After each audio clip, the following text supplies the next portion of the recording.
That's crazy, man. How Hyder Khan was able to, just get him as easily like that. Really incredible.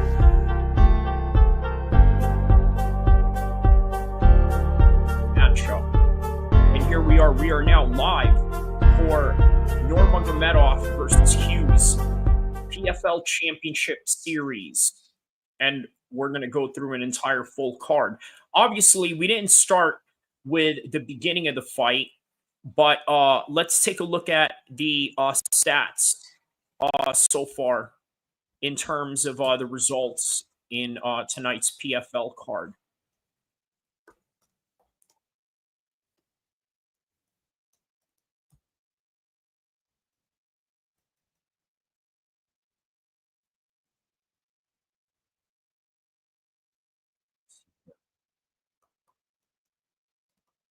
Tapology. Let's take a look at Tapology.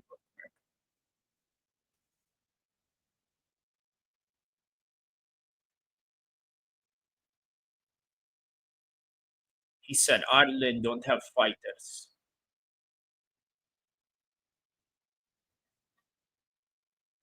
He said Paul Hughes and Connor. Who else?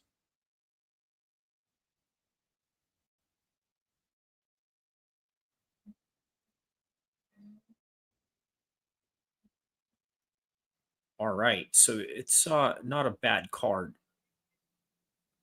Early in the night, what did we have? This is what we had. So we only had 2 fights so far. This is the result of those 2 fights. Let me share this for you guys right here.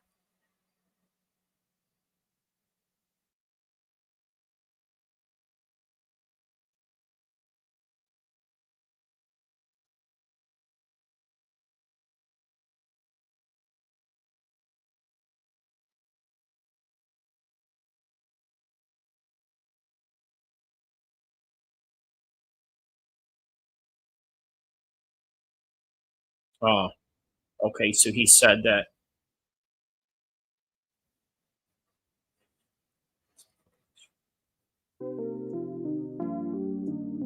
All right, everybody, welcome to the Nurmagomedov versus Hughes live stream. So we're going to get this cracking right here tonight.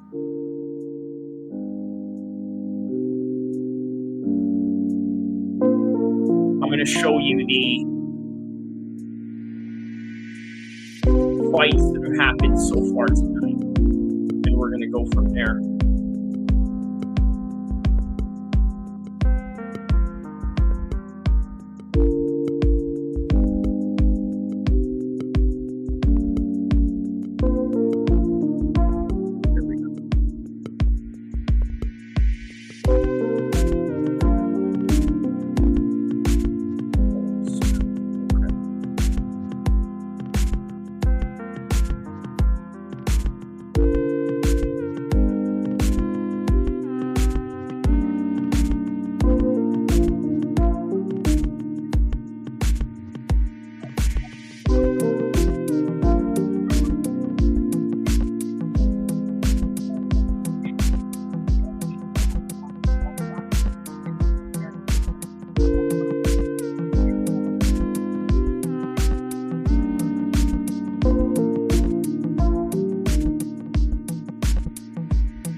All right, so Talal Al-Qatil gets a decision win over Saeed Al-Husni. And then the fight that we just saw right here, forearm injury from a kick. Hyder beating the Saudi gentleman, Rashid Neda. And the fight that we got right now, live is John Mitchell taking on Suhail Tahri, Pakistan. So Ireland versus Pakistan on this very real interesting set of fights they got going on here. So, all right.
All right, everybody's tapped in. Here we go. Mitchell on top of Tahri.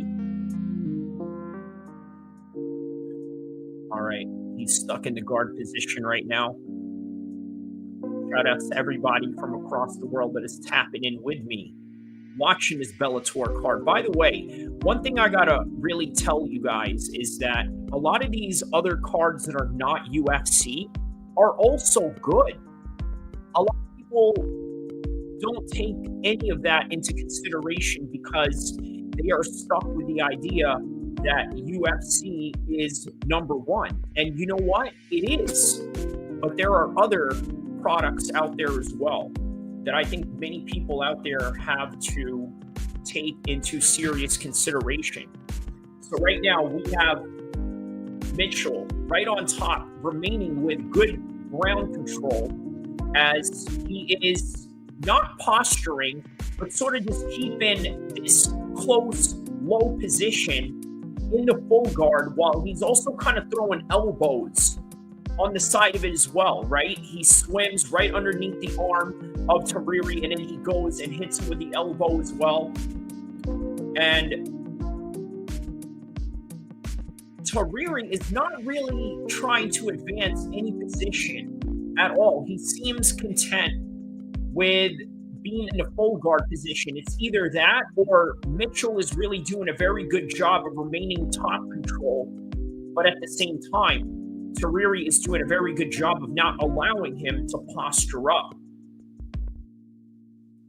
So momentarily, if you notice, Tariri is going for some heels right to the back, but Mitchell is right here bombing away with some elbows from the top. By the way, shout out to everybody across the world that is tapping in right now. Don't forget to like and subscribe. Also, check out all the new content that I have going on right now. Patty, was he arrested for that gym fight? Find out.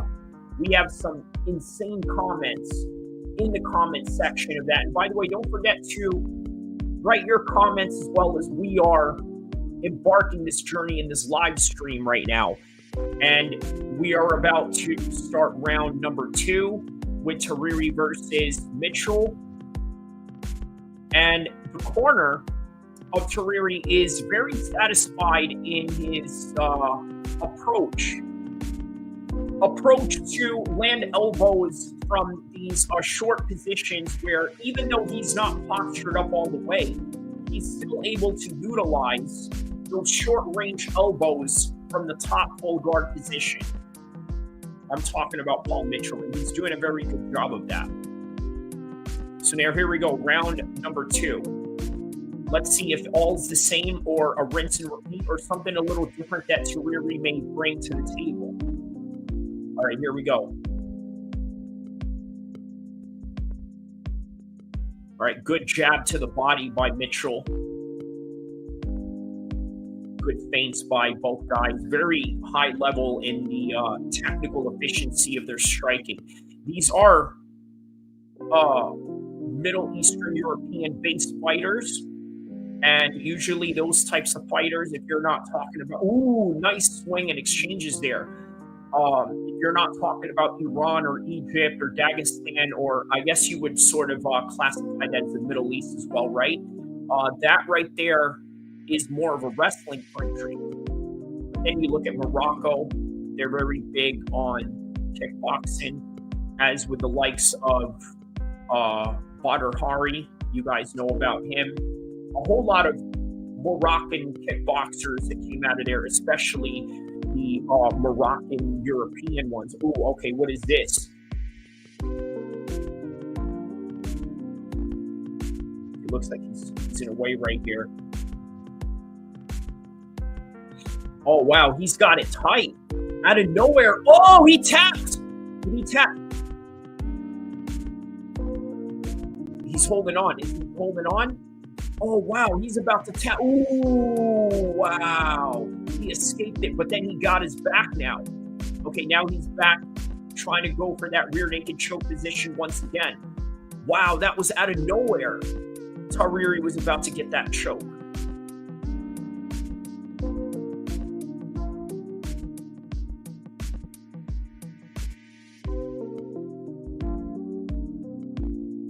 Oh, wow.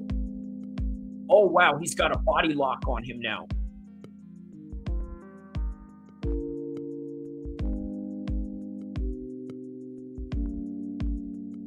Oh, there we go. Oh, he tried to transition into the back. And then out of nowhere, Mitchell was able to get right on top. Now he's got an omoplata position right back into the full guard position again. All right, so now they're back at it in a rinse and repeat cycle of the same position that Mitchell was at in the last round.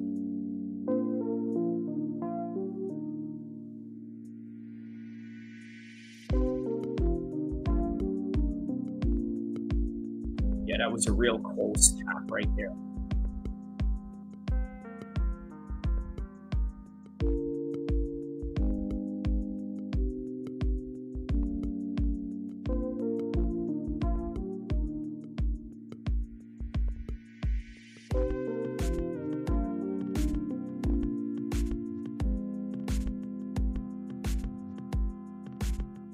Right. Oh, okay. He's from Algeria. Yeah, I sort of mistaken it for the Pakistani flag there for a second.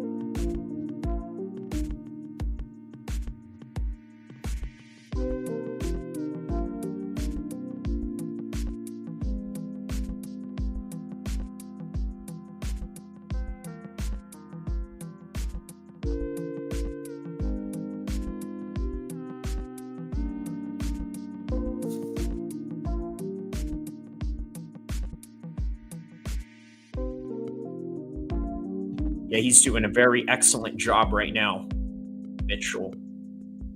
Doing a very excellent job, especially, again, where he's not in a up and postured position, because if you want to reign the best types of ground and pound, that's where you really want to be at, is, yes.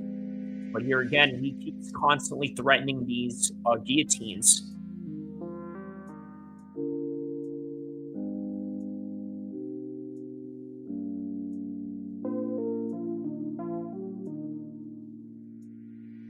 All right, yeah, he's really trying for triangle again. No, nothing. Doesn't really advance on the full guard position from where he's at, Tariri.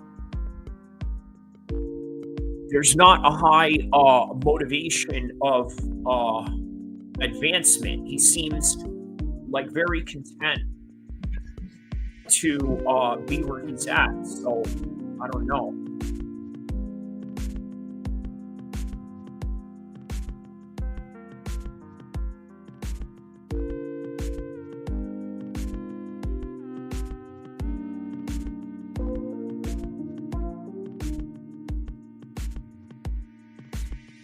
All right, so that's time right there.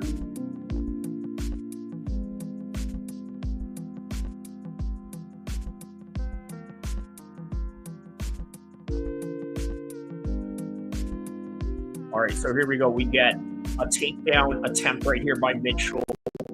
As soon as he's dropped into the floor, he goes and grabs his neck right here. See, a lot of European guys that are not used to wrestling growing up, they're very susceptible to this, right? Because what you want to do, rather than exposing your head as you go into the shot, what you want to do is put your head right into center of their chest when you want to shoot.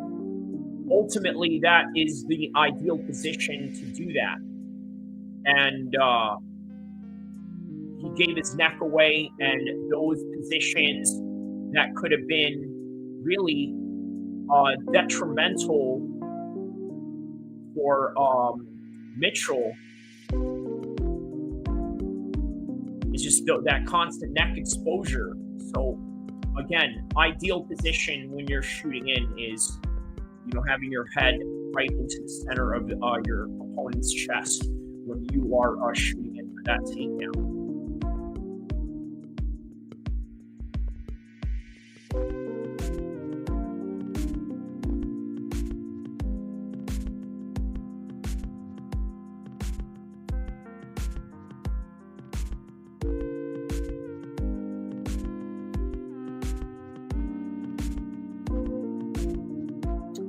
All right, so we are 30 seconds into the fight right now. 420, 419, 418, 417.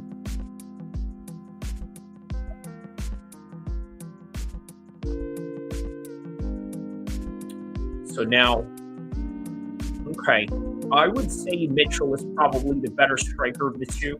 You look at the leg kicks that he just threw right there.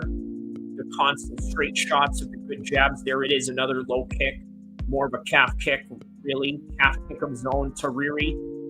Nice straight hand right there by Mitchell. Connects. Now we got 343, 342, 340, 339 of the third and final round. 35, 34. Now they're circling around. Good one. Good shots by Mitchell. Both of them exchanging in the pocket. There it is. There's a single leg.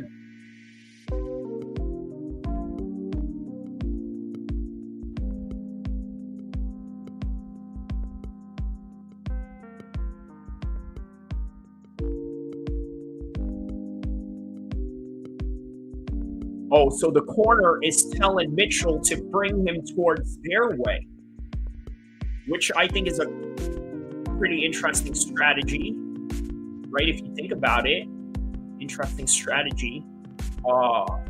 You're kind of bringing him into your home court advantage. You got all your team there.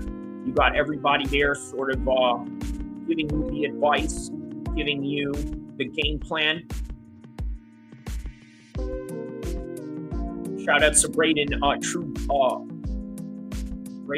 Blood. All right, so while I am streaming the fights, I'm doing a play-by-play right now. So here it goes. You got Mitchell on top, and Tariri is in cage side, trying to get up, and Mitchell is constantly trying to advance his position, sort of in a side control position right now, as Tariri is being sat down onto the cage. Now, he's got sort of this Dagestani leg lock that he's trying to do, but now he's stuck in full guard position. Now they're trying to advance right back up. There's Tariri right now fighting off, standing up into the cage. Now he's got a guillotine attempt on top again. Again, constantly, as Mitchell here is going for a single leg takedown. Oh, what is that? Did he just hit him with a shot while he was trying to shoot in on him, as he's got Tariri in the back into the cage? Now he takes him down again, right back into what I would presume is going to be into a full guard position.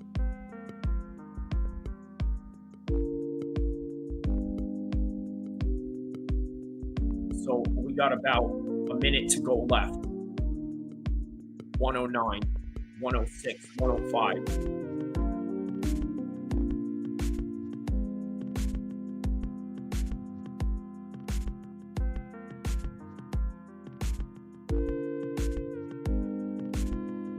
All right, 50 seconds left into the third round. Good shots right there by Mitchell. Still remaining the top position. The better striking of the two. Remained good ground control this whole entire time. And you can't deny him that he won this fight. So shout out to Mitchell on this one. We got about 23 seconds left into this fight. And I think it's safe to say that he is the clear winner of this fight right now. So, all right. Awesome job, man. Like and subscribe. Here we go. Next fight coming up.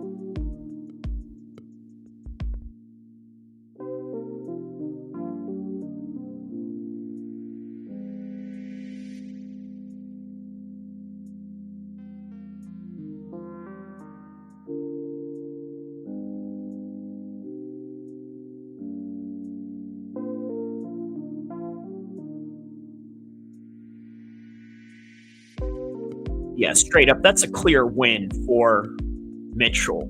Shout out to John Mitchell. Stay tuned. More to come.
All right, next fight coming up. Hadi Umar Al-Husseini.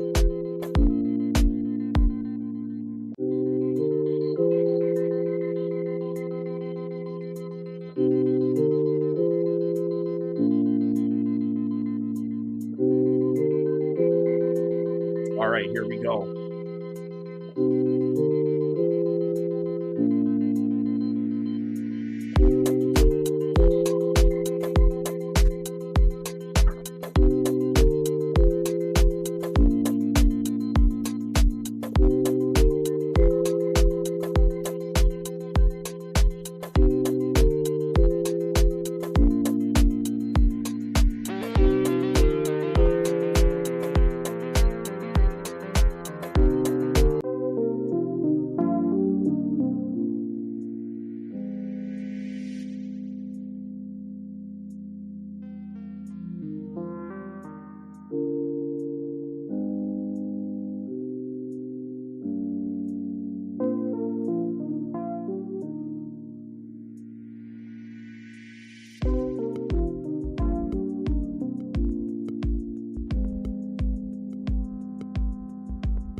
The doctors are going to have to take a look at this and think, all right, are they going to stop the fight due to this cut? But I was saying that they are in Abu Dhabi, and it's not like New York where it was Trump's first outing as the president to a UFC trip, right? And they stopped the fight. How ironic. It was a BMF card, and they stopped the fight. And as a result, oh, look at this. Mark is raining some punches right now on top. And Pinellas is not really defending much here. The referee is about to step in and stop this. Al-Husseini is about to get a finish right here. 49 seconds left. 47, 46, 45.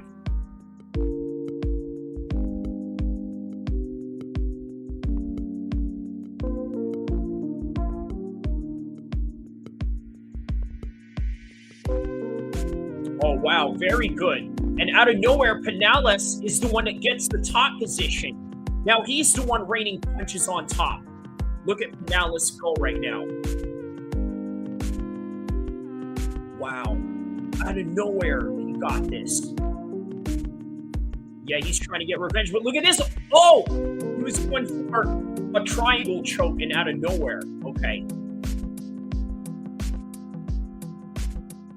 Yeah, he looks really exhausted right now. But you know what? There it is. First round in the books.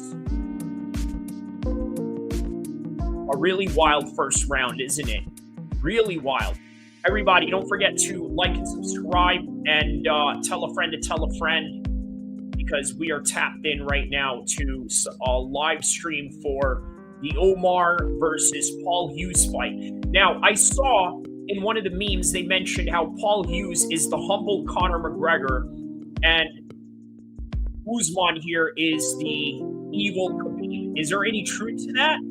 I mean, the evil Khabib, right? How would you classify him as the evil Khabib? I guess maybe because he was more of the antagonist rather than the protagonist in the behavior of the way that they were going about things. For example, you had Paul Hughes saying, hey, you know, you're underestimating me. You're looking past me. You don't know me. And meanwhile, here's Omar with pure confidence saying, hey, you know what? I can beat you easily. Who are you? Am I even supposed to be here to fight you? I think Omar just had it. I think that there's going to come a point where he's going to realize that, hey, you know what? Maybe I need to fight in the bigger leagues of the UFC. Maybe perhaps these people in Bellator are not going to give me any challenges. That's something that we might see later on, right? As just, yeah, you know, commonly known that, hey, you know what? This guy is not going to get any competition here. Unless, of course, you were talking about a prime AJ McKee, but man, I don't know, man. Even AJ McKee, that would be very interesting to see how he would do in a UFC at this time. How would he do at this time? Let me know on the chats below how you think somebody like Paul Hughes, AJ McKee, and Usman would do in the UFC. Because remember, Pettis and Benson Henderson were doubted coming into the UFC. They were sort of like these underrated 155ers and what have you. And yeah, next thing you know, they're the top 155ers at some point of the 2011s, 12s, and 13s. That was the era for Benson Henderson and Anthony Pettis. Even way before that, 2010, when Anthony Pettis got that highlight kick. So a little perspective there.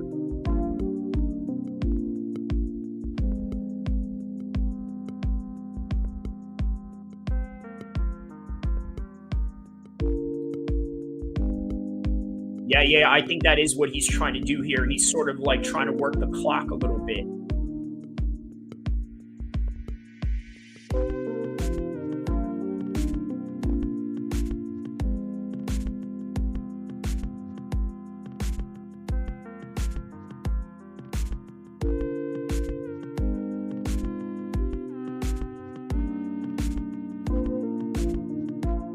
All right, there's Alistair Overeem in the stance right now.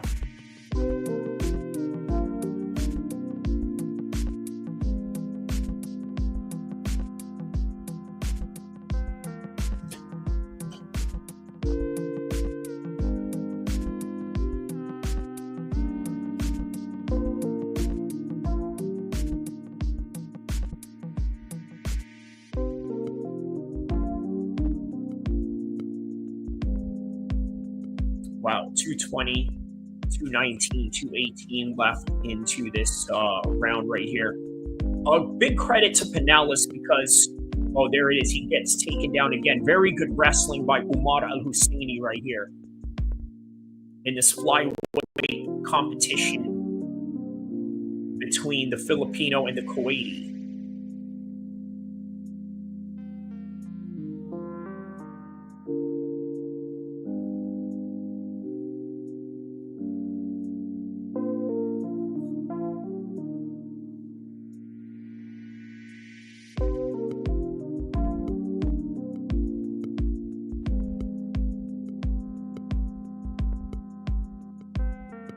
Nice little side kick right there by Pinales.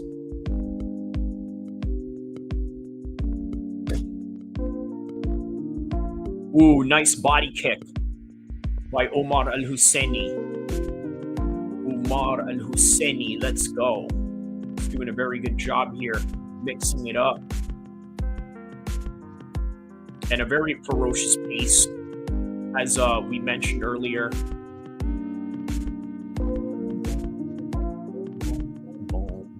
Here we go, round number 2 coming up soon.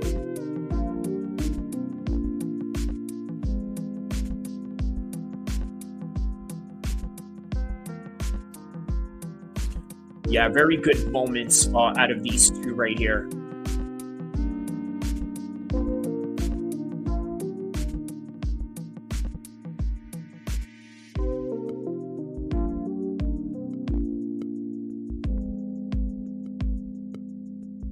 A very interesting third round.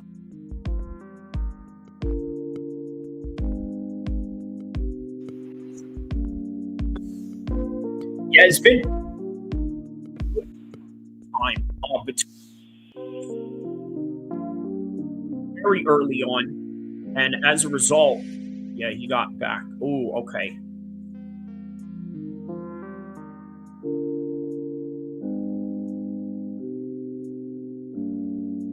All right, there we go.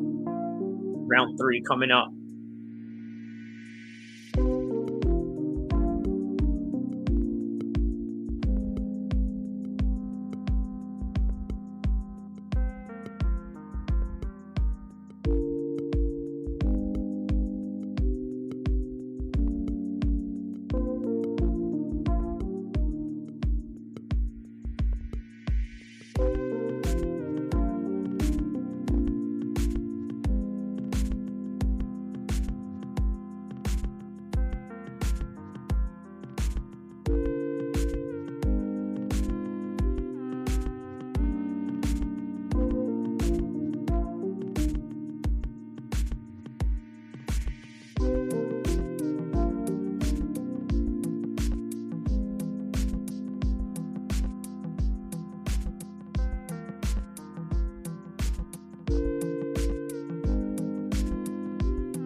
All right, so here we go, back at it, and out of nowhere,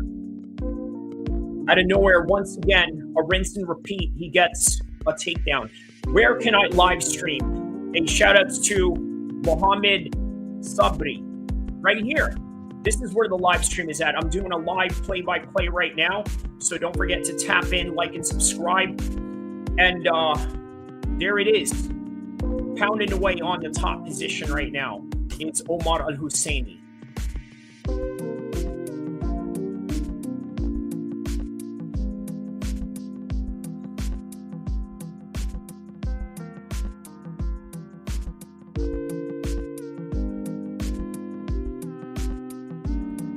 Where can I watch Usman versus Paul? Right here. Are you playing the live stream video, brother? I'm doing a play-by-play right now. Shout out to everybody across the globe that's tapped in right now. Everybody that's across the globe right now tapped in. Don't forget to like and subscribe to this channel because I'm going to give you a play-by-play analysis of all the fights, including Paul Hughes versus Nurmagomedov. And guess what? Check out all of my videos.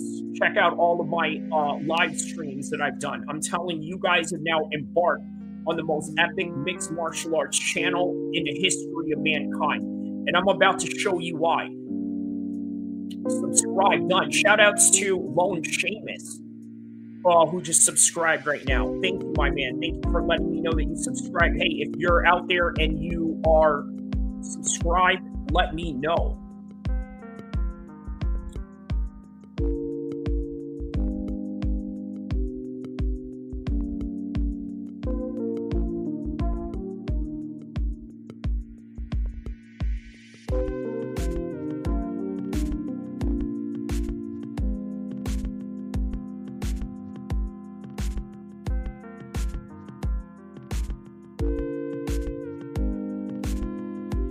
Awesome. Will do.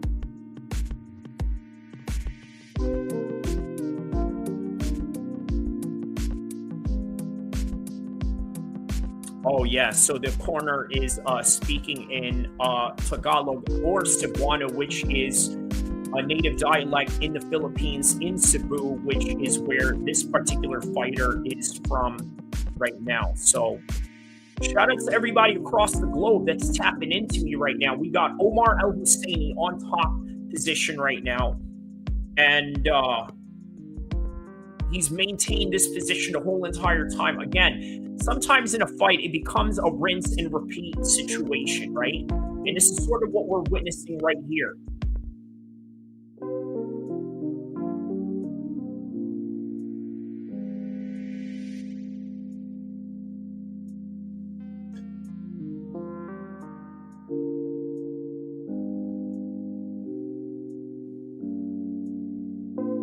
All right, we got 44 seconds left.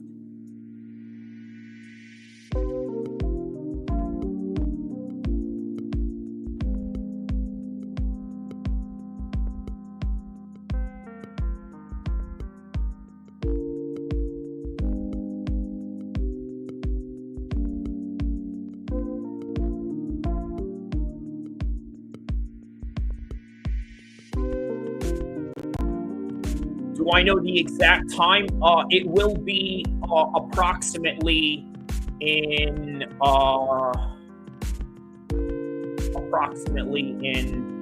maybe like a few hours from now or so.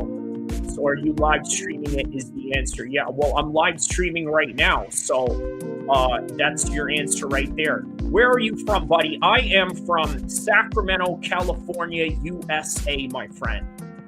Where are you from? Let me know what part of the world you guys are from. There's Khabib right there.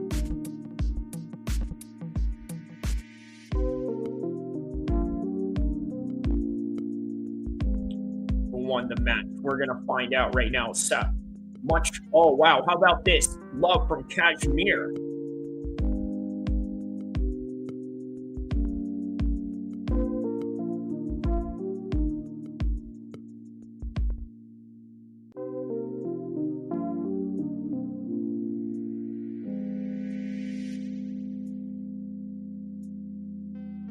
I mean, will you live stream the fight?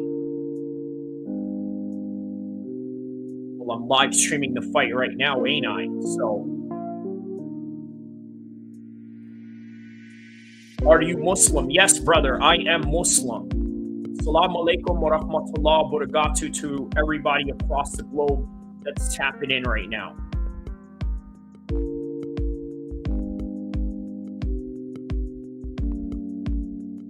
Where to watch this match live? Right here. You're watching it live right here, my man.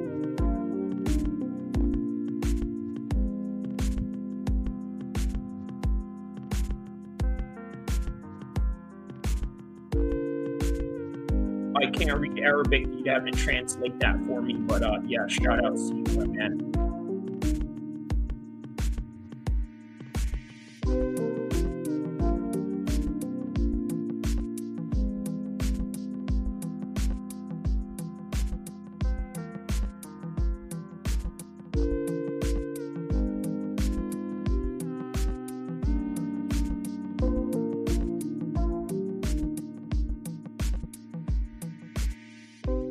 Walaikum salam wa rahmatullah wa barakatuh. Thank you, my man. Walaikum salam wa rahmatullah. Someone knows a website or any channels to watch the match?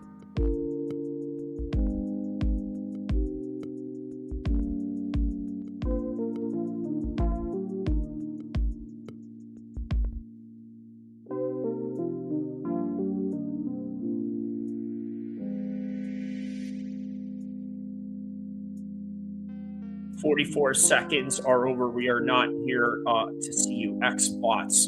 Okay, well, I'm here to make the live commentary on a fight. Share the screen while streaming. You cannot do that because then your channel would get banned. But what I can do is give you a live play-by-play. So right now we got Mirfaz Akhmatov taking on Mike Thompson coming up next right now.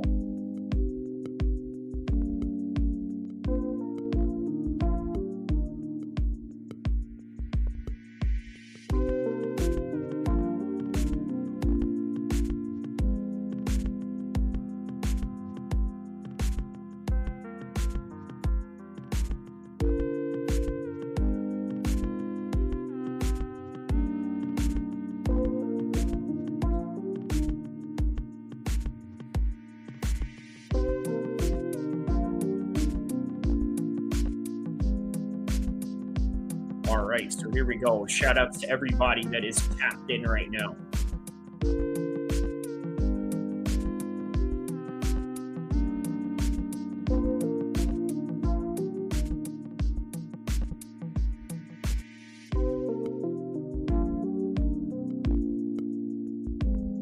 There it is, Khabib right there, reacting. Say my name. Shahaz Omar. Does it sound right? Shahaz Omar. Is that right? Let me know if I was able to pronounce that correctly. And you say you're from Saudi Arabia, right? Yes, okay, so you are from Saudi Arabia. That's awesome, man. I love Saudi Arabia. Shout out to everybody from Saudi Arabia right now. Where to watch match live? You are watching the match live with me right now, brother. You are watching match with me.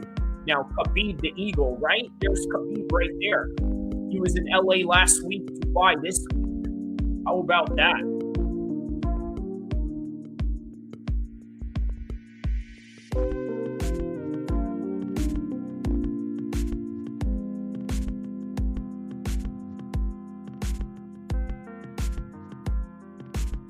Yeah, that's awesome, man. I love seeing all these Arabic comments on my, but please don't make it offensive, okay? Because I don't obviously understand or read.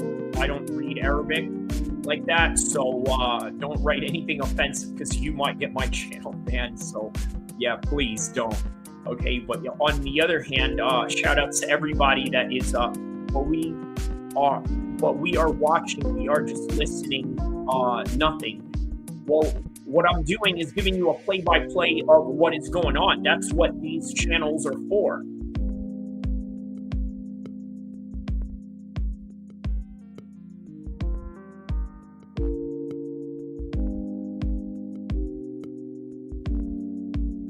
Okay, you can ask any questions you want, but no more questions about the live fights. All I'm going to say is just this. All right, so Taylor to Tate, Akhmatov, and Mike Thompson.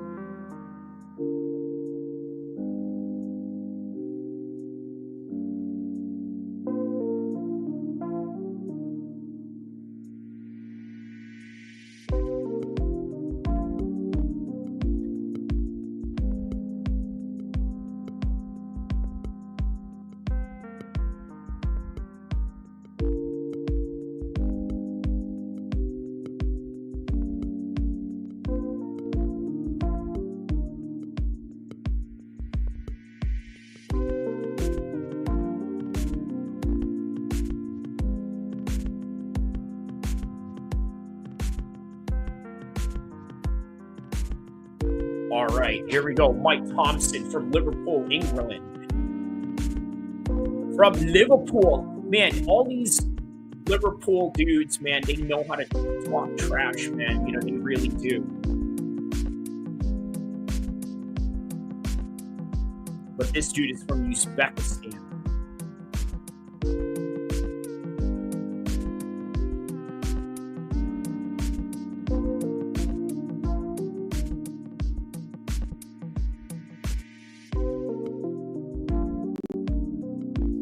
All right, here we go. Round one.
All right, here we go.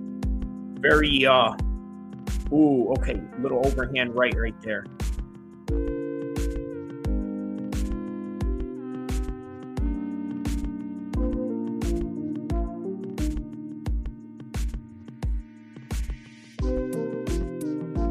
All right, shout out to everybody.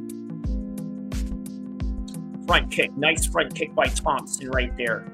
And Akhmedov follows up with a high kick of his own.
All right, swinging hard away by Thompson. Really not too much avail there. Thank you for everyone that's tapped in, guys. Don't forget to like and subscribe as I drop some hot content for everybody across the world to enjoy.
Oh, he just rocked him. He just rocked Thompson right now out of nowhere.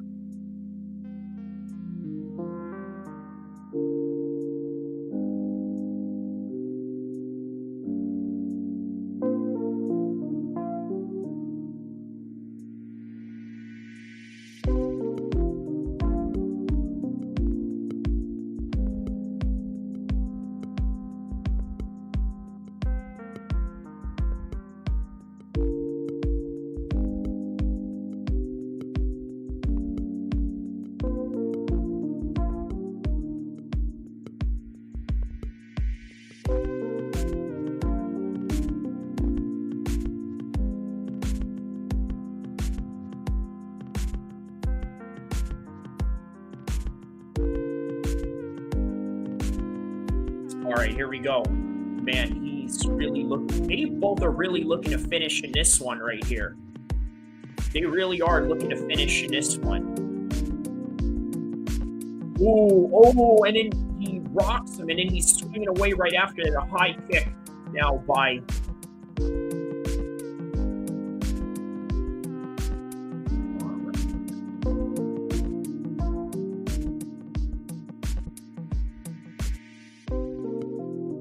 A good round to end it that way, right? The way that they were swinging at each other like that. Boom, rocks him like that. Oh, and then there's another one right there.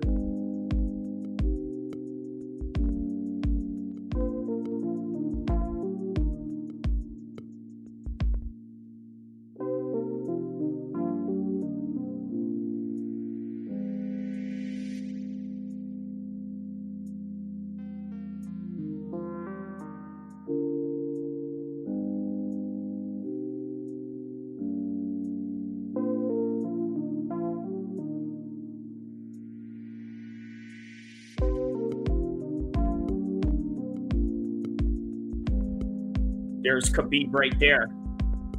There it is. Like I said, from LA to Dubai.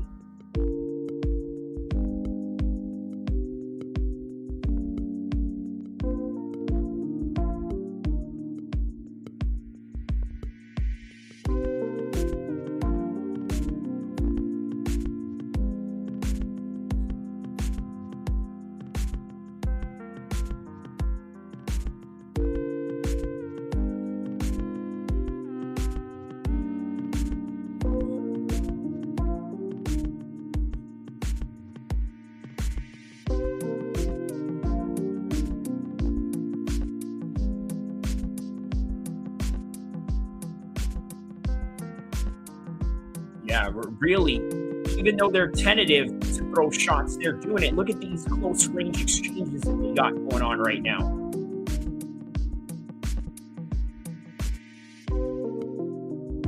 How to watch Bolnari Baba? What is Bolnari Baba? I don't know what that means. You have to translate for me. You have to remember this is an English-speaking channel, mainly. So you're going to have to translate some things for me. Oh, what is this? Akhtamov lands again. Ooh. He's throwing back right now.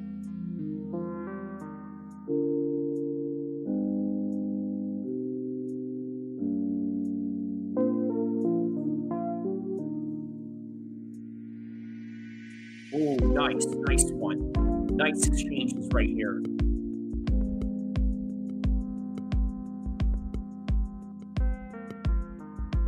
Oh, wow! Good slam right there by Akhmedov. Now he's got top position. He's trying to go for his back right on top of him.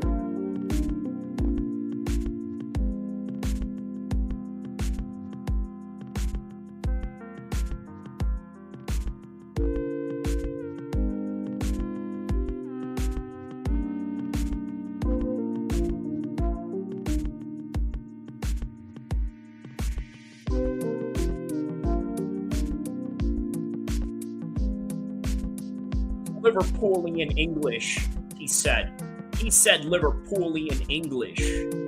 They do have their own sort of language, really, if you think about it.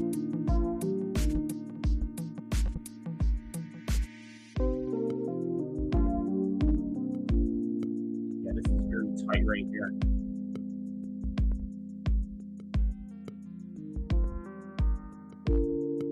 Well, he's got an arm triangle. Let's see if Thompson can get out of this one. He's out. Oh, wow. He's out. He's out. Thompson went to sleep. He literally put him to sleep, man. He put him to sleep. That was amazing. That was amazing. He put him to sleep, gang.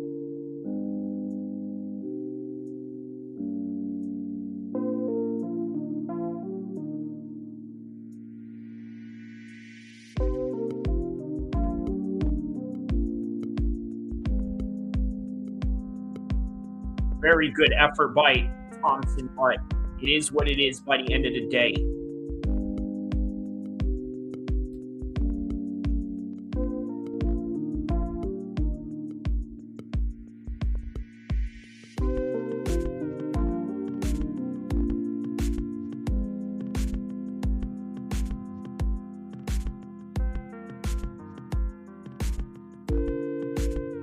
Wow, look at this. He takes that body lock, brings him down. After he brings him down, boom, there it is.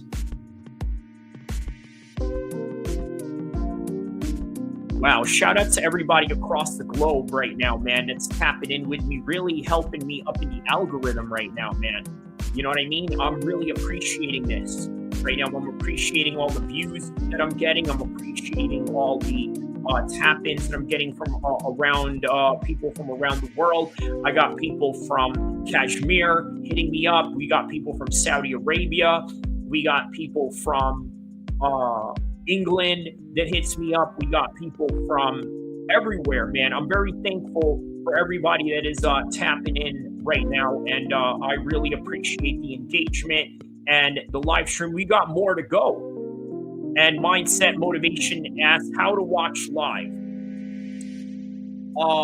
ESPN, I believe. And then if you're talking about other websites to watch it, I'm going to probably recommend maybe Buffstream. I think would be a good candidate for that. So, yeah, just let me know if that works out for you. But in the meantime, I will be here giving you guys a play-by-play analysis on everything that is going on. So let's say if you can't watch the fight, right? Let's say you're at work and you want to know what's going on, but you really can't watch the fight. So what you do, you put on your headphones, you lock in, hit like and subscribe to my channel, and then you listen in to how the fight is going. And I'm going to give you the play-by-play breakdown of what's going on. Deep Kumar asked how to watch for free. Well, I don't know. I don't know what kind of features you would have for your country, but Buff Streams. Look at Buff Streams. Hey, that's the best way to really put it. Buff Streams, and then just as long as you tune in to my channel as well. How about that? I give you the place. You stay here in this place, and it'll be a nice little trade-off like that. What do you think?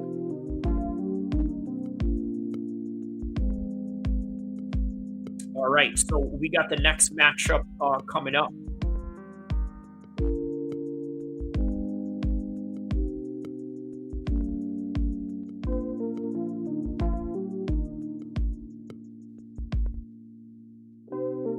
Yeah, this is an absolute stellar main event right here.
All right. Good afternoon, everybody. Is it afternoon? No, it's still morning time. It is still morning time here in California. And as a result of morning time, obviously I had a little bit of some coffee. Let me see if I can take a picture of this and send it on my community tab.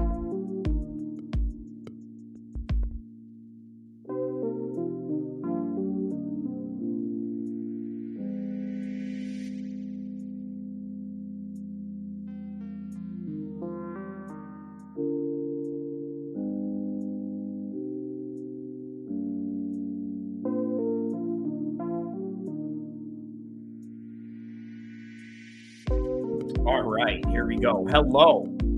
Onga, hello, 555. How to watch on my phone, he asked. We're watching right now.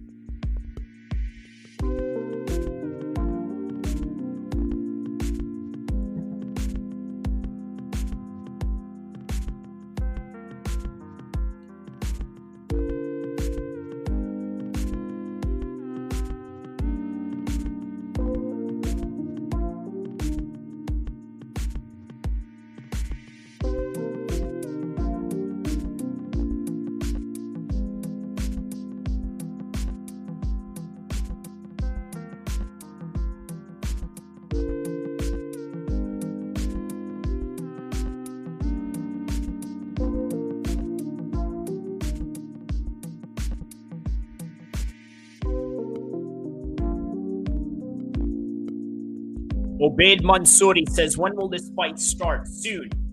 It will start soon.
All right, so we're just waiting for the main card to start right now. Where to watch, brother? Well, brother, listen, what we do here, we give you play-by-play analysis, okay, brother? You come watch my channel, you give me like, you give me subscribe, and please, Obed, please share my content to everybody across Middle East, okay, brother? Khalas, thank you. Shukran. Shukran, ya akhwan. Shout out to everybody in the Arabian Gulf, man. You know what I'm saying? You know y'all my brothers for real, you know?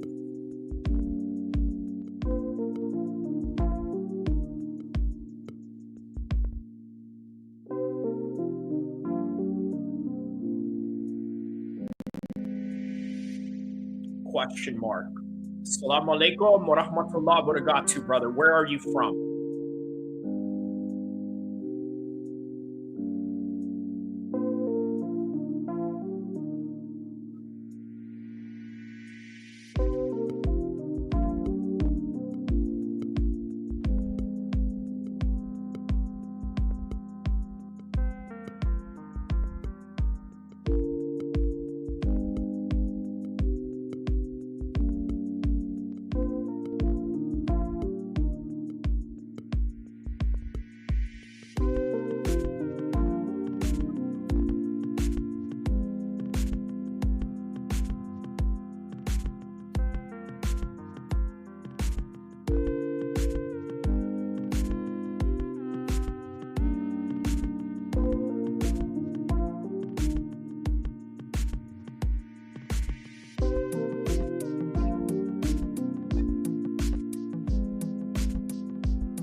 All right, here we go. Next fight coming up right now.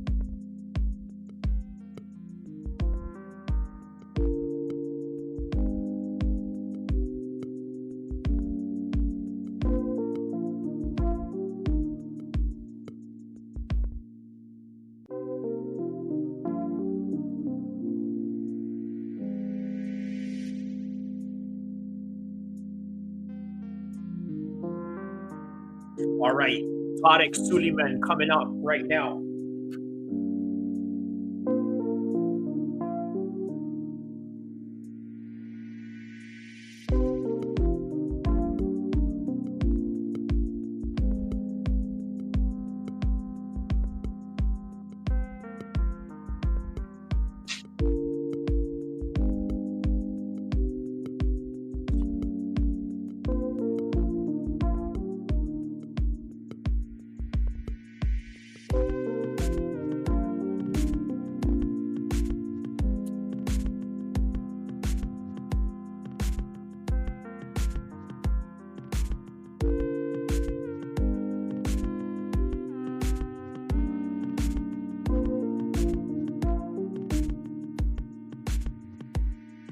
Hey, Untrue, I need you to stop with those emojis right now. Otherwise, I'm going to have to ban you. I'm going to warn you one more time that if you do it, you're going to be banned off the chat.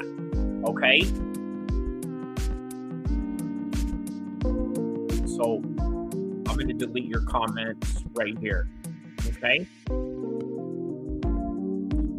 Delete this comment. Delete this comment. All right, fighting out of Cairo, Egypt.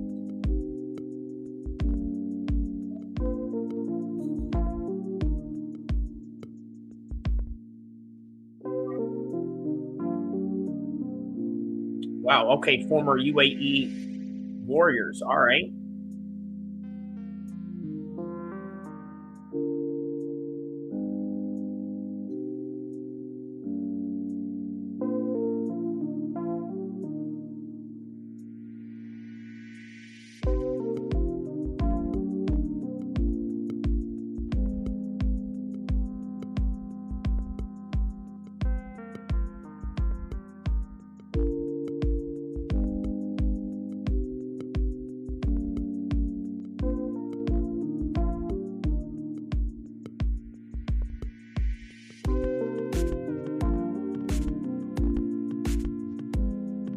All right, here we go. Round one.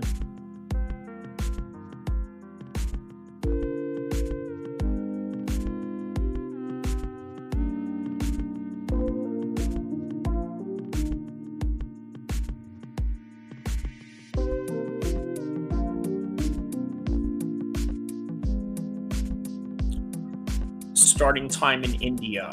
Main card. The main card is right now. Yeah, it is right now, my man. The main card is right now.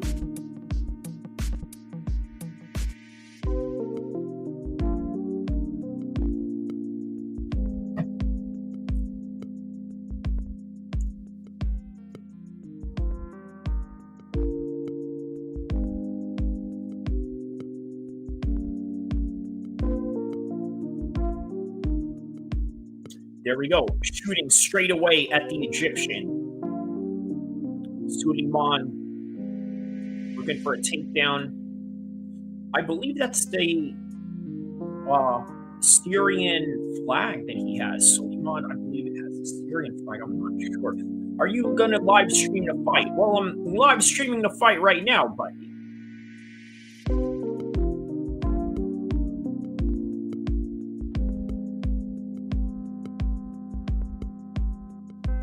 All right, here we go. He's still continuing on with a takedown right now.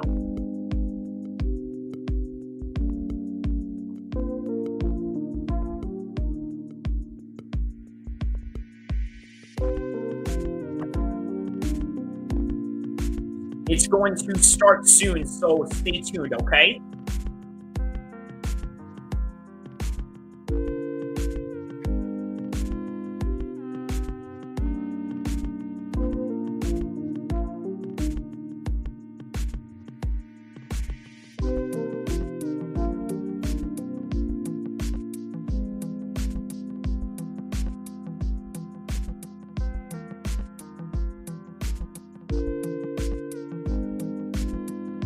Which platform are you watching on? I am watching on the ESPN platform.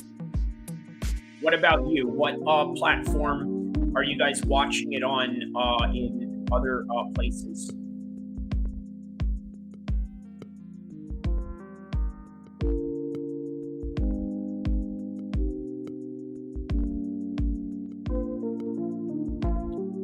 All right, so now Sammy is looking for a side mount position right now.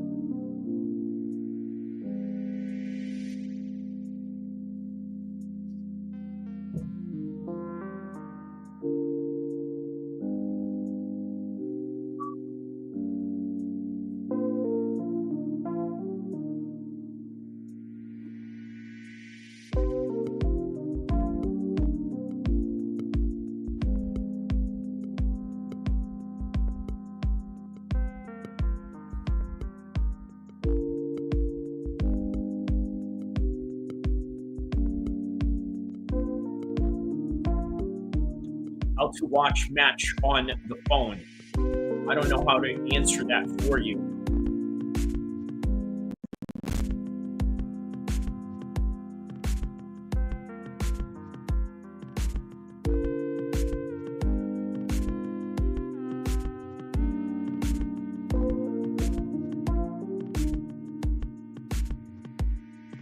About how many minutes will it start? In about less than an hour. So stay tuned.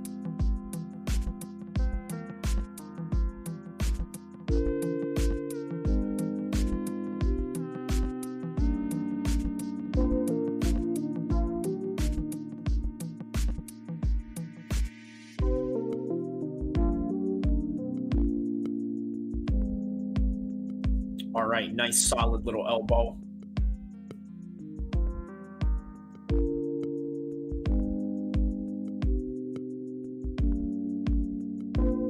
How can I watch the fight?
What is this? The fight is over. They just called the fight off right now.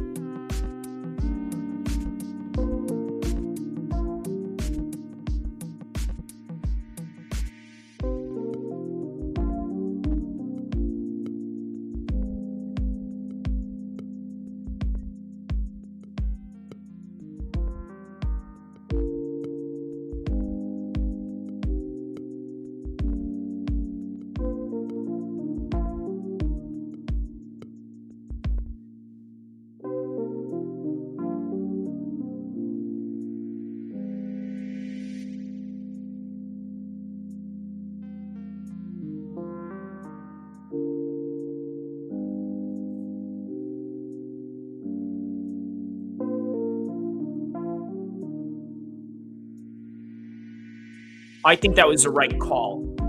That was the right call.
All right.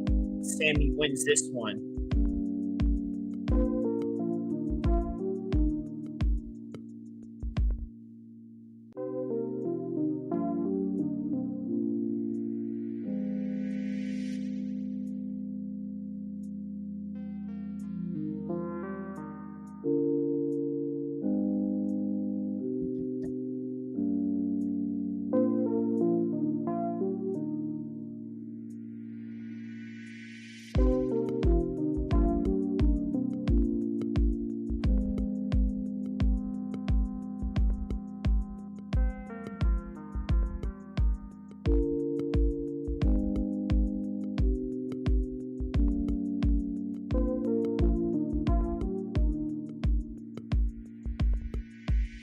All right. Kimberly Odell says, I love that the Zone app, I can't seem to find a fight time. Did you just say they called the fight off? No. They did not call the fight off. What happened was that the fight that was going on right now, it had to be stopped basically in between the corners. So just sort of wanted to give perspective on that right there, if that helps.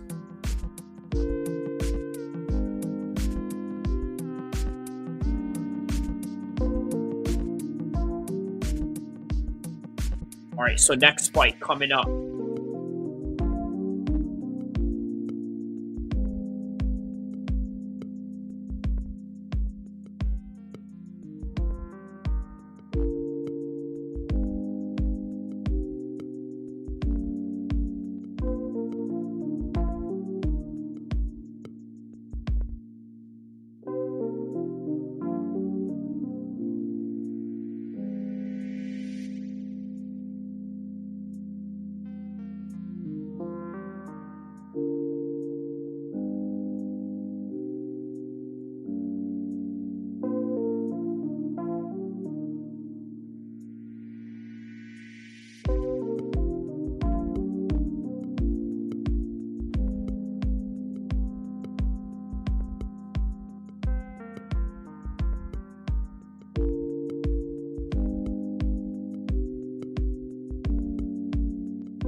All right, so they got Cedric Dubé right now.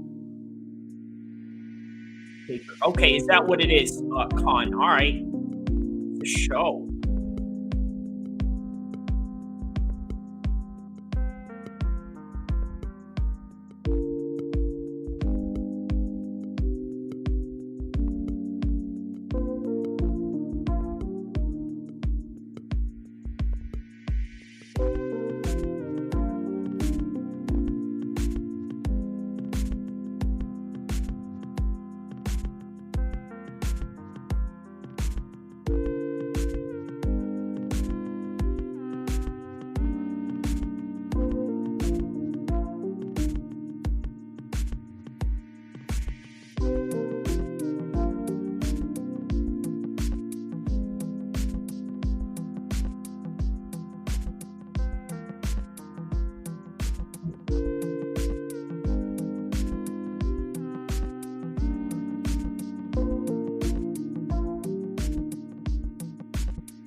Yeah, look at Cedric right here, just chilling with Dan Hardy.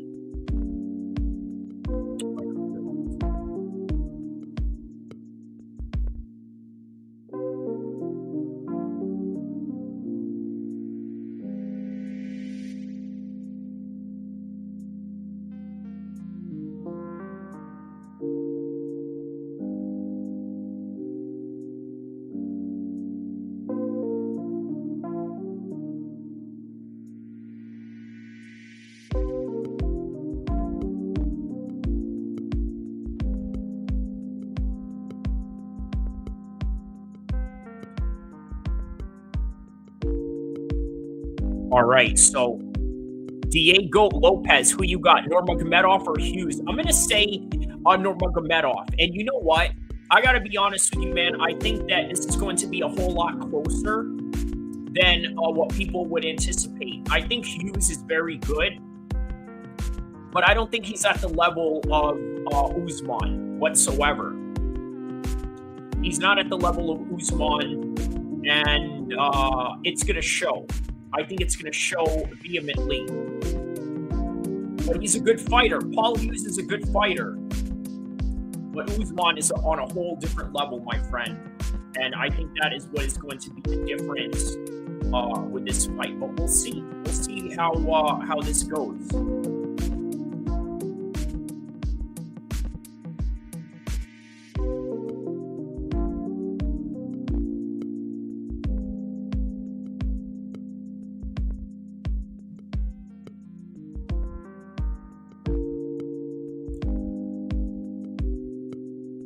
So let's see the remaining fights right now.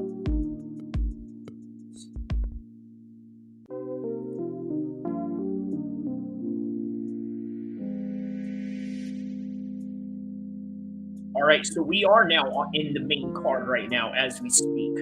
So this is the main card right now.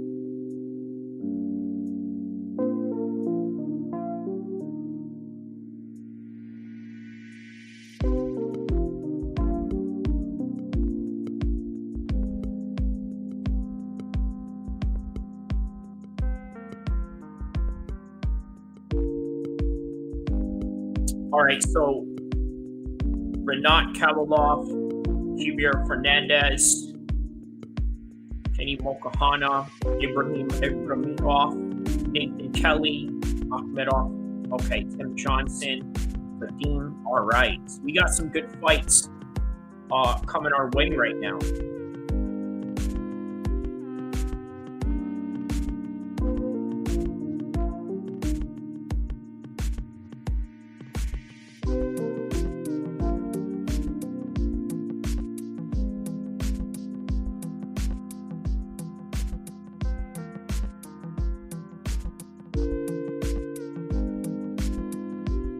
All right, so we're just awaiting the main card to start right now. 11 fights that they had in this card.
All right.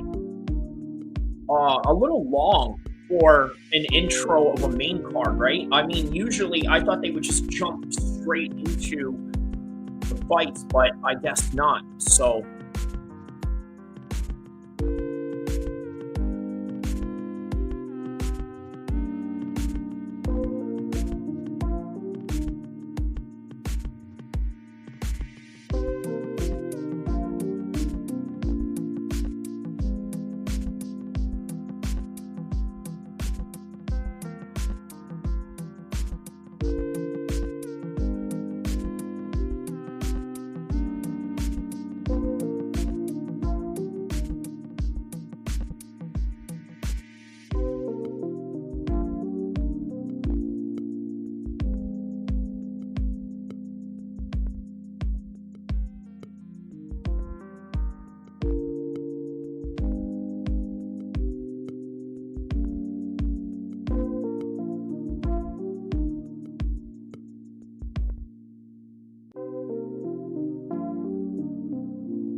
listen to me, man.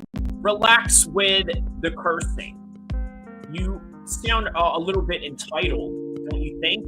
Like you're over here using F bombs. You're supposed to be a Muslim, and yet you're over here dropping F bombs. Do you not feel shame of doing that? Be honest with yourself, Mehdi. And you feel so entitled that you can come in here and curse at me like you have the right to know when the fight is, like as if you don't have the same internet that I do to look it up. Think about that.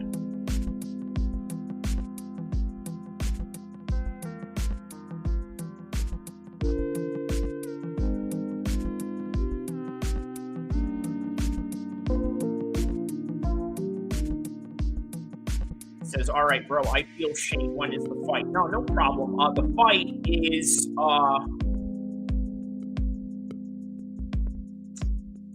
probably in 1 hour from now. I'm gonna say 1 hour from now the main event starts. The fight is right now. The main card is right now. They got all the fights going on right now.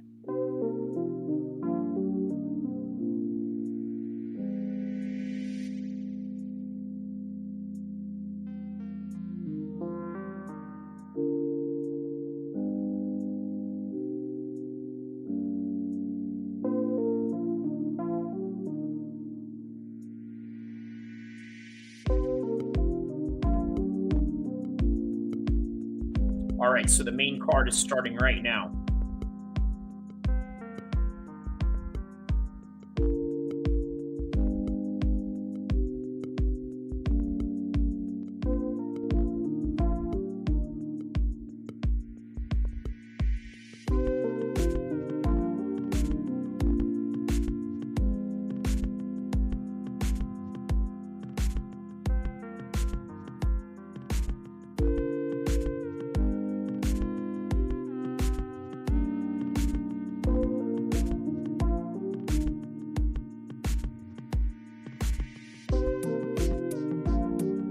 All right, there's Khabib right there already. So what is next? The Vadim versus Tim Johnson fight, huh? So that is what's next.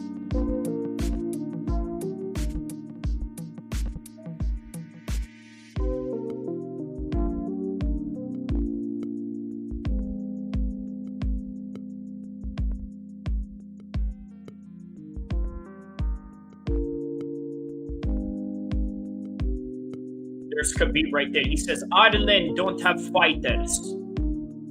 How do I get the fights in Calgary, Alberta, Canada? I don't know. I don't know what channel. I would probably assume TSN, But you know what's weird about that is I don't know if, unless you're tapped in at ESPN, I don't know if TSN or Canada carries Bellator. That's the weird thing about it, right? Like, I don't think that's the weird thing about it is I don't think they carry Bellator. So,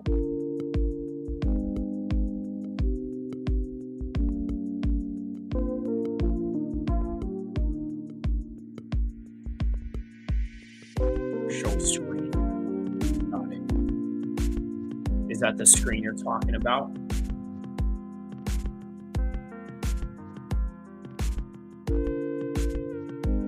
Yeah, I have the DAZN app, but I can't find the fight. See, I don't think the fight is in DAZN. That's what it is. Yeah, I don't think it's in DAZN.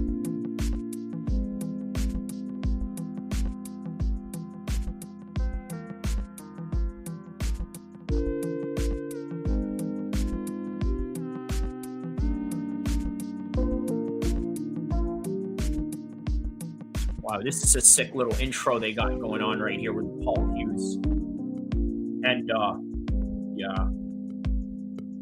yeah, no problem at all. But it's a fun card nonetheless.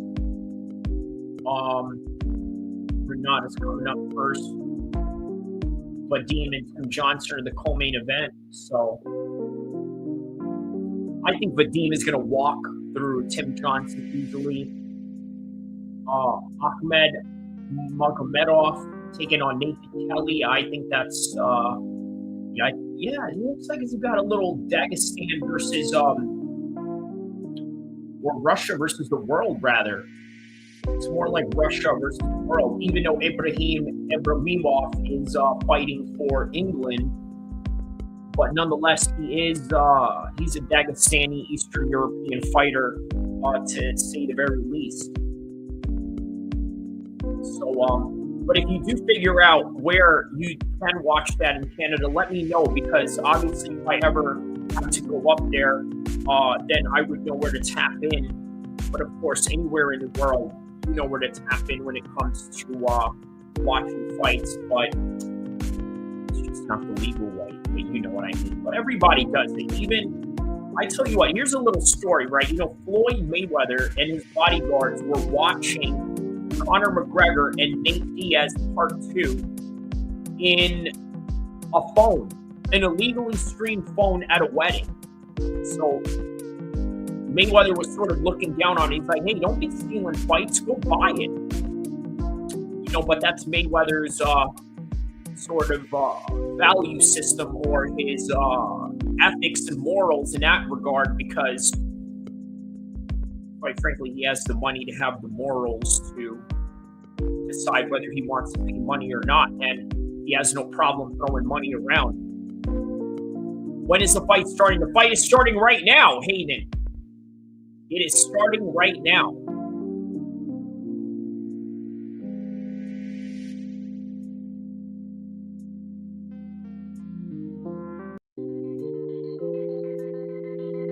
All right, next fight is coming up. Let's wait for it.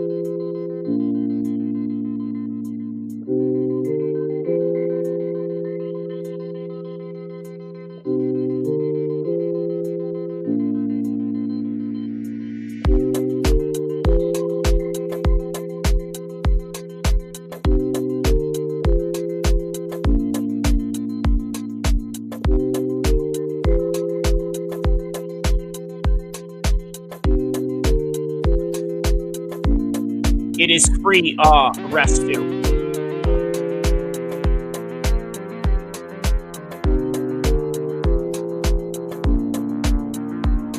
And you know what else is free rescue? To like and subscribe to my channel. It's free. You don't have to do a thing, but just press the like button, the subscribe button, and you can do it in a solid favor.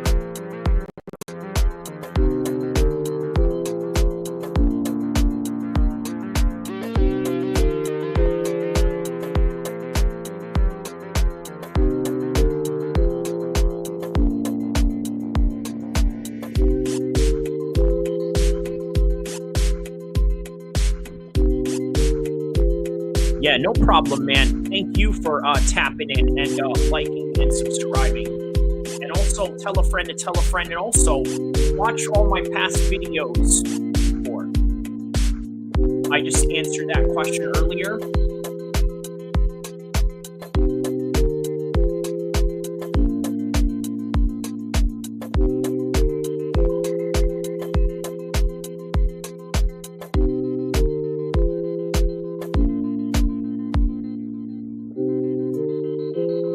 If there's anybody that wants to share something with Hagen here where he can watch it, go ahead.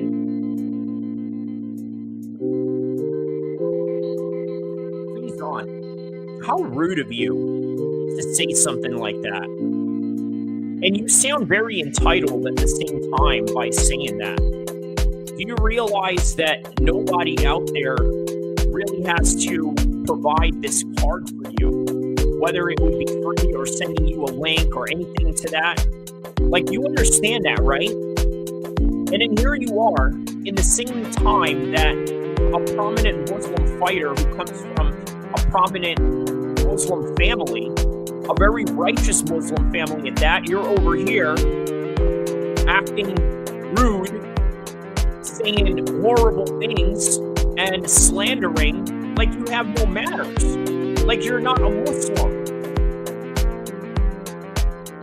How do you feel about yourself by saying something like that? Do you not feel ashamed?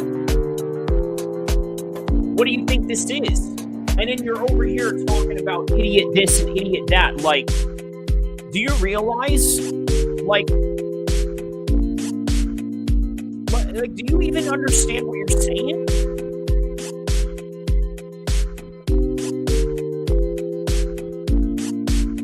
Like, imagine your name is Faizan Mirza in the middle of a Saturday, coming in here saying this. You idiot, why are you wasting our time? I tell you what, man.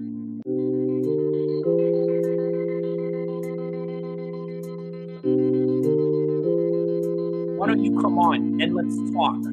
Let's see your face. Right here.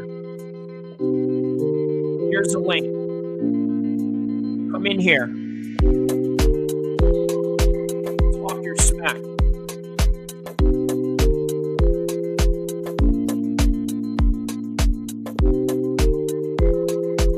I'm waiting.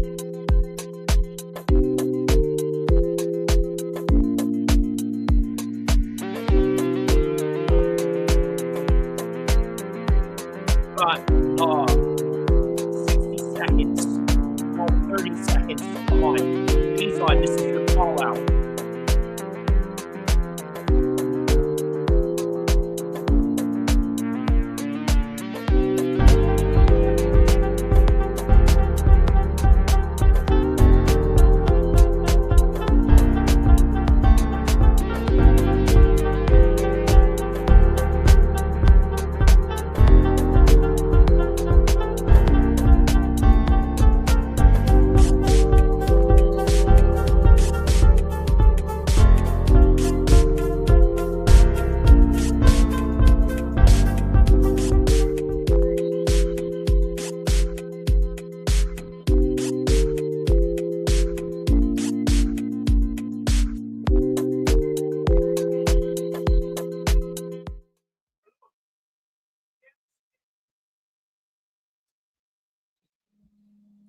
So Faizan, how does it feel?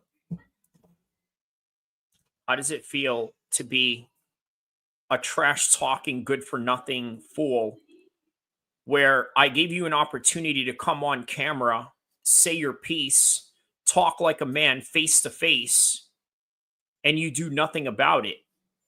How does that make you feel? Like, I'm sure a part of you feels a little bit of a shame, right? For talking all of that, feeling entitled. Look, let's read your comment, right? This is what you said. Why you idiot are wasting your time. And then he says, do some work. You know what this is? This is work that you can't do. You can't do this. You can't build a channel on your own, build a following to any of that degree. You can't do none of that. And then you have this, oh, you are wasting our time. I don't know about all that. You're wasting your own time. You ever thought about that? Anyways, there it is. You've been roasted. You were given an opportunity. You were given a link to come on, and you did nothing.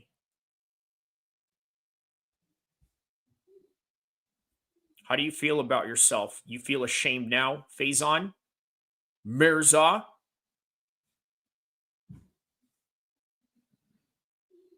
You're a waste of time. You're a waste of time, Faison. Do some work. What do you know about real work? What do you know about it? And you did nothing. You did nothing. You did nothing. I gave you a link. Shout outs to Argentina. Got people in Argentina tapping in. You ain't got that, Faison. You ain't got people tapping in from Argentina for you. There it is. Next fight coming up. Renat versus Fernandez.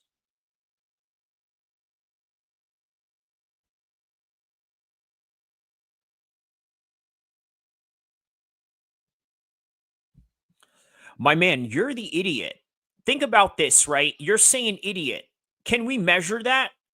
I think just by the articulation that I have alone, how I express my English in comparison to how you would probably sound on camera, you're the idiot compared to me. Or you could prove me wrong. I gave you an opportunity. The link is right there. I gave you a link to get on camera so you can embarrass yourself in front of the world. Son of an idiot. What is that? What does that even mean? Son of an idiot. Like, again, saying a whole bunch of nonsense. Come on the link. Come on. I saw you come on. You just left like that. Ah, you're a wussy. You're a wussy. You're not even a man. You're not even a man. You're not even a man. You're not even a man. You hear me? You're not even a man.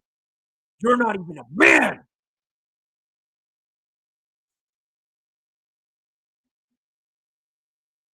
You're not even a man. You're not even a man.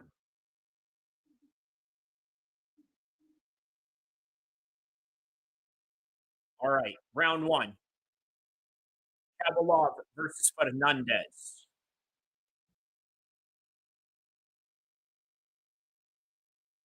Hey, Faison, you got 1 minute to redeem yourself, to apologize on the comment section. Otherwise, I'm erasing all your comments and banning you from my channel for life. So you got a chance to apologize right now.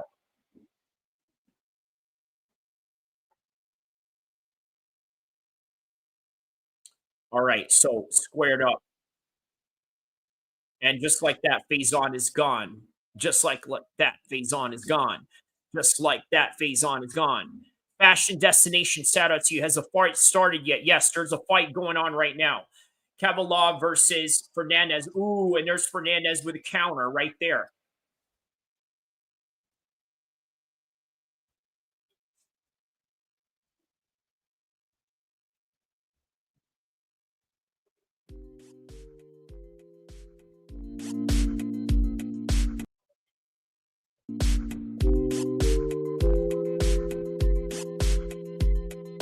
When is the Usman Paul fight?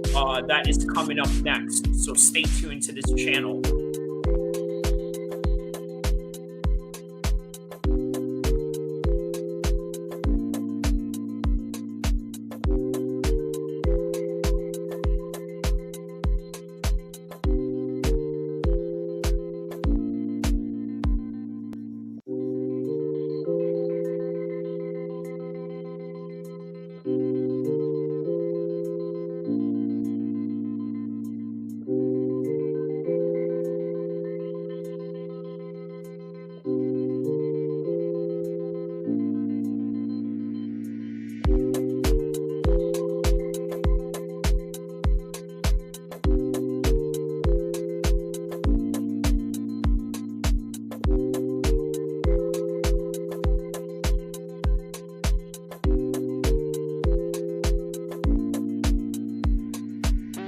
If you got something to say it now or leave the stage. You got 10 seconds to say something before you get banned.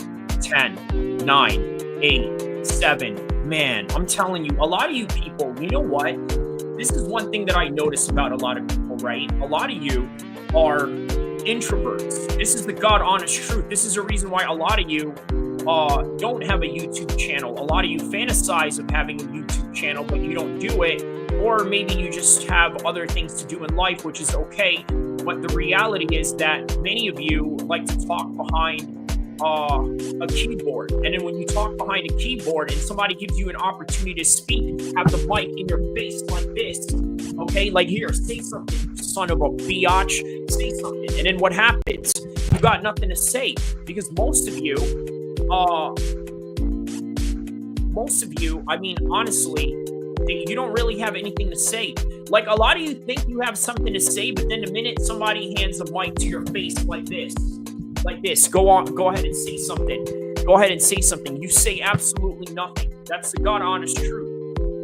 Because the reality is many people are not that interesting. They're not that fascinating. They're not that captivative in any kind of way. What they want to be, or they're fascinated by people who are, and as a result, they go out and talk smack online, and then when somebody gives them an opportunity to really say their piece, there's really nothing to it because there's no rhyme or reason why people act or do what they do, and that's just the reality of it. So.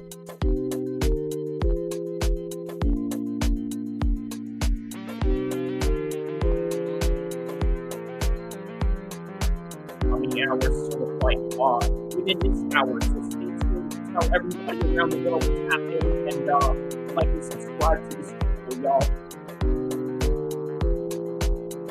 You guys missed it. I had to go host somebody earlier. This is again one of these things that you're gonna expect out of this channel is that I'm gonna get in here and roast somebody if I need to.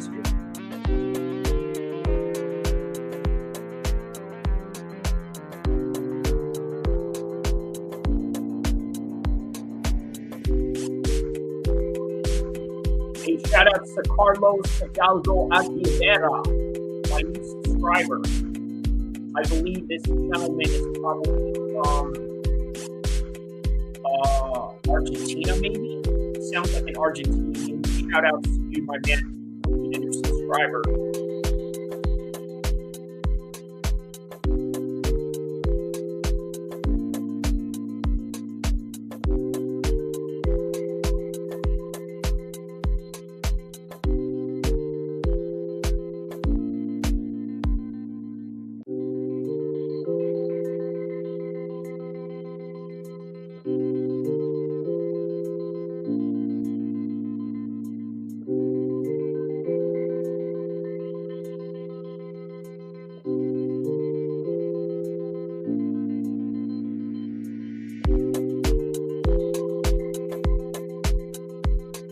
All right, here we go, round 2.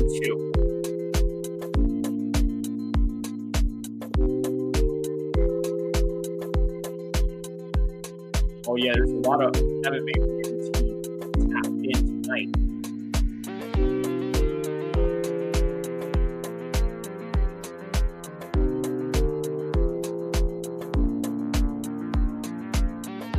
Yeah, ooh, nice side kick right there.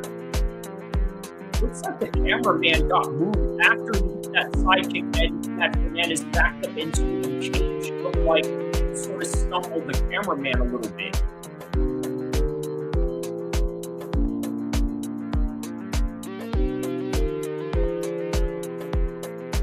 And there's Khabib in the red corner.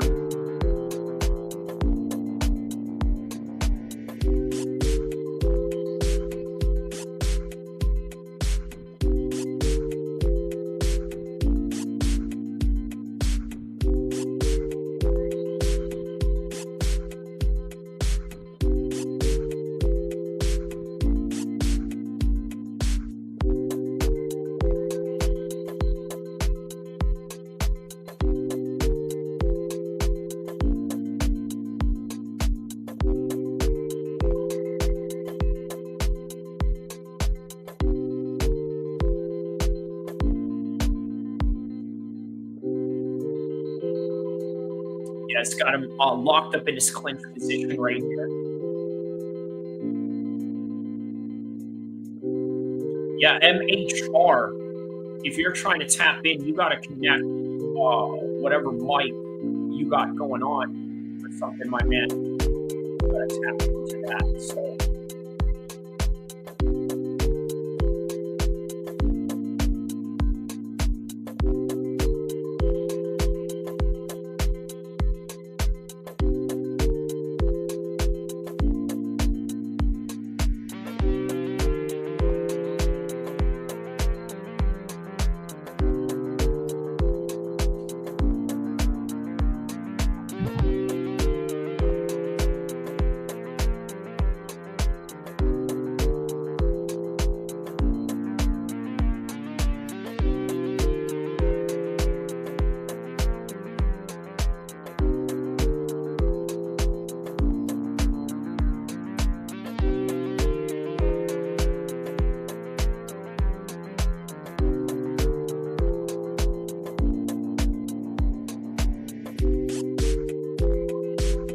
All right, so doing a very good job with this body lock position, sort of keeping him right backed up against the cage.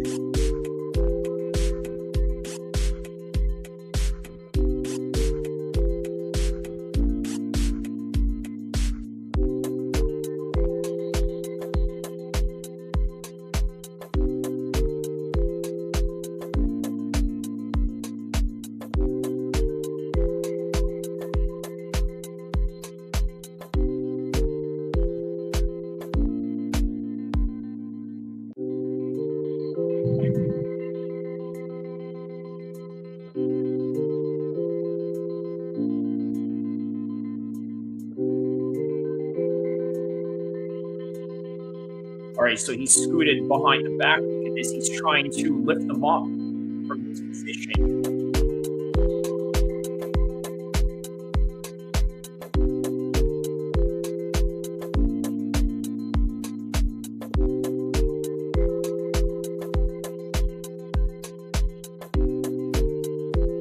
Wow, look at that. He's trying to climb up into a triangle.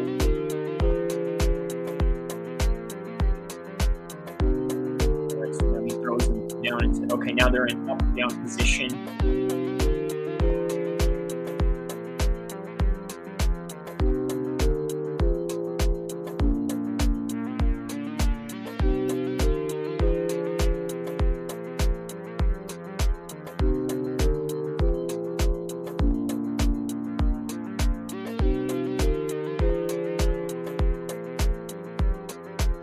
All right, now they're stood up.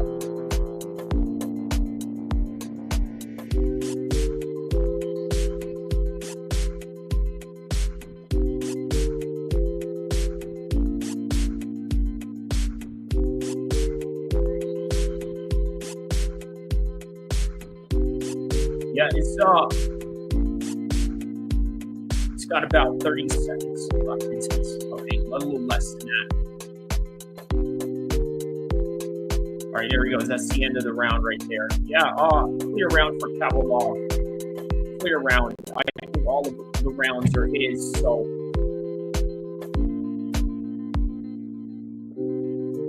There's Paul Hughes right there getting wrapped up. By the way, with no Conor McGregor, originally he was supposed to have Conor McGregor in his corner, but due to the unfortunate incident of Conor McGregor being convicted in a civil court, he thought that it was a bad idea to have Conor McGregor because he's the one that has to go home to Ireland, and Conor McGregor's moving out of Ireland. No. Yeah, Conor McGregor is going to move to the United States. And, yeah, we will see where from there and what part of the country he chooses to live in.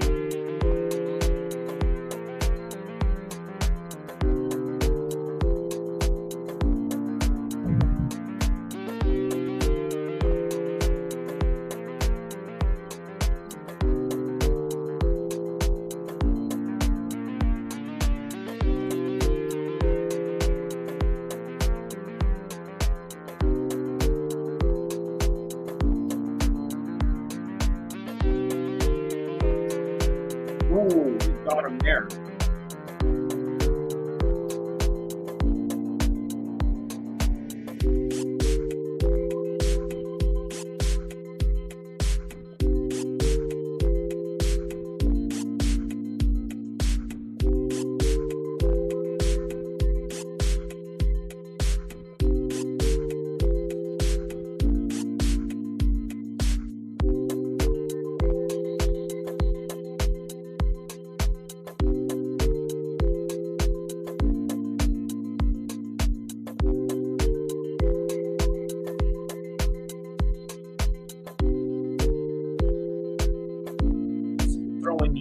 constant hooks, and then he's trying to throw the jab as he's throwing the hooks at the same time.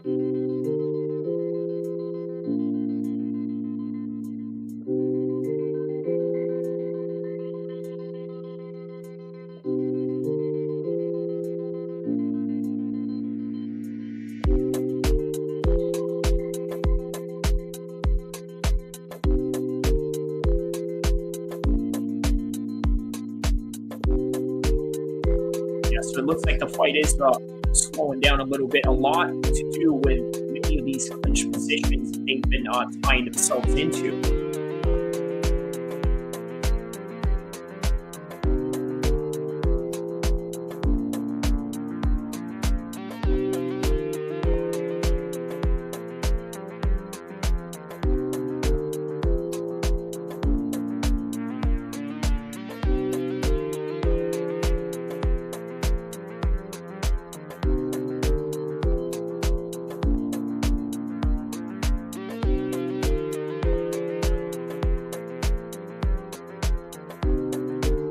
What's the round now? This is the third round.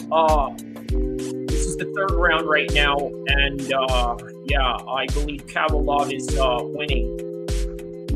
I bet 500 on Paul Hughes to win. Wow. Okay. Well, I tell you what, I'm gonna be keeping my eye on this comment right here for the whole entire stream up until the end of when Paul Hughes and yeah, I'm going to take a screenshot of this.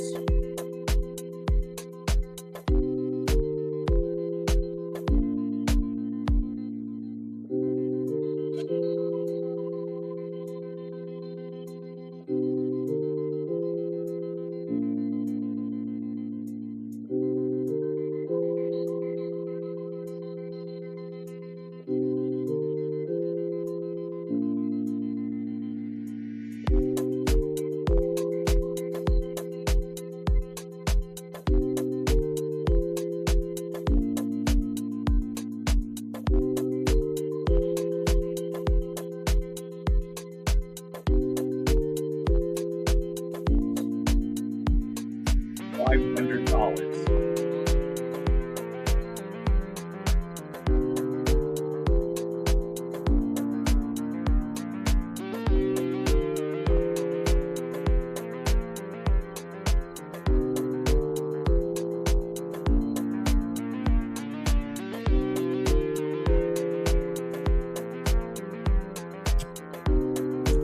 All right, so same thing, clinch positions that he's been on.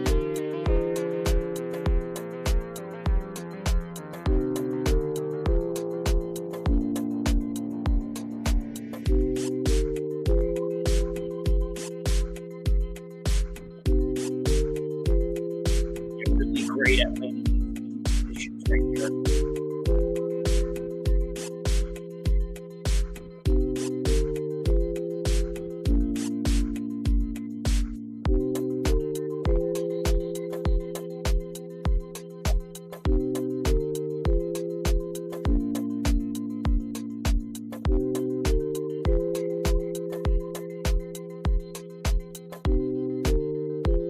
Three more fights, my man.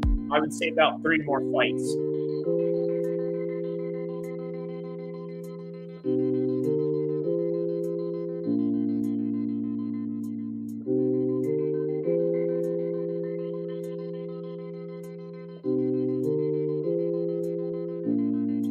All right, so that's the final bell right there. Argeline.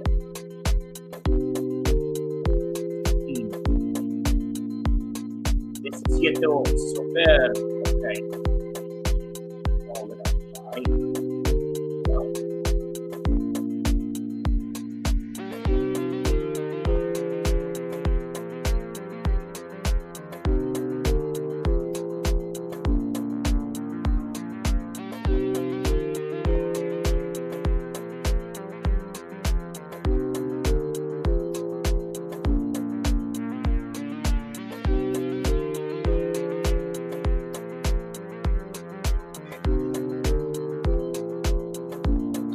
All right, so we got next fight coming up soon.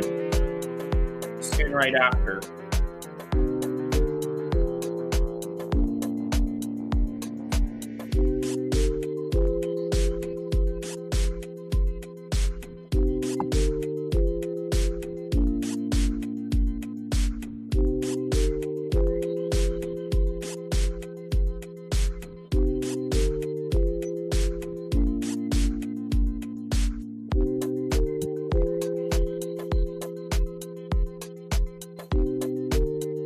In one or two fights from now.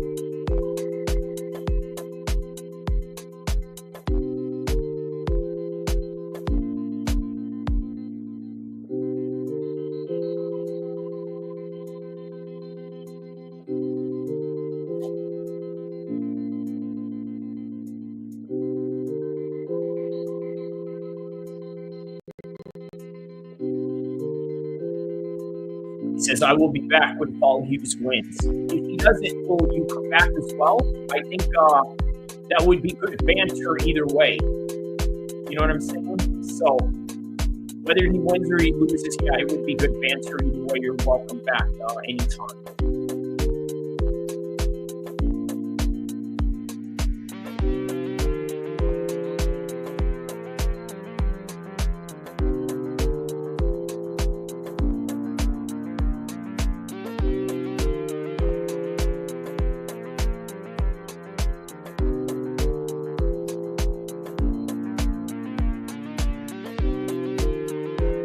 Thanks for answering. I subscribe. Hope you enjoy the fight. Who you got tonight?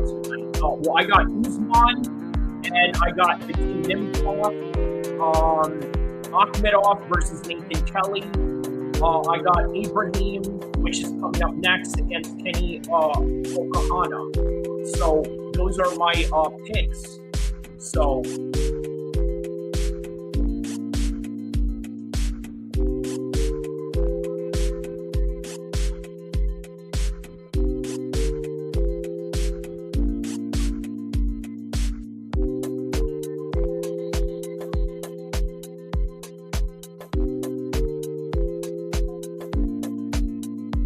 No, I'm going to go with Usman by decision. Yeah, that's what I'm going to go with. I'm going to go with Usman by decision.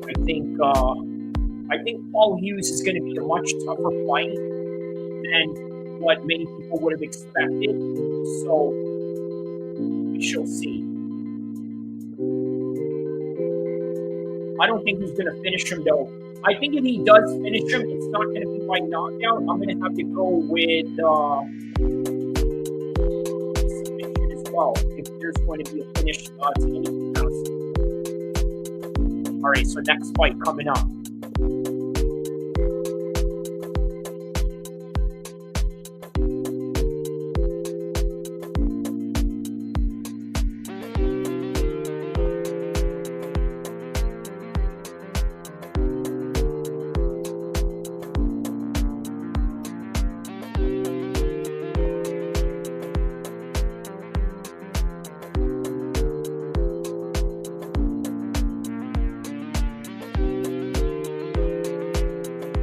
Shoutouts to Riyadh, Saudi Arabia. That's what I'm talking about. We got some people from Saudi Arabia, Argentina.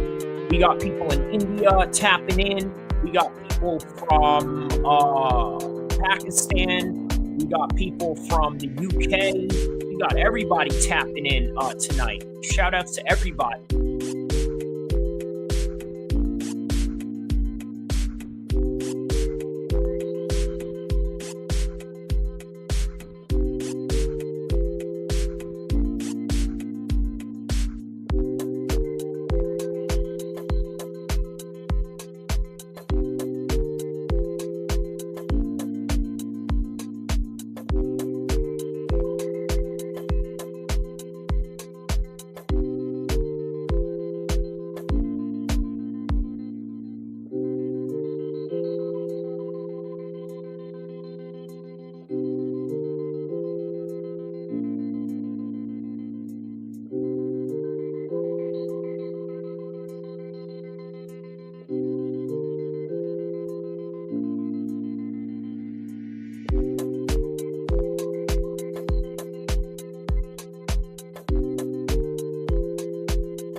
All right. So if anybody else is from any parts of the world that you'd like to proclaim, let me know, man. I love hearing from different people around the world. And, this is what's beautiful about mixed martial arts is that we're able to bring people from all different backgrounds, all different nationalities, different creeds, different belief systems, different sections of the world. I think that is one of the beautiful things about sport and sports in general. And I love it, man. I love it. I can't get enough of it. So, inshallah, more to come. And of course, I'm going to continue to do content for more days to come and more of the years to come, rather. So.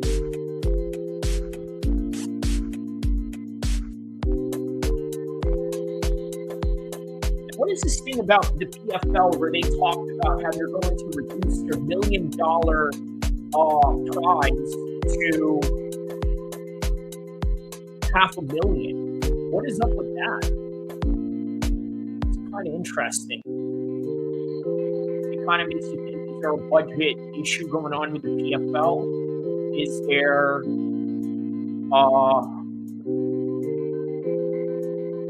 that's really all that you can think of, right? Is just certain budget issues that may occur in this particular process. And then that kind of makes you think, well, what is the health of that company altogether? You never know.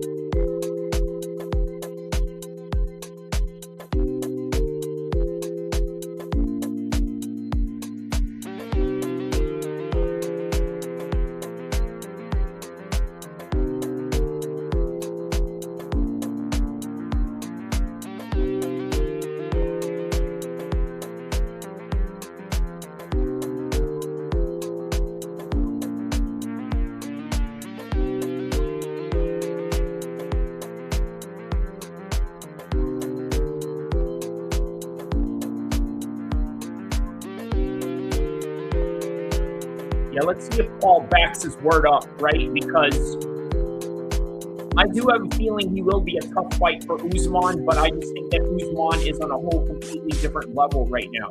I don't really see anybody in Bellator beating Usman. Maybe better challenges in the UFC, but that's sort of the reality that I am noticing right now. So.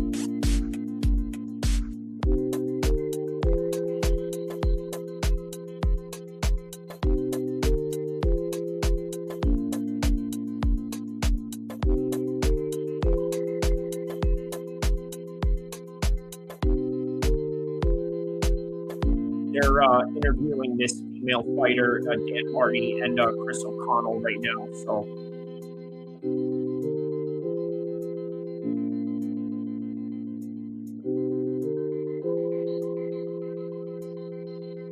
all right. So the next fight is coming up.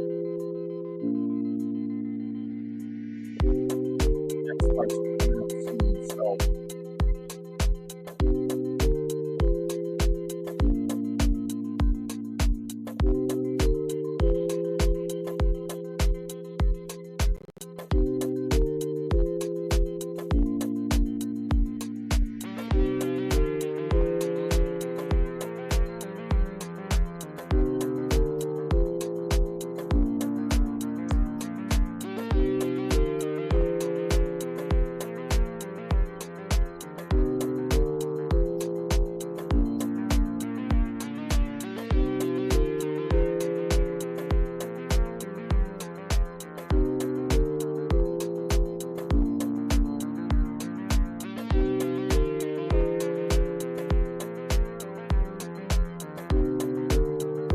All right, so Ibrahimov and Kenny coming up next.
off. And coming up.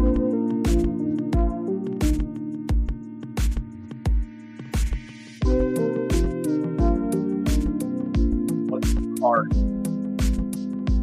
What's the card can you show? Yeah, I'm showing you the card right now. You know what I mean? I'm showing you the card right now, fam.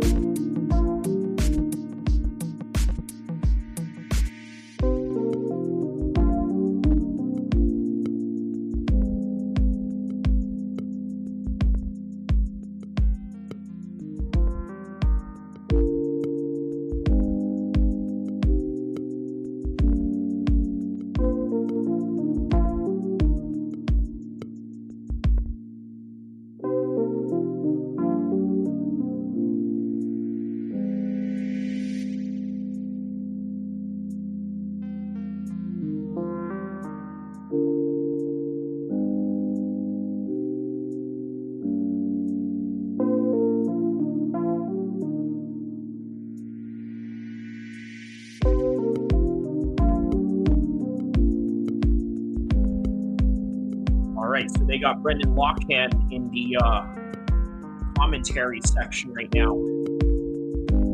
I believe he trained with Conor McGregor for a bit.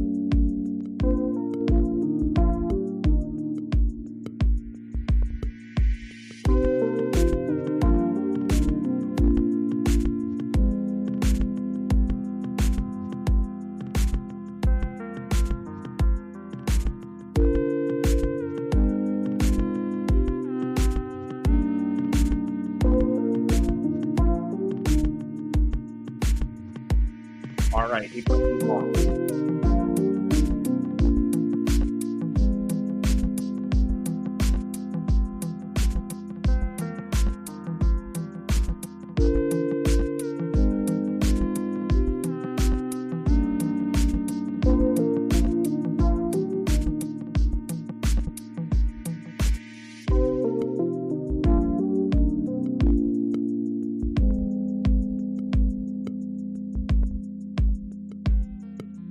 So here we go. Kenny making his walk right now for the 45 division, 145 division.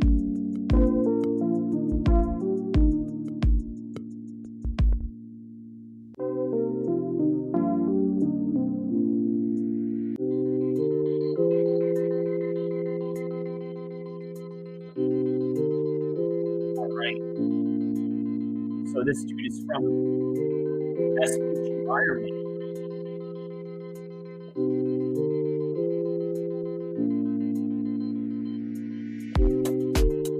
And a former not-fighter that fights out of England, Nurmagomedov. Really interesting.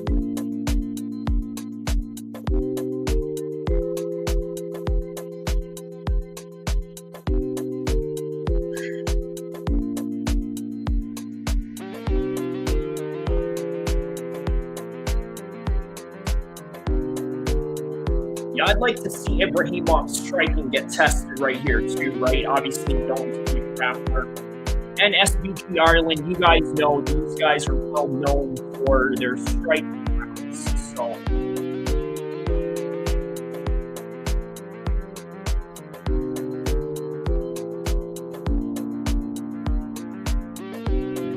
again, Dragonstein song.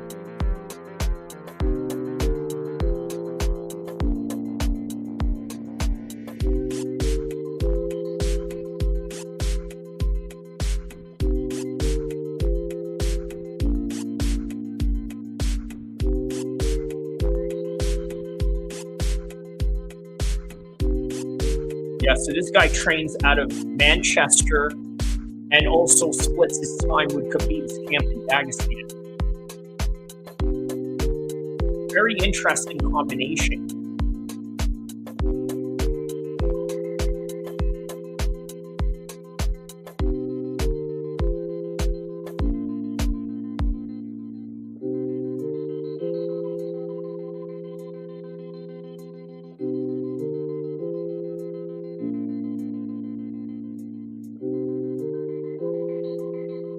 When is the fight UK time, Caleb? So to answer your question, Caleb, that should be right now So let's take a look at the time clock where you're at, right? You are in England, so London is 7. Okay, so I'm gonna say, Caleb, right around 9 o'clock your time. No, not even. Hold up, we're getting close. All right, yeah. I'm gonna say 8 or 9 around your time, main event. But right now we are locked in for Caleb. I'm sorry, Caleb. We're locked in for Abraham versus Kenny right now. Thanks, bro. Here's the sub. Oh, thank you so much, Caleb. Shout out to you, my man, and shout out to everybody in the UK. You know, one of my partners in YouTube, he's from the UK. They use Boxing Dosage, so be sure to check him out as well. He's a frequent in a lot of my pay-per-view streams that I do for the UFC. So he was featured in the Manchester card that I did with him. The one where Bilal Muhammad won his title. He was there with me for the Islam Makhachev card. He was there for the UFC Soche. So I do a lot of content with UK people. So, and then there's also Fight Night Frankie, an alliance that me and No Chill MMA and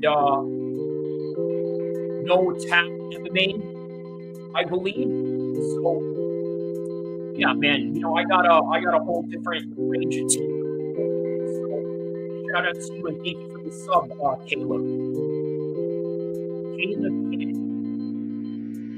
Assalamu alaikum wa rahmatullah, brothers. So I hope you tap in and yeah, here we go. Let's enjoy some fights together right now.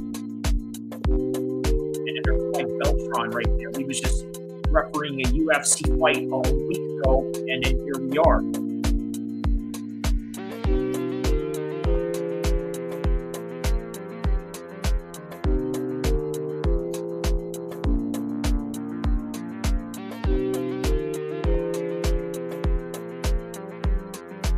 All right. Ooh, what is this? Fast start straight away.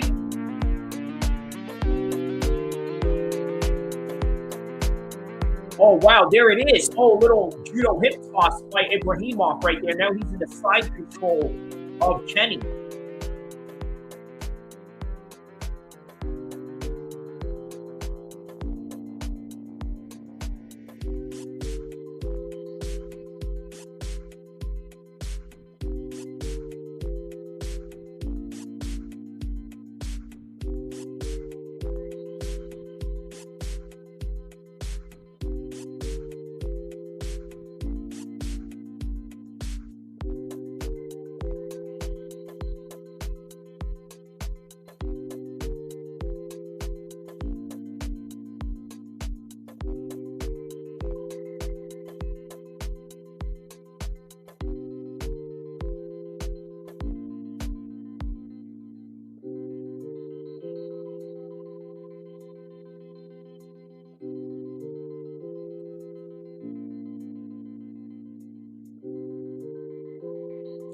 Who is fighting now? Shaz Umar says Ibrahimov and Kenny Okahana, which is interesting because one guy trains with Khabib, the other guy trains with Conor McGregor. So it's sort of that rivalry, in that trajectory of rivalry that we are seeing right now. Although Paul Hughes is not an SBG guy, he's an Irish guy, but just not from the same gym.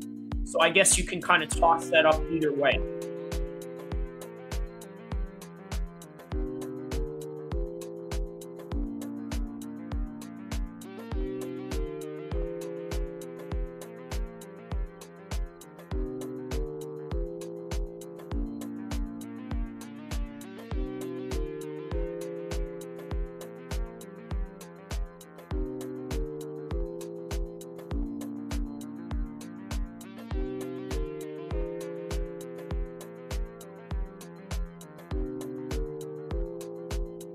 Okay, so he's dragging him back into the cage, probably down onto his own corner, and yeah, trying to get himself in an advantage position.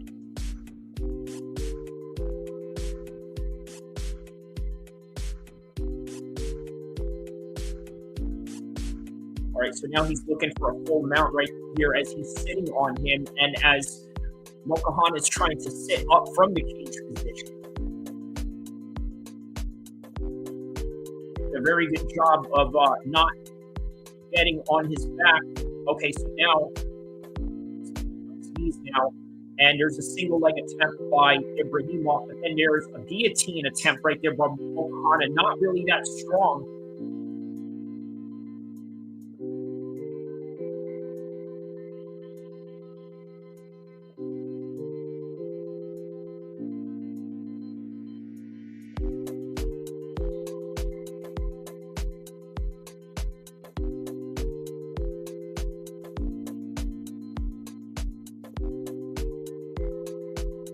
Yeah, the leg irons that they're doing, that is the specialty of the Dagestanis right here. Very good wrist control as he's remaining top position on Ibrahimov right now.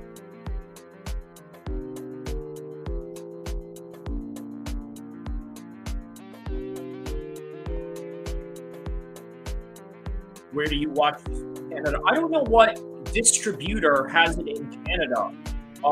That's a very good question, Baba. Bro, what time to start? Bro, you look like Ibrahimov. Shout outs. You look like Ibrahimov. Shout outs to you on that. I'm screenshotting that comment right there. I'm going to do a little pose on that one.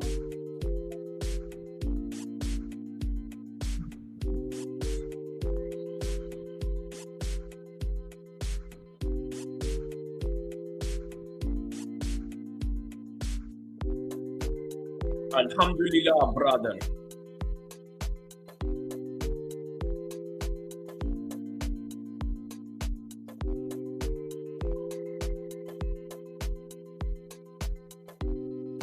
Joining here from Saudi Arabia. Shout outs to you, my man.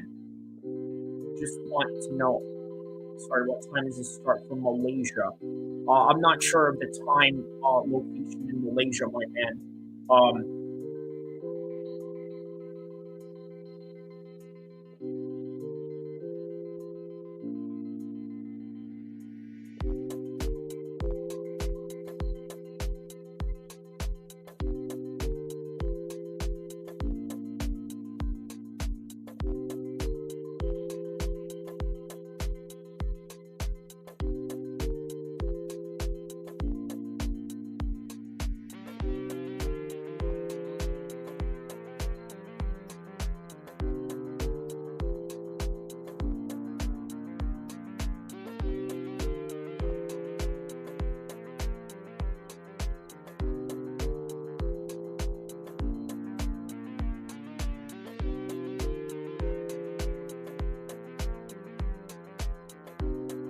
I'm from California, Sacramento, California.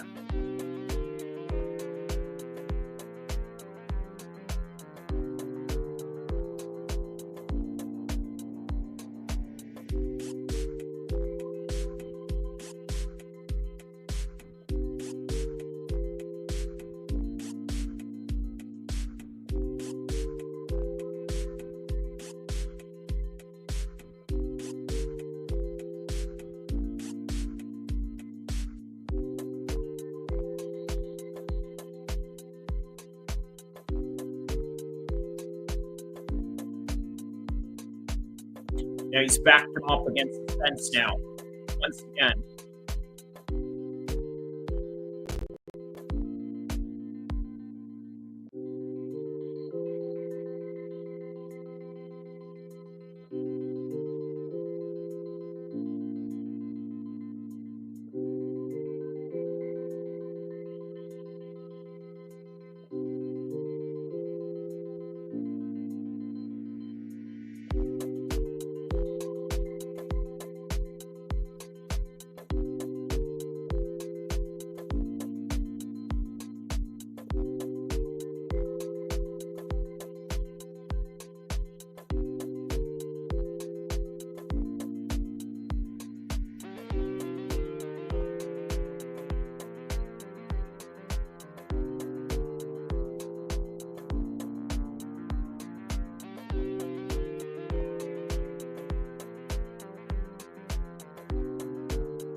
Listen, my brother.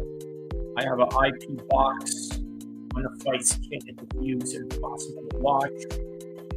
Yeah.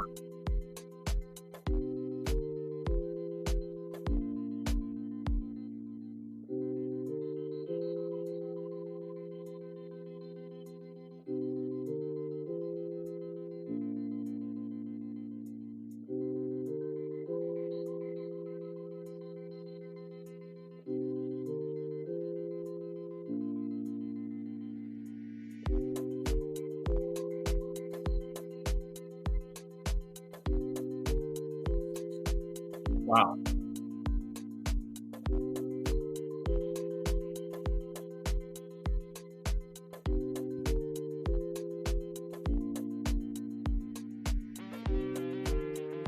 Let's see, who is this trying to join us right here?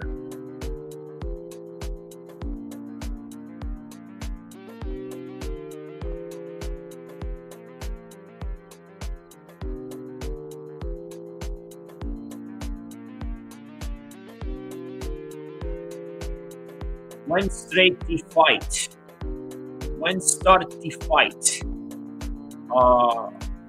Right now. The fight is starting right now, my man. There's a fight going on right now. Ibrahimov is doing a very good job of banging on this dude.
All right, here we go. He goes for a body lock position again. I mean, it's just constant with these body lock positions. Somebody send me link, brother, please.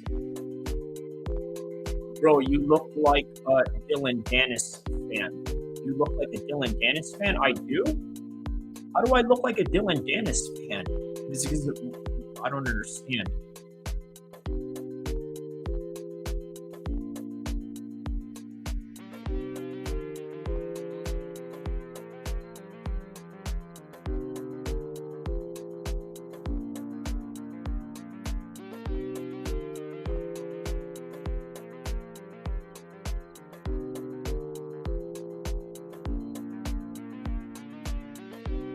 leg iron again.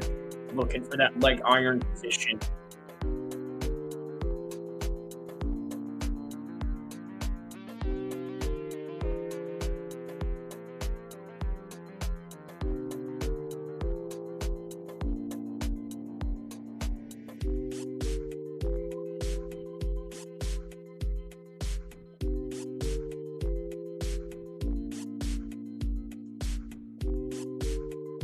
All right, here we go. See, he's looking to take him down again. Okay, now he's right on top. He's just been ground control for Ibrahimov this whole entire fight.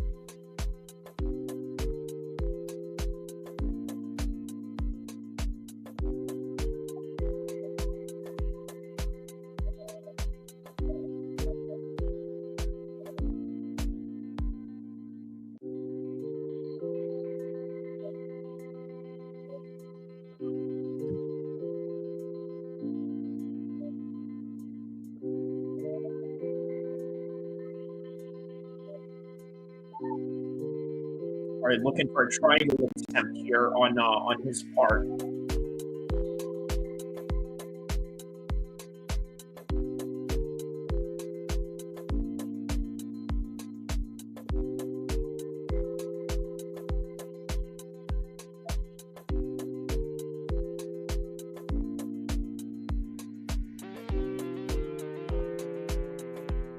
All right, so he's looking to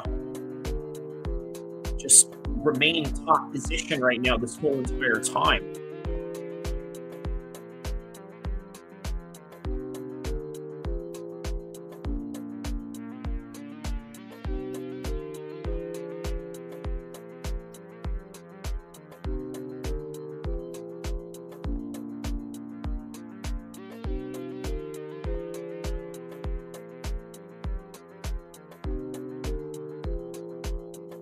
Where are you watching the fight? ESPN.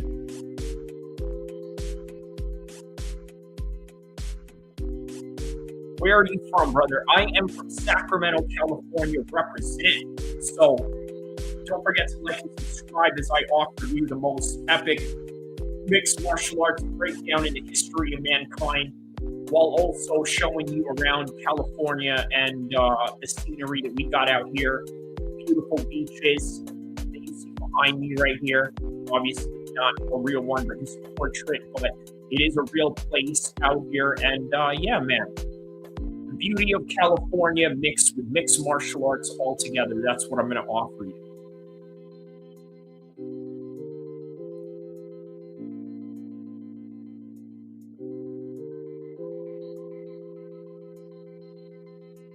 Ooh, and then he takes him down again.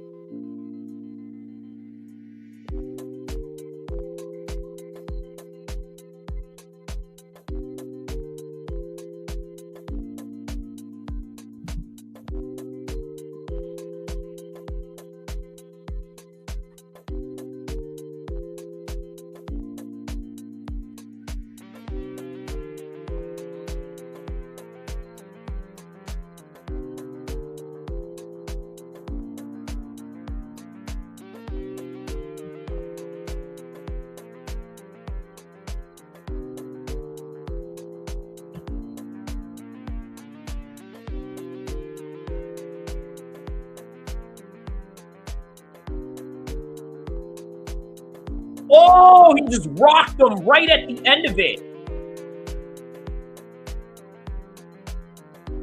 Wow, style points for Ibrahimov right there, man.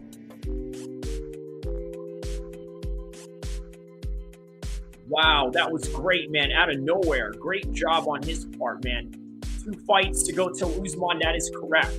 Yes.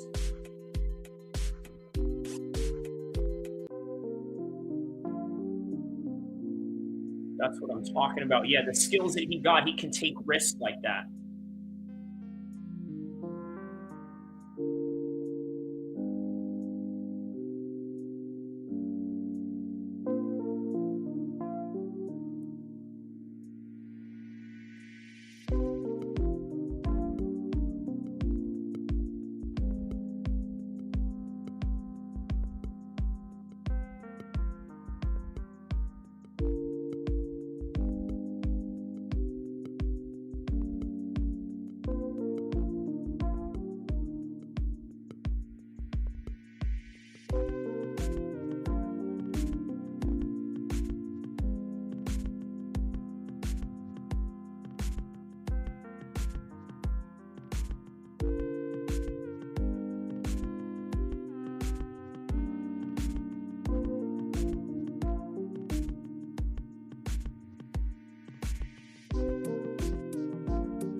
This right here is a fun heavyweight fight right here.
All right, here we go, 30-27.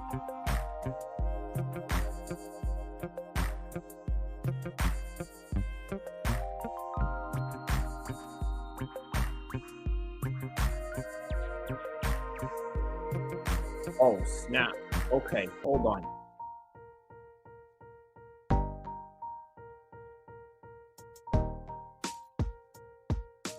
Hold on, what is going on here? Hold on.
Just trying to okay, so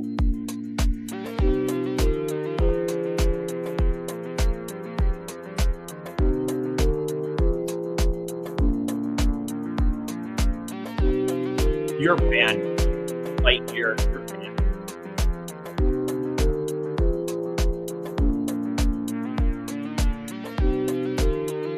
Hey, by the way, find this guy right here, Lightyear, find him.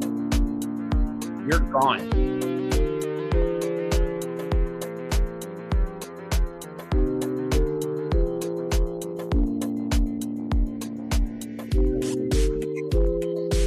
What about 5 a.m.? I'm out here so sleepy. Okay. All right, man.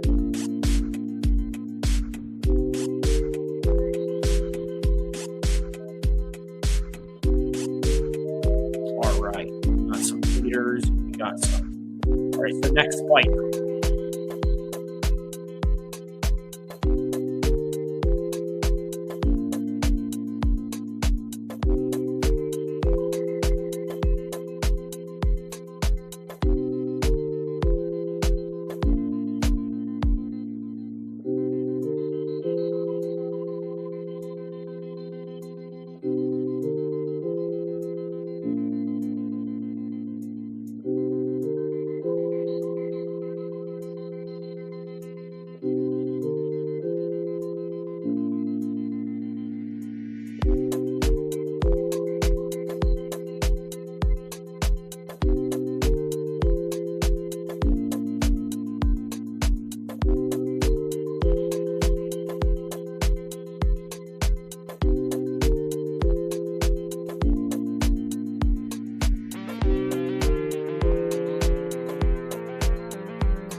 All right, here we go. Featherweight matchup coming up, guys. So Nathan Kelly coming out to fight Nurmagomedov. What is the fighter's name, please? It is Nathan Kelly and El-Kheer at 145. I believe Kelly is 11-2, and Nurmagomedov is, I believe, 10-1. So both guys have very good records coming into this, and couldn't ask for more in a very highly competitive fight coming up.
What's the time? It is going to be soon.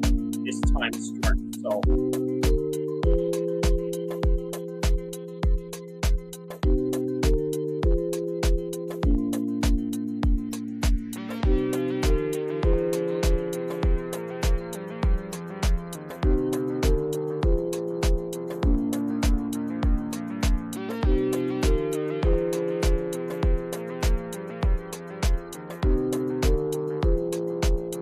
wow.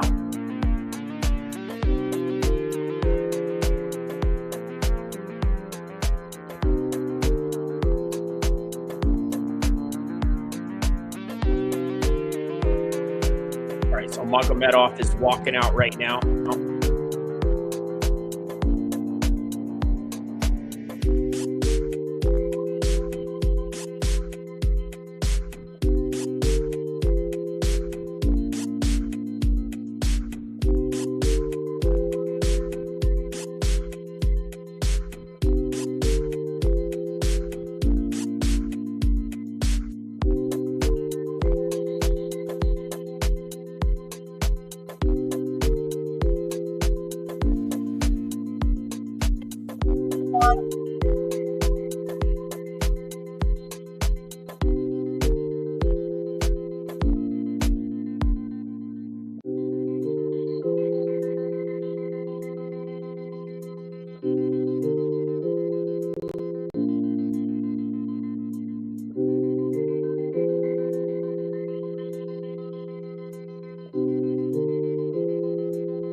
He said, whenever you hear this music, you know that it's going to be a tough night, while referring to the Dagestani song that we walked out to right now. All right, so yeah, there's different versions of this song. Some of this song has, let's say, the rap version of it, which is what the beat walks out to, and then this is sort of like the acoustic version of the Dagestan song.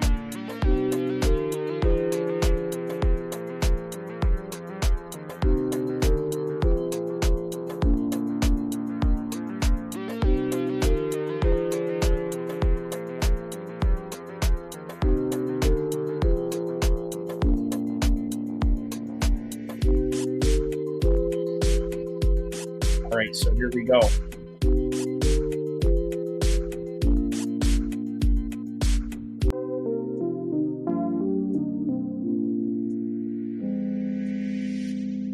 All right, here we go. They're about to be announced right now.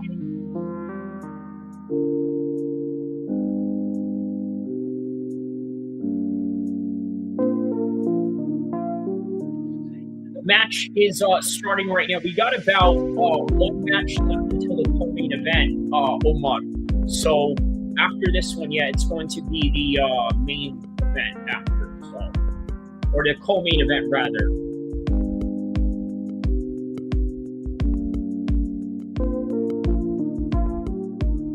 All right, Nathan the Menace Kelly. Here we go.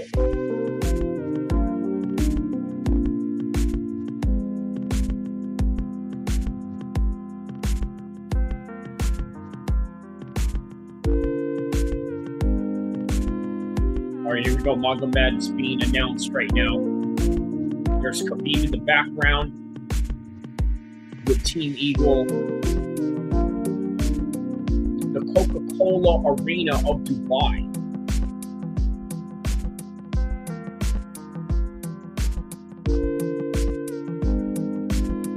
All right, Nurmagomedov, here we go.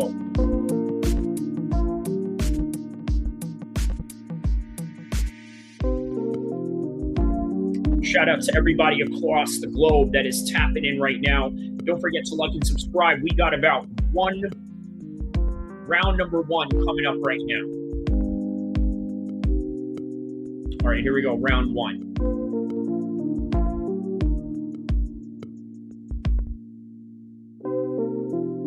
Did it start? Yes, the fight between Magomed and Kelly is starting right now.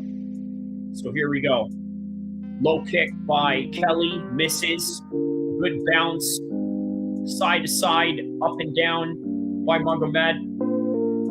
Low kick by Nurmagomedov.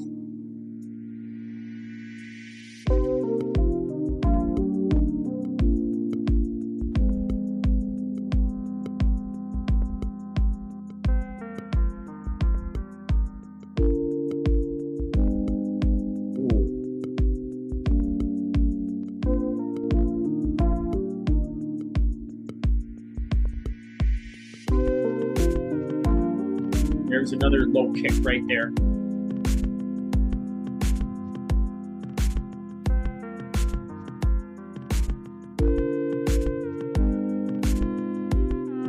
All right, nice little flurry right there in the inside between them. Here we go. He shoots in. Is he going to get this double leg? Yeah, he gets no. Very good. Ooh, from the body lock position. Drags him. And now gets his back, or at least he's attempting to get his back right now.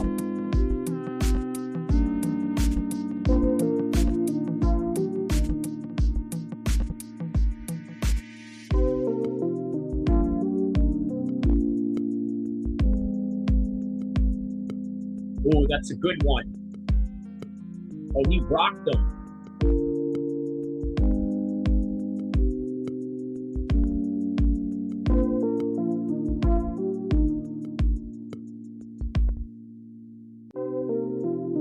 Wow, now Nathan Kelly is on top.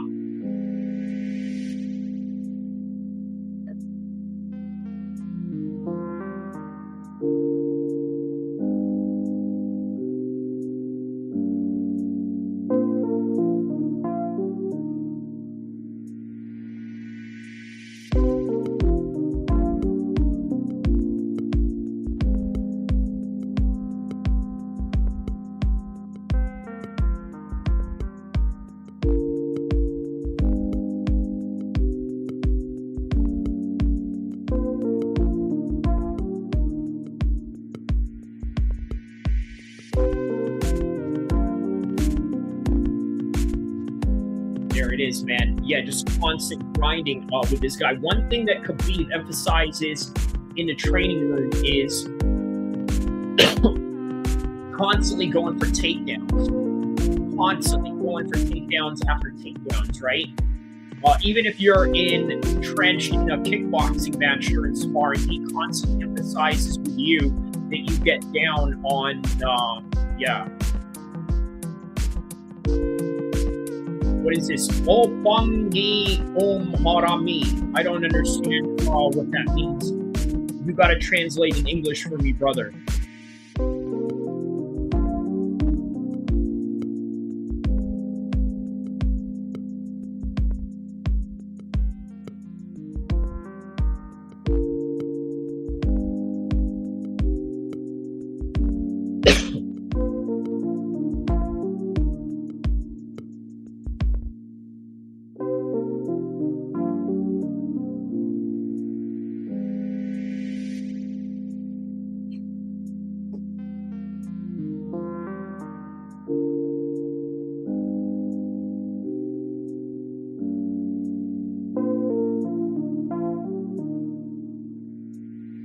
All right. Oh, they're saying no coaching. There's a little breakup right here. Maybe a low shot. All right, so he's good. Mike Beltran's ready to commence action between them right now. All right, here we go. Round one.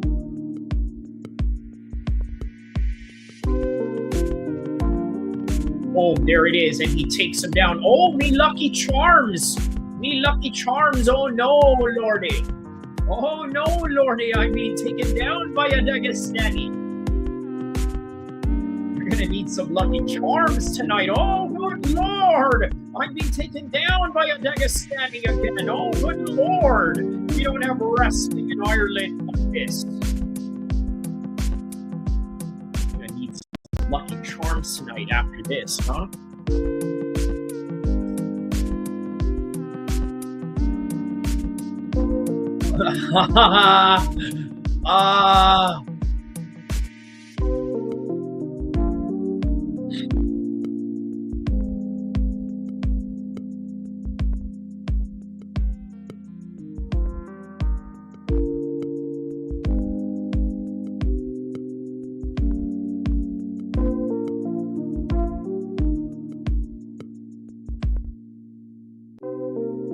Can't speak.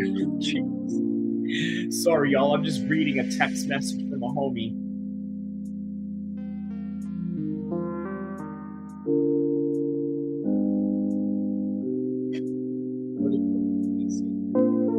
Okay, so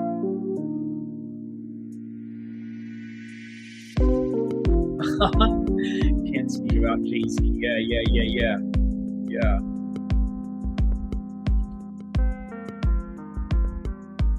Yeah, really good top control by Nurmagomedov. Here he is now.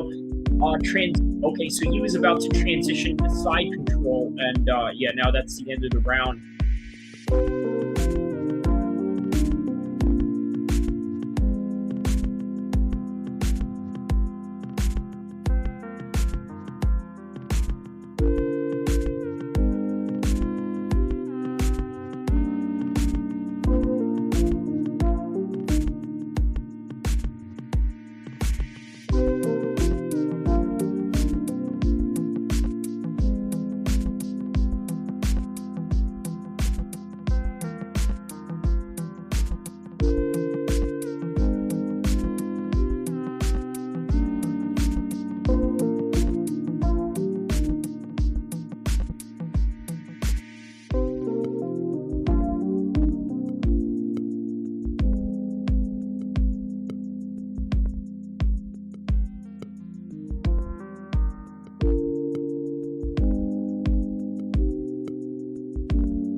All right, so that's it. One more round, and then we're in the third round right now. There it is. Once again, another rinse and repeat. This is something I noticed, right? Once a fighter knows that he can take you down, he's going to constantly do it over and over again. And then you, as a defender, you're going to have to deal with all of his weight pushing up on you, all the constant pressure while he's remaining relaxed on offense. And even worse, if he's a very experienced grappler and a very experienced wrestler at that, because he's just going to continue that pattern over and over again. Hence the term that I like to call rinse and repeat, which I think is a common term now in most fights. So,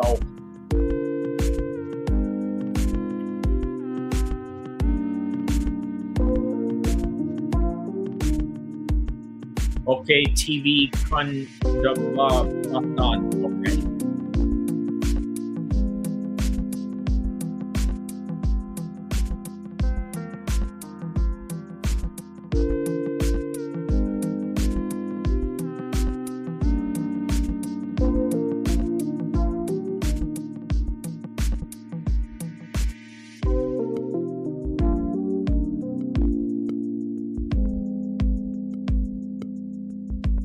You never want to be stuck in a position, and Kelly is really trying hard not to get stuck in this position where he's at right now.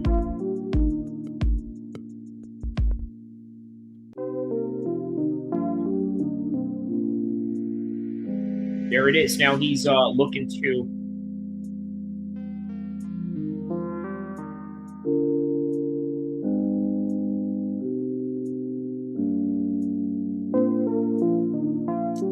Good job on Nurmagomedov right there. Just really putting a whole lot of pressure on him, just sitting on the side of his hips right there, making him work from that position.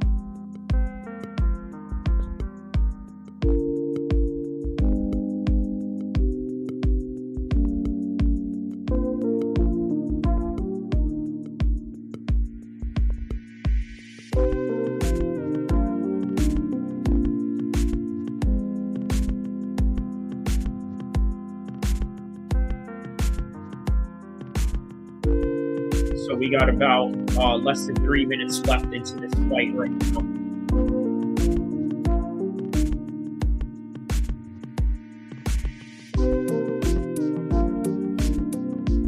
There's 3 rounds for this one right here, this contest right here, Omar.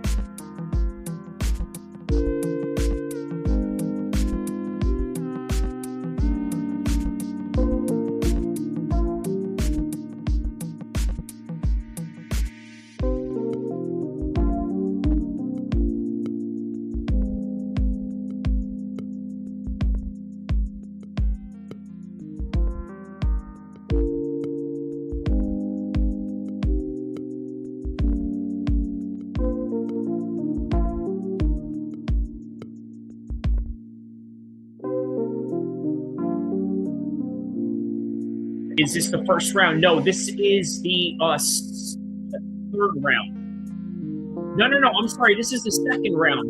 Yeah. This is the 2nd round. Sorry. I was reading. Yeah, it's the 2nd round.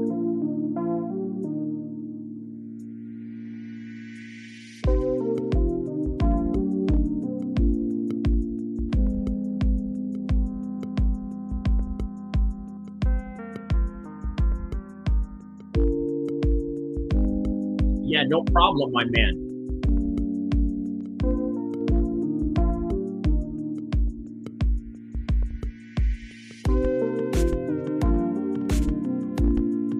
Oh, he choked him. That's it. He got the choke. Yeah, I would not be surprised if that's what it's going to look like later on.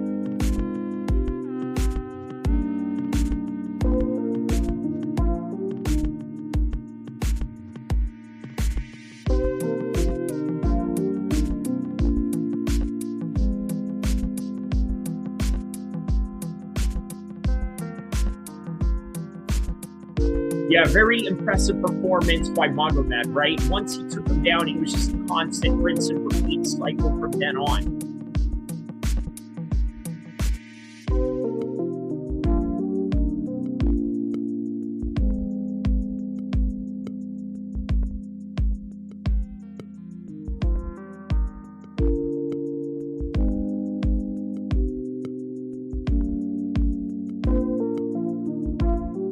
Yeah, there's a lot of more pressure for the Irish guys to win now, right? It just seems like an overwhelming shutout for the Dagestanis right now.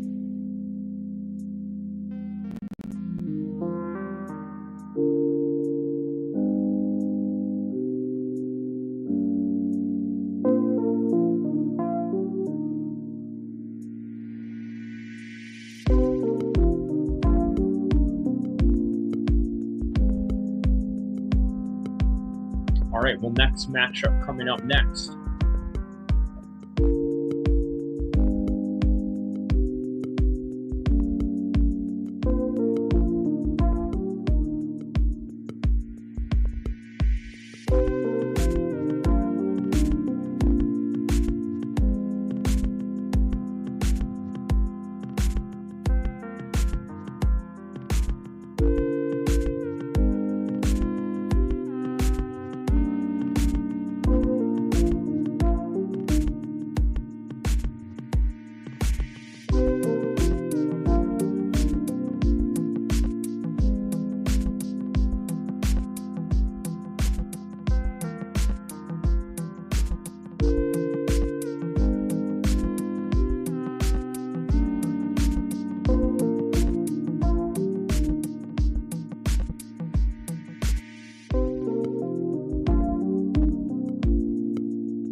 Damn,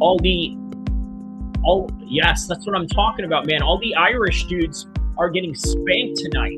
What do you think of that? What y'all think of that? Write on the comment section. Let me know what you guys think about all the Irish getting spanked tonight. But I think we sort of expected this, right? We sort of knew that this is how it was going to go down. So here we go. Heavyweight fight coming up next, right now.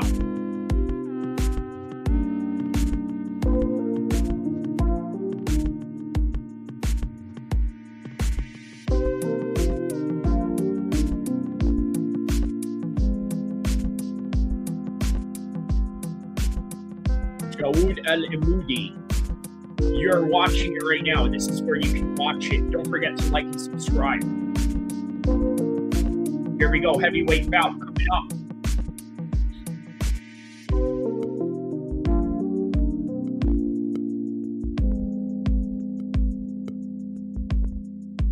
All right, here comes Tim Johnson walking out to Ted Nugent. Stranglehold.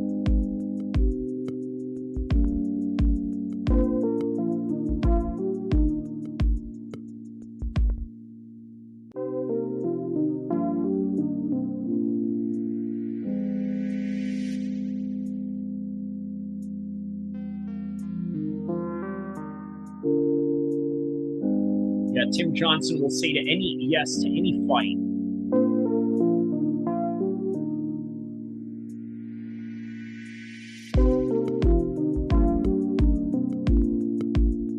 But yeah, I don't see him taking out Nemkov in this one. I would be very surprised if he does. Send me location, like location, brother. Send me location. And Jawood is out of the loop. He has no idea what we're talking about. Went way over his head.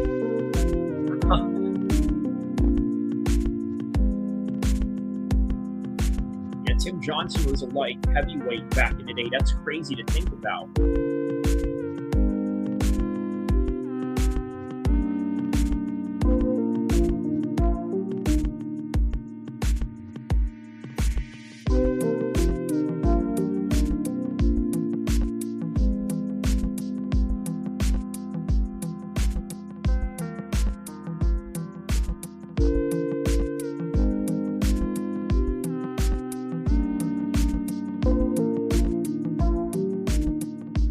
I see the fight link. It's right here. The fight is right here. I'm giving you a play-by-play. So Vadim Nemkov is walking out to the cage right now. Probably going to be in the corner of Fedor, my assumptions.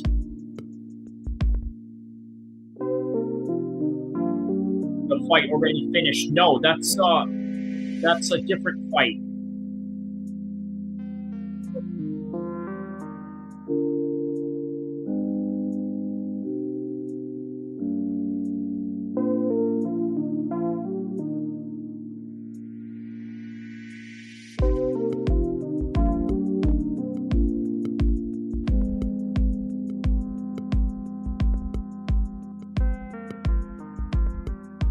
They're definitely muscle framed up and everything.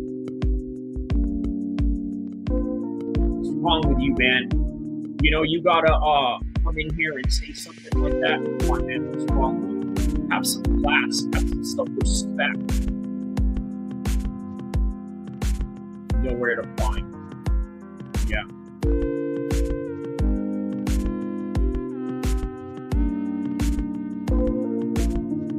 Right here. There we go. Vadim Nemkov and Tim Johnson are about to be announced.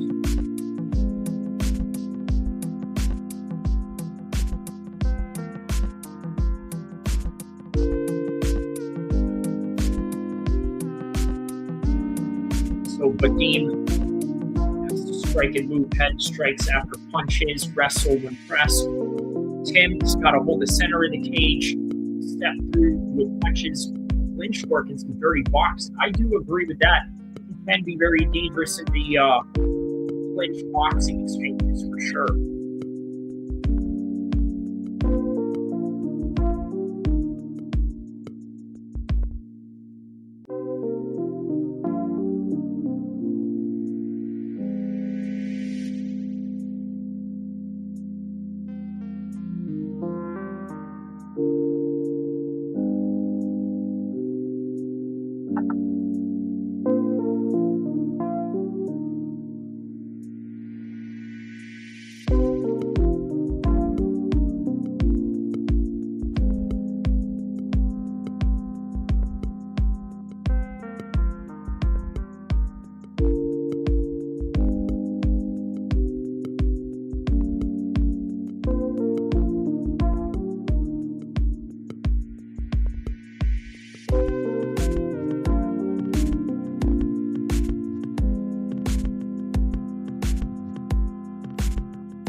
Vadim the Machine Nemkov.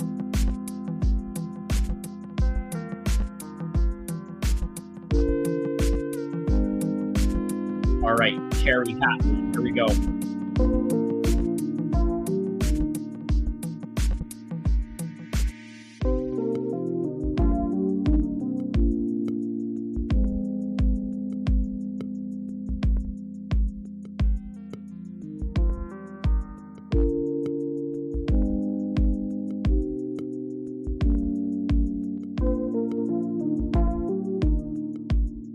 All right, very nice bounce around by El-Kheer here.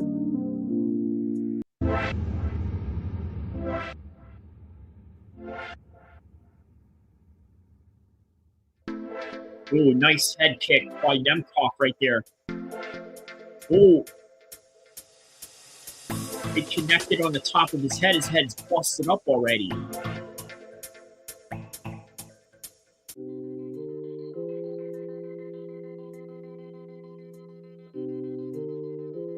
Yeah, the speed difference on Nemkov is just absolutely noticeable, right? Like, you could absolutely see the speed on this guy.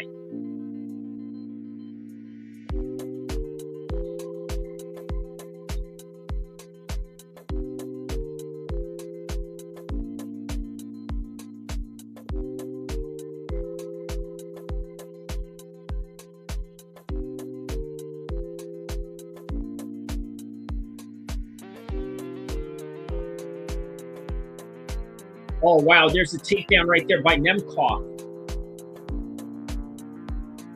Got him taken down. Ooh, nice trip right there. Very good wrestling on the part of Nemkov here.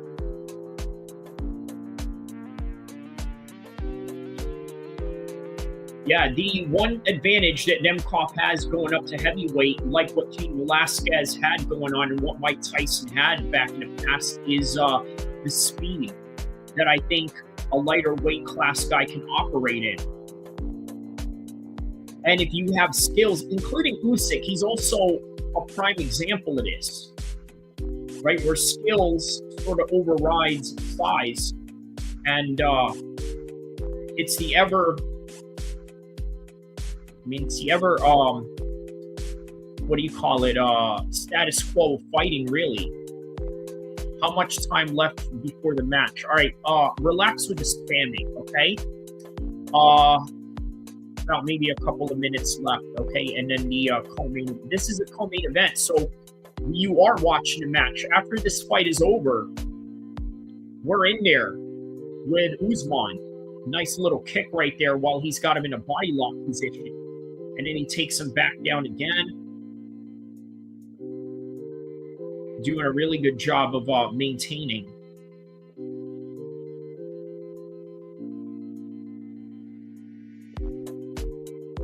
And he's got Nemkov on his back right now.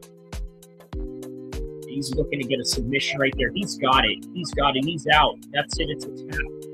Great job on. He did a very good job on that one. Very good job on Nemkov.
All right, so PFL Mina, huh?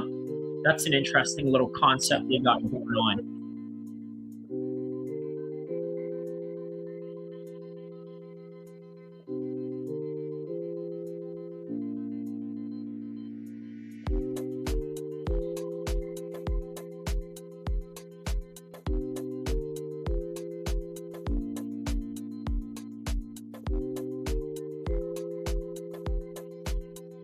All right, here we go. Official decision coming up right now.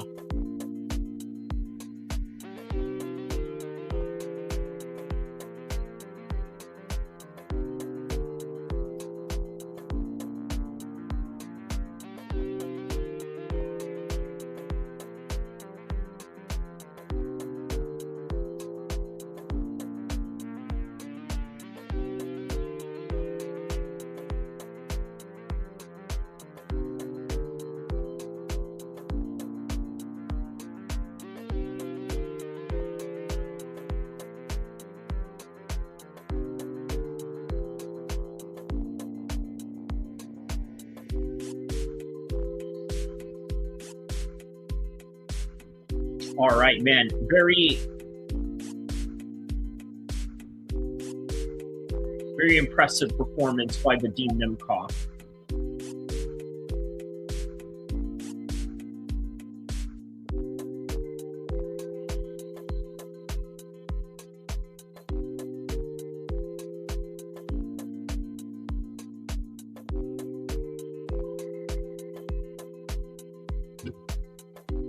Yeah, man, that was very easy, right? The speed that he had going on, it was just very easy for him to get in there and do what he needed to do.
All right, so here we go. The main event is about to start right now.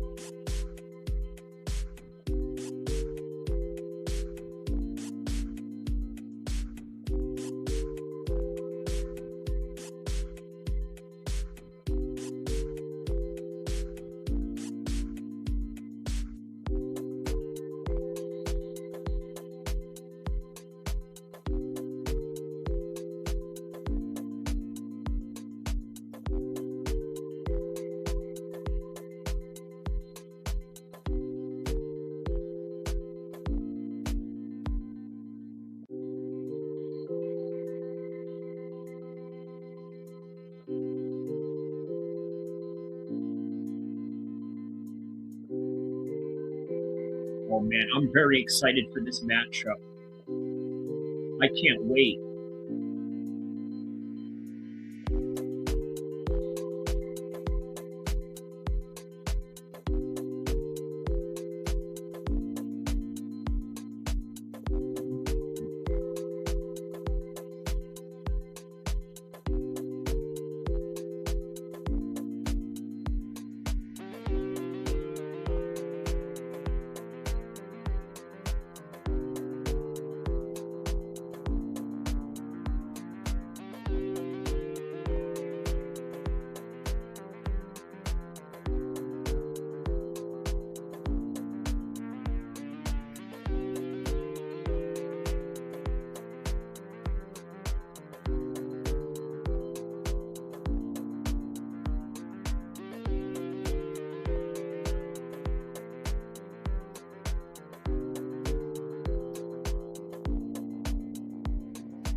All right, here we go, man. Sorry, I got a little distracted. I was reading a few things there.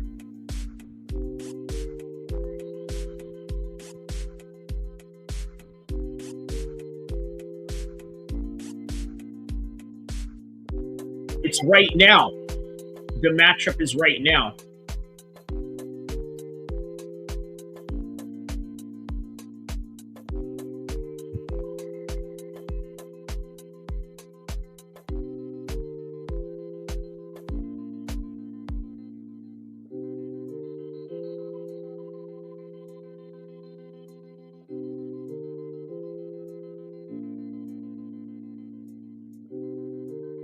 All right, so here we go. Sat, how is the time for Fight the Ottoman? I'm not sure I understand your question. What time is the fight for the Ottoman?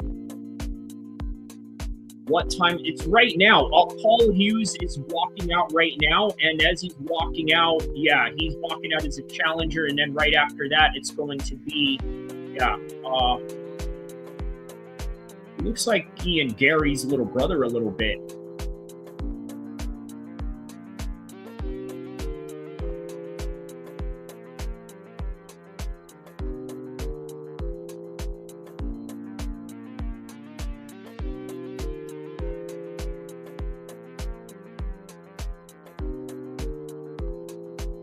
Wow, the main event is right now.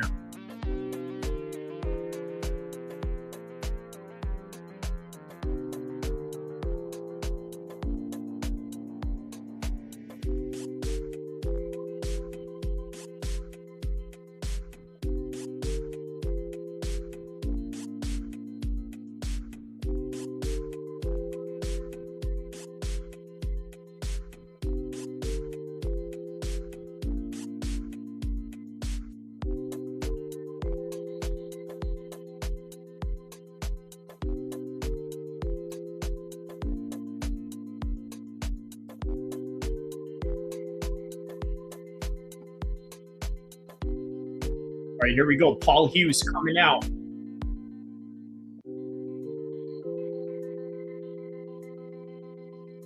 What song is this Paul Hughes is coming out? Hey, does anybody know the song that he's coming out to right now?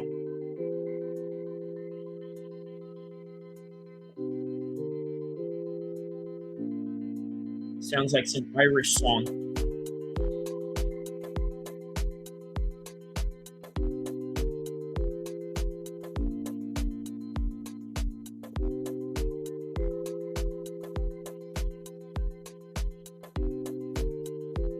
Where can I see the fight? You're seeing the fight right here, my man.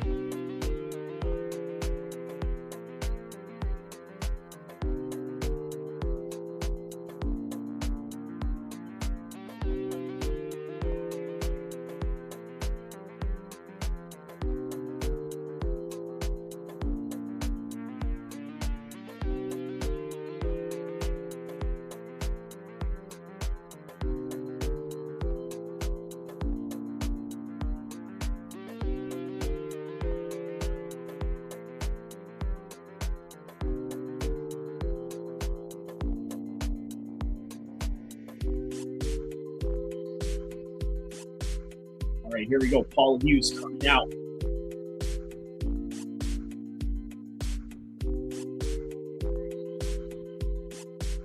Well, of course he's going to demand it. I mean, considering the fact that he is a contender trying to fight a champion, right? So it's only right that he would be asking for this kind of fight. So.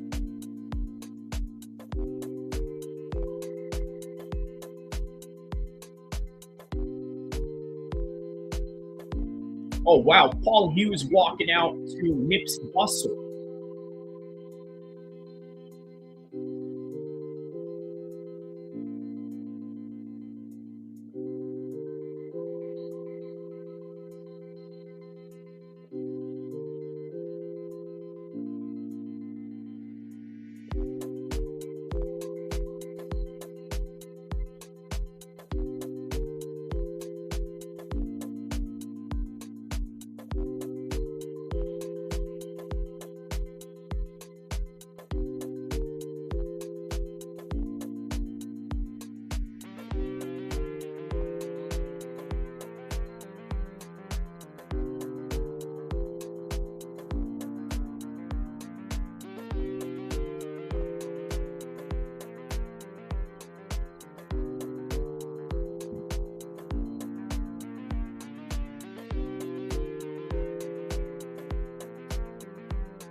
All right, there it is, man. Walking out to some Nipsey Hussle, huh?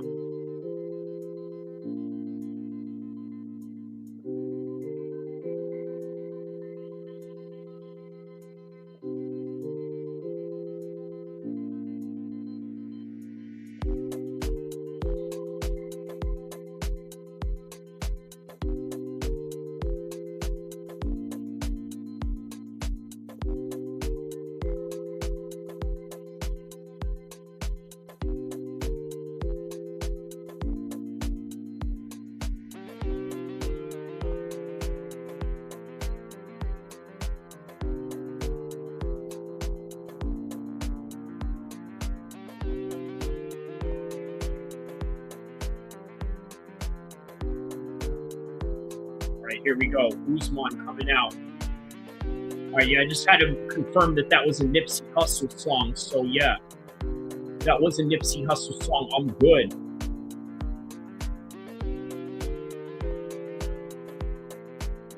All right, Usman Nurmagomedov.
right, here we go. Usman walking out, 26 years old.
All right, here we go. Paul Hughes.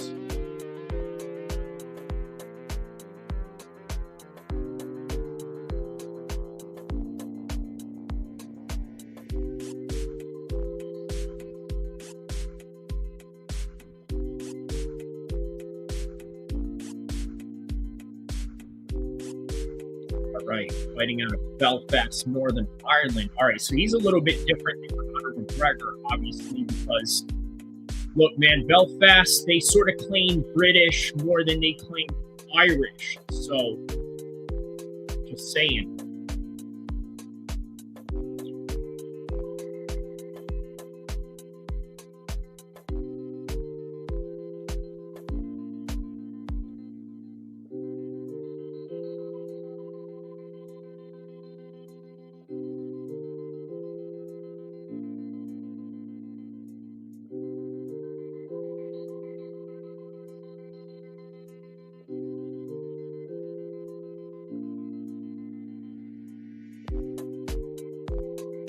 Right, so here we go. We're going to have 5 rounds of this. Look at this. He gives him a little bow.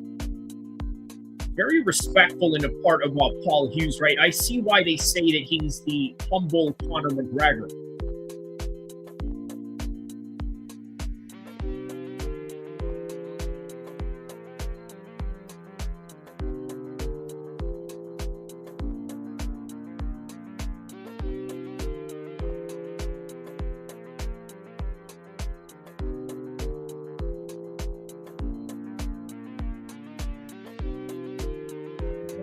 Round 1. Let's see how this goes. Low kick by Usman.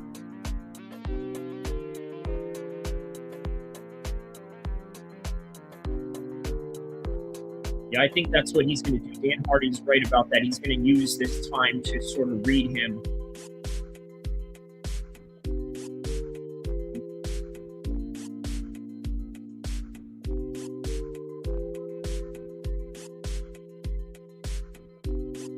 You know, it's really flicking that kick out, really putting it out there, letting him know, hey, you know what? You can come in at this range, but you're going to get hit with kicks coming towards me. And there's an nice low kick by Nurmagomedov there. Another one. good connection on his part right here.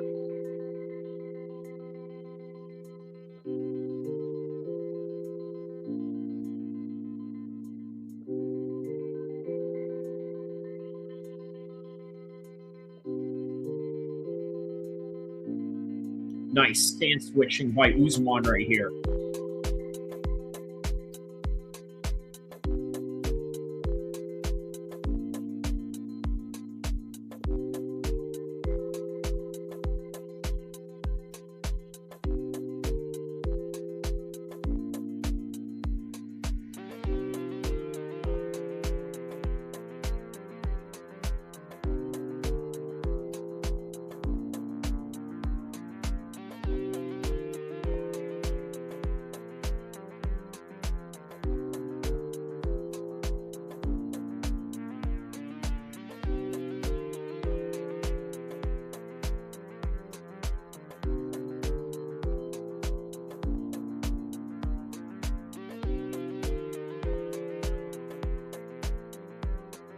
Oh, nice. Nice counter shots by Usman there.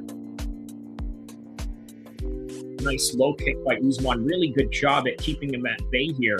And as for Paul Hughes, no matter what he does, he cannot penetrate the inner side of Usman. In other words, he can't close the distance on him.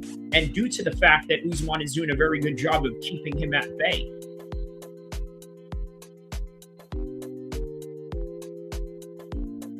Everyone that's on this chat, please hit the like and subscribe button, okay? Because just so you know, it's almost like stealing that you're not pressing the like or subscribe button. You got to understand that. It's stealing because this content is already free. I'm already providing a service for you by giving you a play-by-play analysis.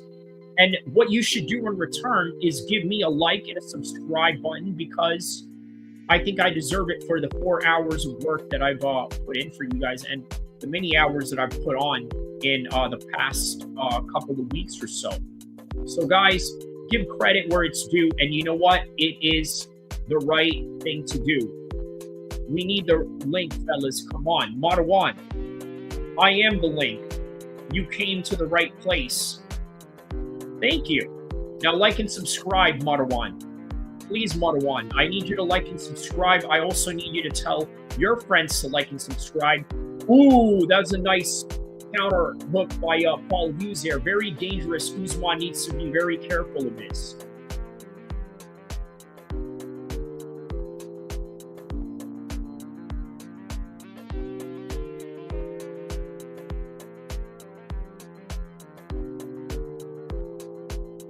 Yeah, really nice lead hook kick right there.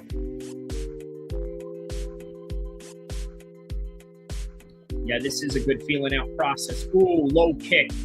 Low kick right there. And Paul Hughes apologetic straight away.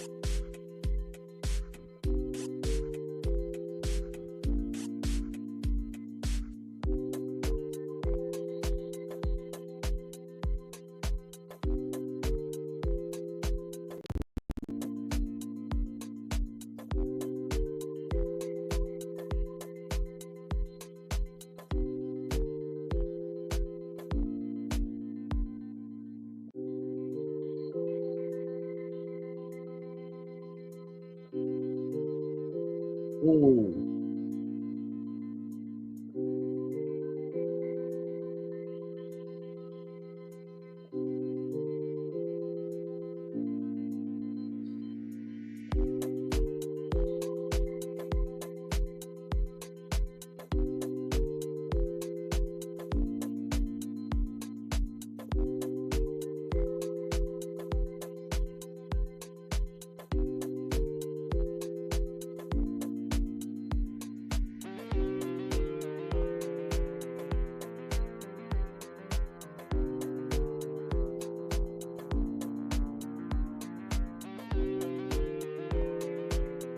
Yeah, the long range of Usman's doing a very good job at keeping Paul Hughes away from his power that he has, especially in close range shots and hooks, right? So he's doing a very good job of keeping that away from him.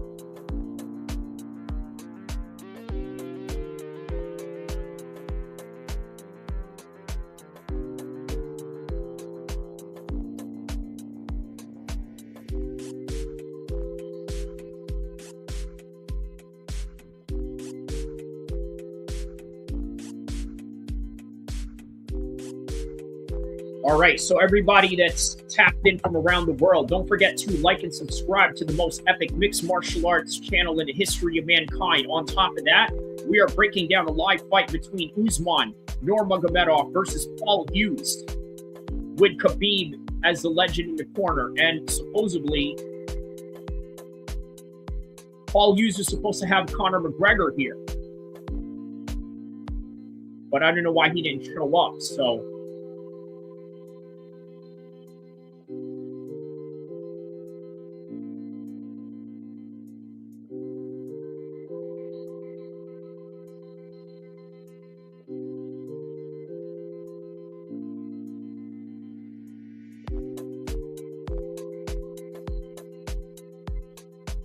One. So listen to the play-by-play. We are round 2 right now of this championship fight between Paul Hughes and Nurmagomedov. So feeling out process in the second round right now. First round, I'm going to say, and I'm going to give it to Usman. No takedown, just a constant kickboxing fight with Usman sort of winning the exchanges, especially with the front kicks, the hook kicks, the question mark kicks that he's throwing at Paul Hughes, and then the low kicks that he's constantly connecting here. Oh wow, he just off balance Usman, not really a knockdown there. Okay, here we go. Now he switches levels, looking for a takedown. Wow, Paul Hughes wants his takedown. This could be a very difficult fight for Usman if he does not take him down. And Paul Hughes' corner is calling for composure.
Really sharp kicks by Usman here.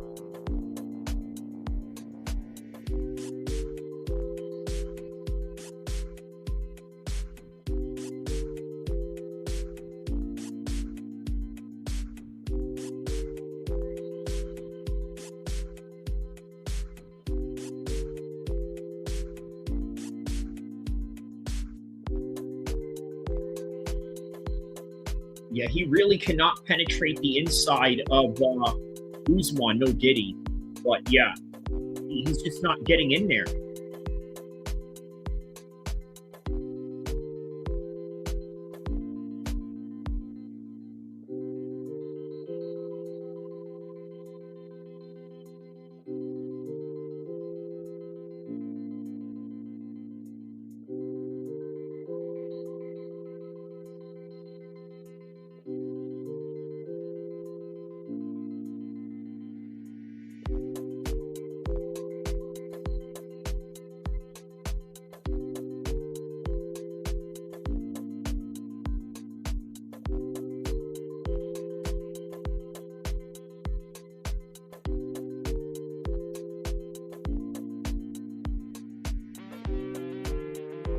Ooh, very nice.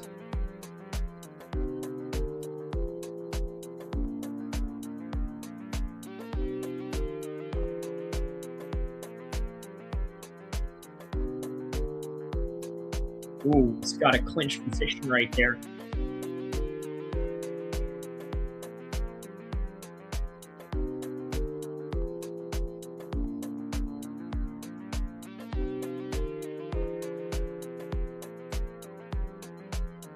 Ooh, nice. Nice combinations by Usman right there.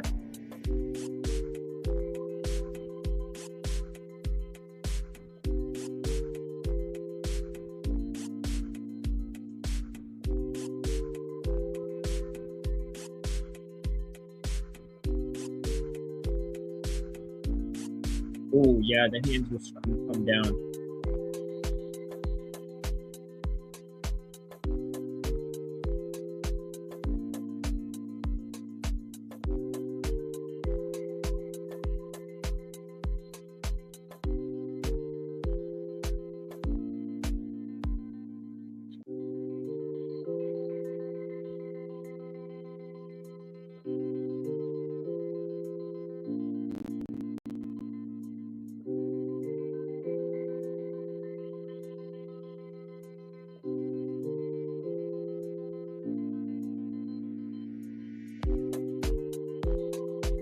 Yeah, Usman got this right here. I told you guys this was going to be a 5-round fight, right? Now, I'm going to be curious to see if Usman can finish Paul Hughes. Not yet. Let's find out.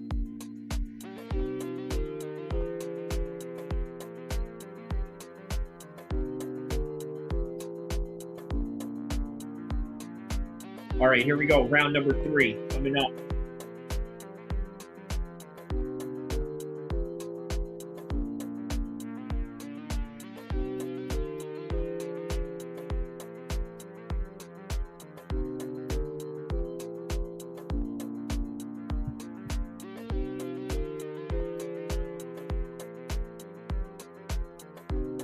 All right, here we go. Stance switching on the part of Usman here.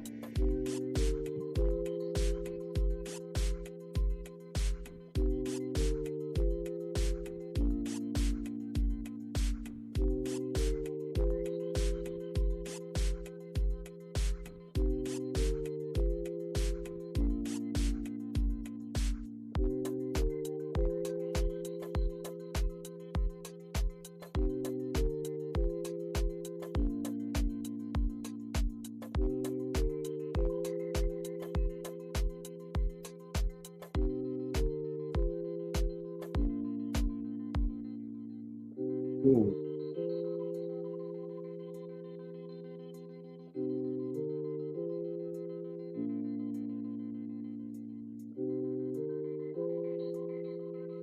Oh, that was a good hook. Yeah, Hughes is not backing down in this fight at all, man. He's there we go. Oh, but he's doing a very good job of stopping these takedowns, man. It's very difficult to take down Hughes.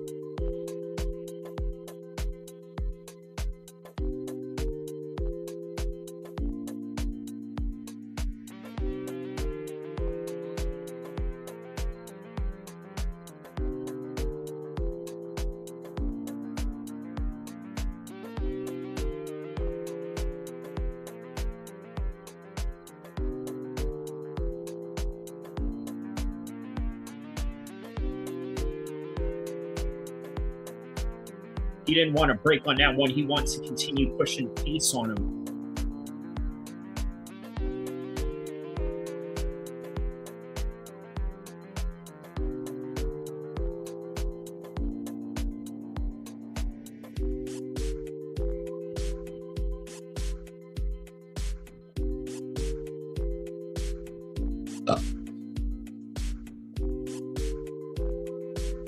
Oh no, another one.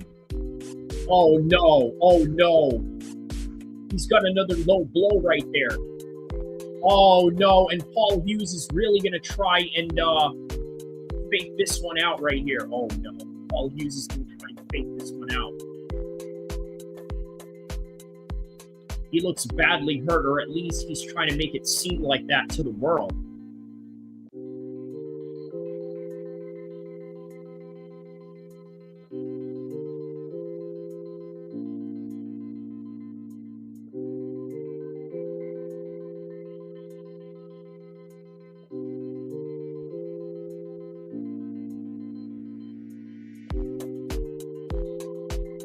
Okay, so there's a point deduction right here.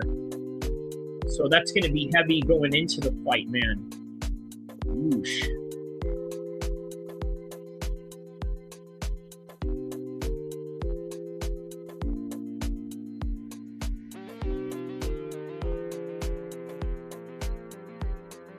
Oh, there we go. Now he finally gets the takedown, but Paul Hughes is doing a very good job of keeping up.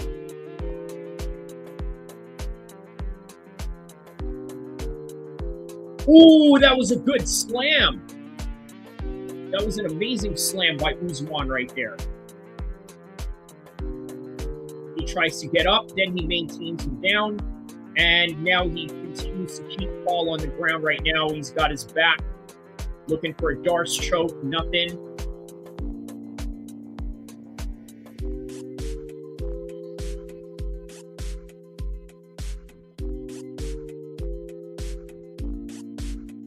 Ooh, good elbow by Usman there.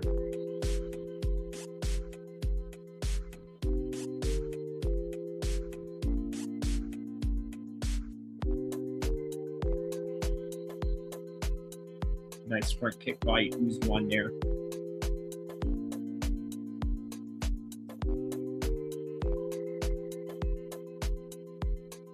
Yeah, so Hughes' corner is telling him to not let him off the hook, keep going.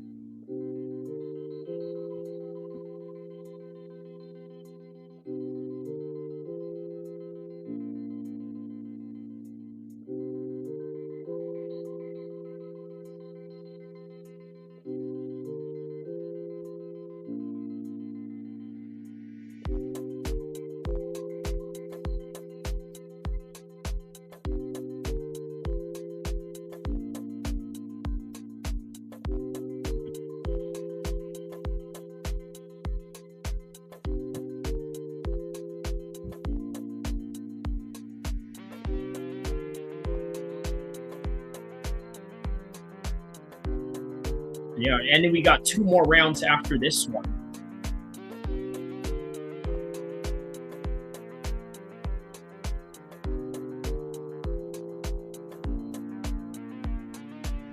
He misses, and then boom, there's a knee of his own after he catches his leg right there. 10 seconds left.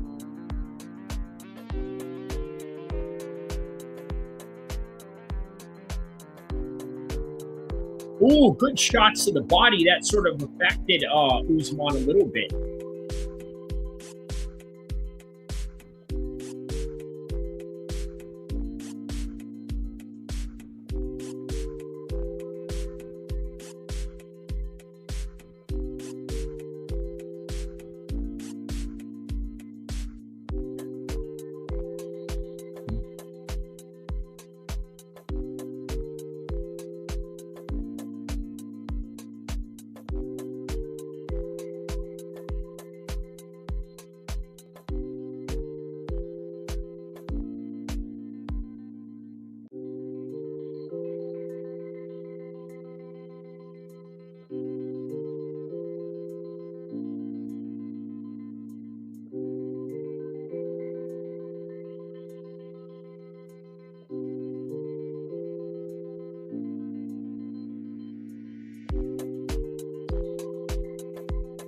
Yeah, this has turned out to be a very good fight. I told you guys, Paul Hughes is not going to go down this easily. And I also think that Usman is winning, so. All right, championship rounds, here we go.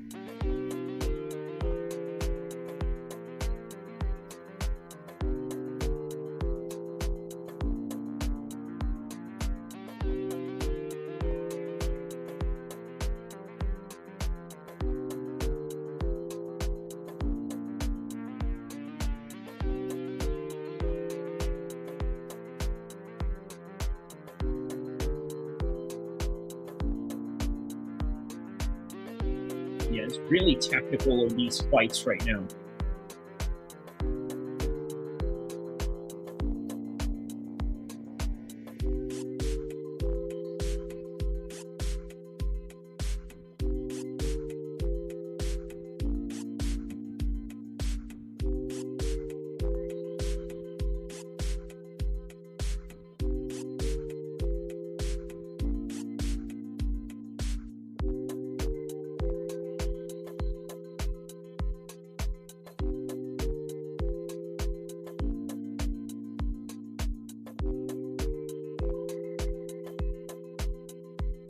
Yeah, very good circling on Usman right now, and stance switching at the same time, which really offsets the rhythm of Hughes in trying to hold down Nurmagomedov with certain shots that he's going to throw at him. So it's sort of difficult for him to connect on a moving target the way that Usman is, because he'll circle, but then he'll back away, and then he'll switch stances. So now you're constantly getting different looks out of him.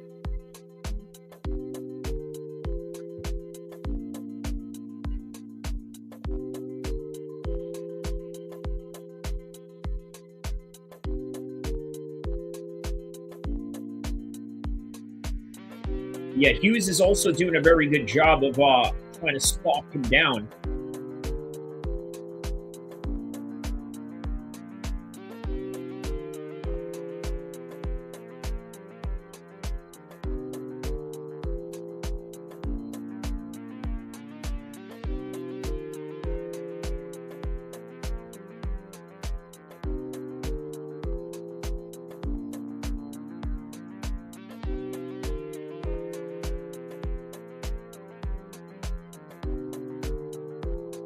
Yeah, real fast jab to Usman here.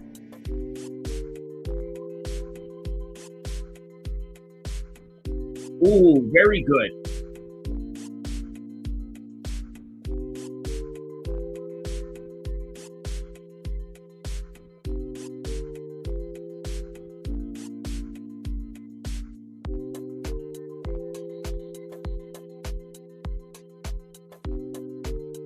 Said, give it a little bit more feet. Now I'm wondering, yeah, does that mean movement or kicks? It's always, I'm always curious, yeah, what that means, but it could mean differently for different camps.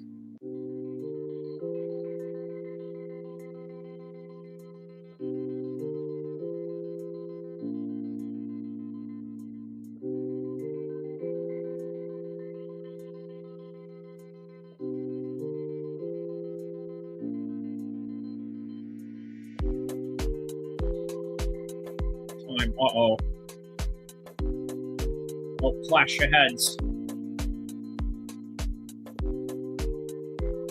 Oh, Paul is bleeding from that. And he's saying, yeah, let's go. Wow, he's wiping his own blood, saying, let's go BJ Penn style.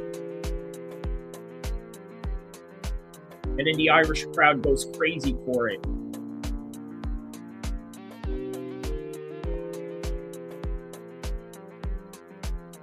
Oh, yeah, that's an accidental clash of heads right there.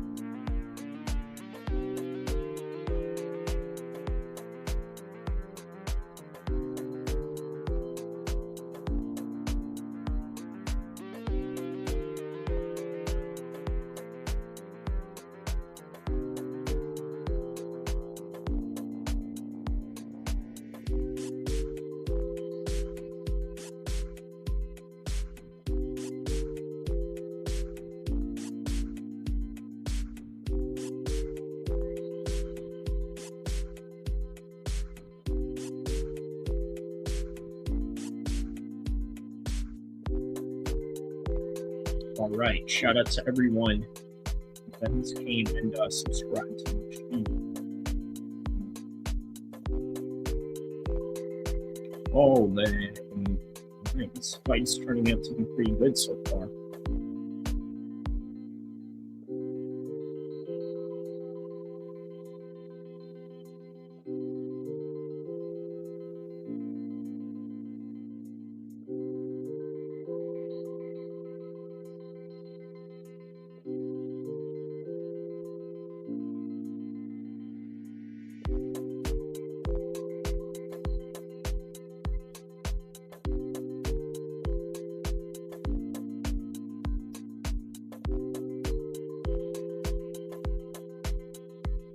Oh, wow, look at Paul Hughes right there, standing there in defiance while his head is bleeding.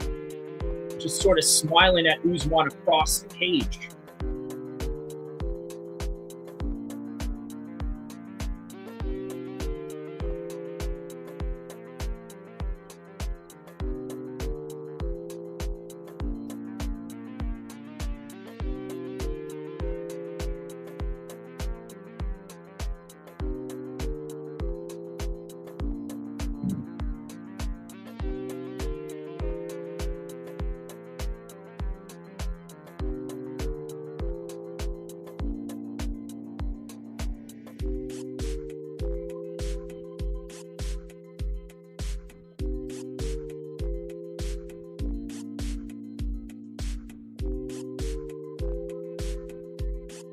All right, 90 seconds left.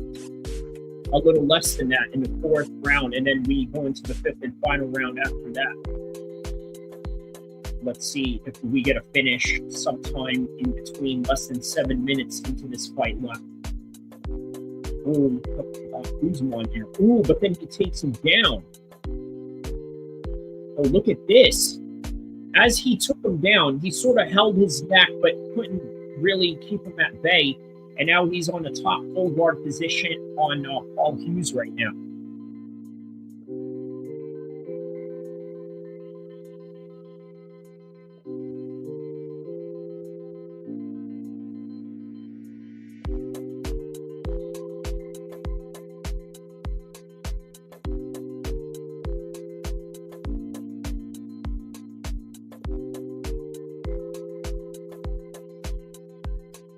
All right, so now he's right on top of Paul Hughes right now.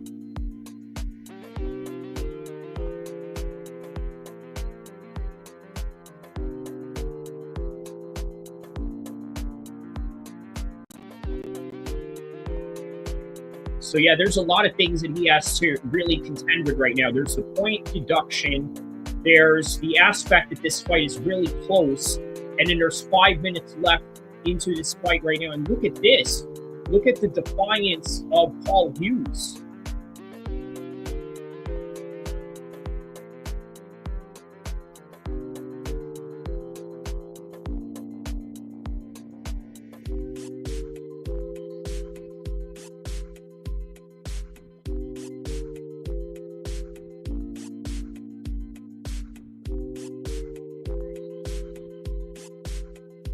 Oh, yeah, they got some people in the crowd with Khabib hats.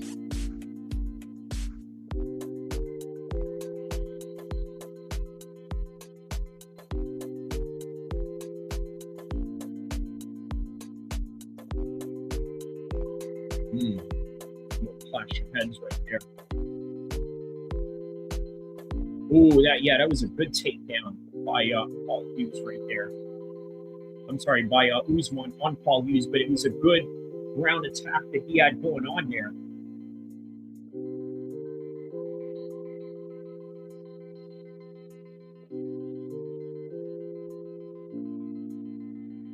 So we got 5 minutes left into this fight.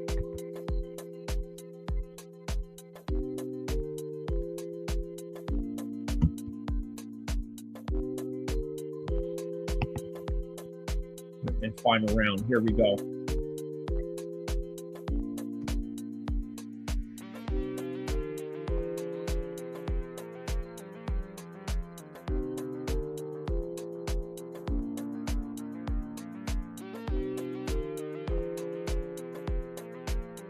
All right, nice low kick.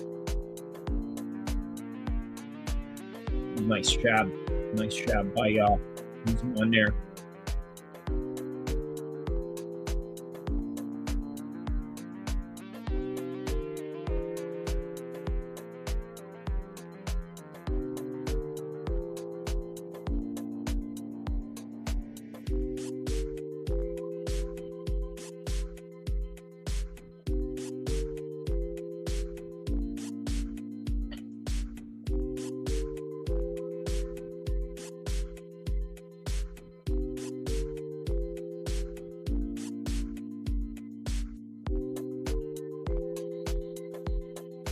Yeah, so Paul Hughes is still going forward, surprisingly, but you know what? Usman's doing a very good job with all these ground controls, which I think ultimately is what's going to win him this fight.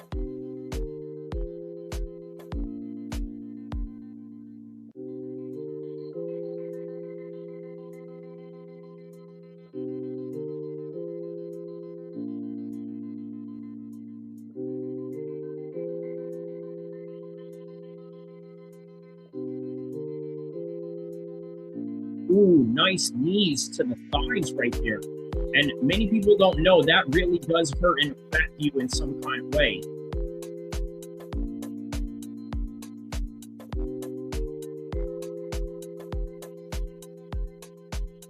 Yeah, really solid work considering of how far behind he is or could potentially be due to these point deductions.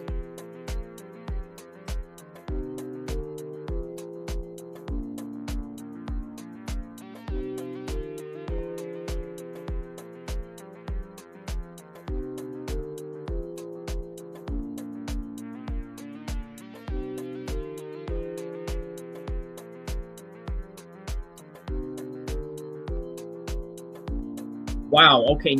Oh, and he takes him down again. Great scramble exchanges, but Usman is really showing that he is the better wrestler, obviously, because Paul Hughes is not a bad striker, right? So it would not be the best idea for Usman to just stay striking with him. So what does he do? In return, he goes and tries to create takedown exchanges, which is what you're seeing right now.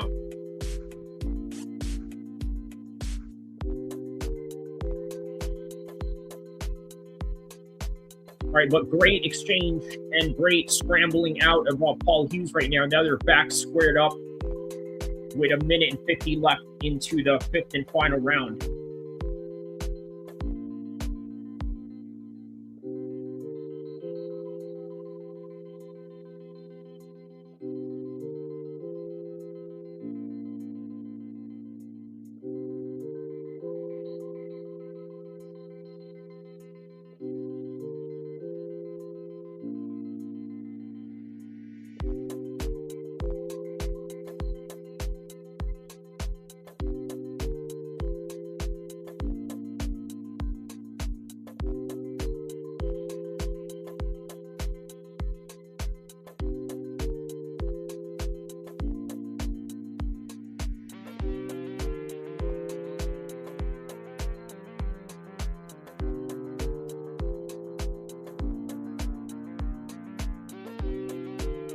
Oh, oh, that's good. He rocked him right there with some knees.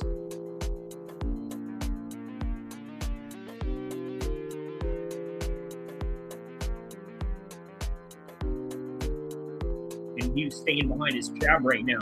We got a couple of seconds left into this fight.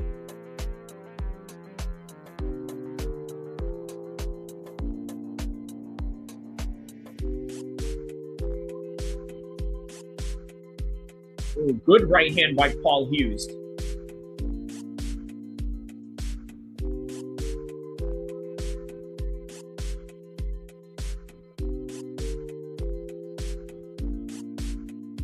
All right, you got 10 seconds left right there. Oh, and that's good. Oh, wow, he takes him down this time. And he nearly rocked. Oh, wow.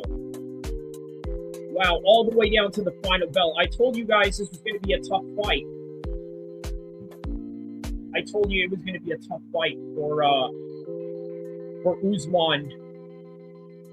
And it was.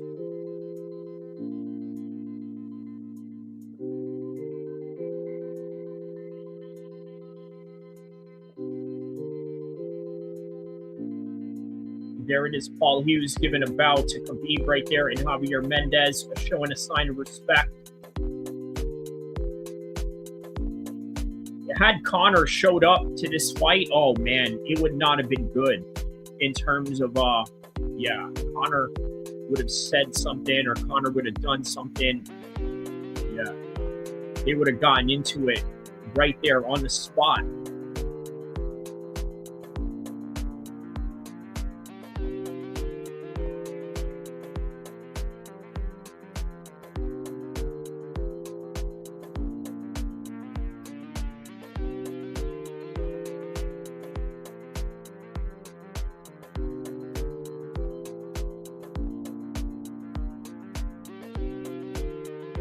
Ooh.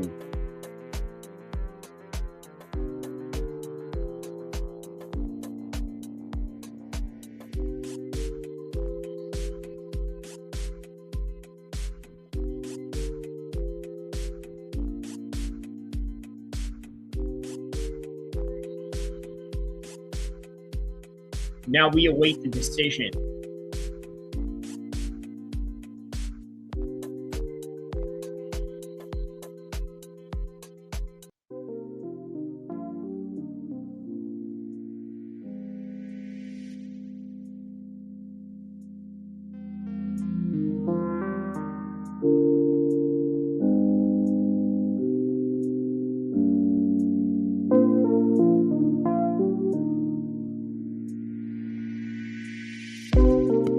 Wow, yeah, these are really close stats right here. Look at this. Just very close in the strikes, but the takedowns on Usman man, look, we need to see a rematch for this.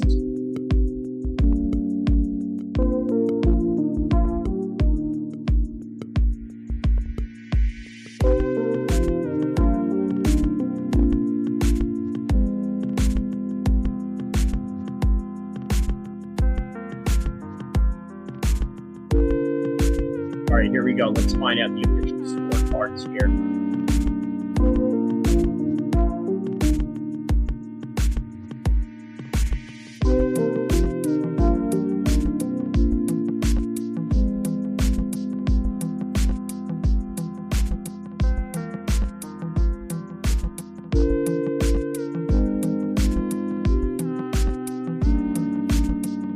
All right, let's find out who wins this one.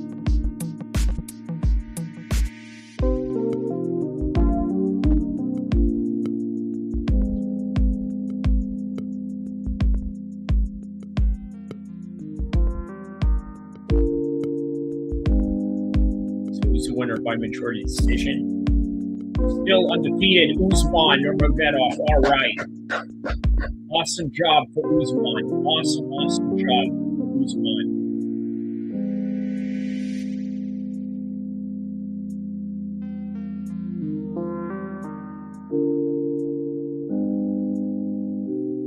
All right, guys. Well, I want to thank everybody for tapping in to what is right now, currently, in this moment of time, as of January 25th, 2025, my highest career stream ever right now, with approximately, I would say about, this is what we got right now in the numbers right here.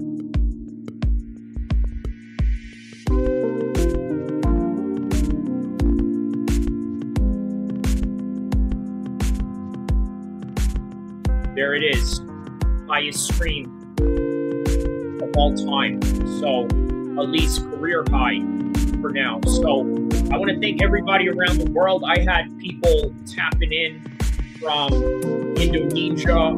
I had people tapping in from Malaysia. I had people tapping in from Saudi Arabia, from Kuwait. We had people from England. We had people from India. We had people from everywhere across the world. We had people from Canada. And for all of those that tapped in, I want to thank you for your support, your comments, your likes, your subscribes, and everything in between. By the way, that is all for PFL Dubai Series, Nurmagomedov versus Hughes. But stay tuned, chat, because we got more content to come. Stay tuned.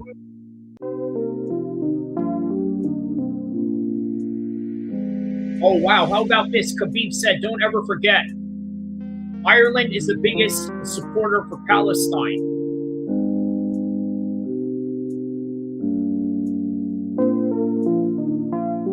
He says, we love you guys because you support our brothers in Palestine. And that's true. The Irish have always been a strong supporter of the Arabs and Middle Easterners and the Palestinians in particular of this case. So we should never forget that, regardless of sports rivalries. But once again, thank you for everybody for making this my #1 stream so far, and many more to come. Stay tuned for the Valley Crash Out.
My man here said Usman won. He did. He absolutely won. Usman won. Alhamdulillah. Yeah. Alhamdulillah. It was a very close one. Just as I predicted, guys. I told you earlier that was going to be my prediction for that one. So, all right. Well, let's get to Cali Crash Out real quick, okay?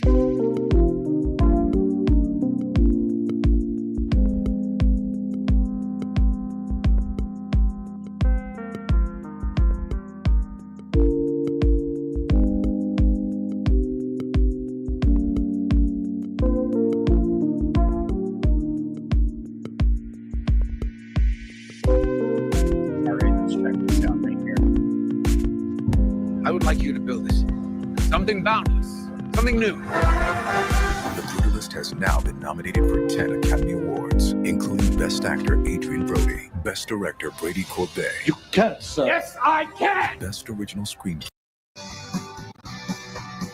Now at 5:30, Fontana police are looking for a man accused of killing a 79-year-old business owner as he opened his office for the day.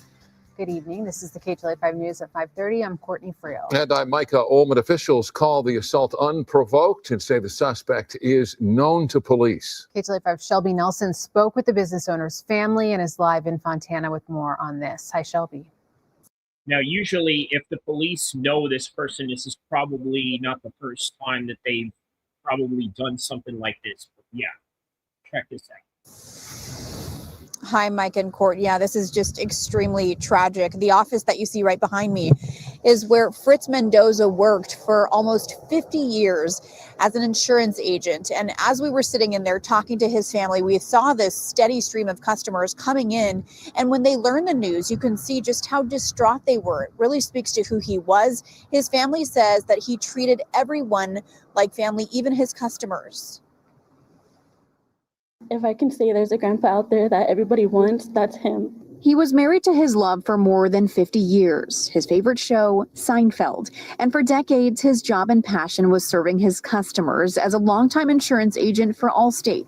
But what brought 79-year-old Fritz Mendoza the most joy was his big family. He took us on so many adventures, you know, Hawaii and Vegas, beaches, and I will always cherish those memories with my family, my kids. On the morning of January 10th, it was just like any other day. Fritz and his son opened up shop for business here in Fontana. While his son didn't want to be on camera, he told us that they entered. Fritz sat at his desk. His son went to the back and noticed ceiling panels on the floor.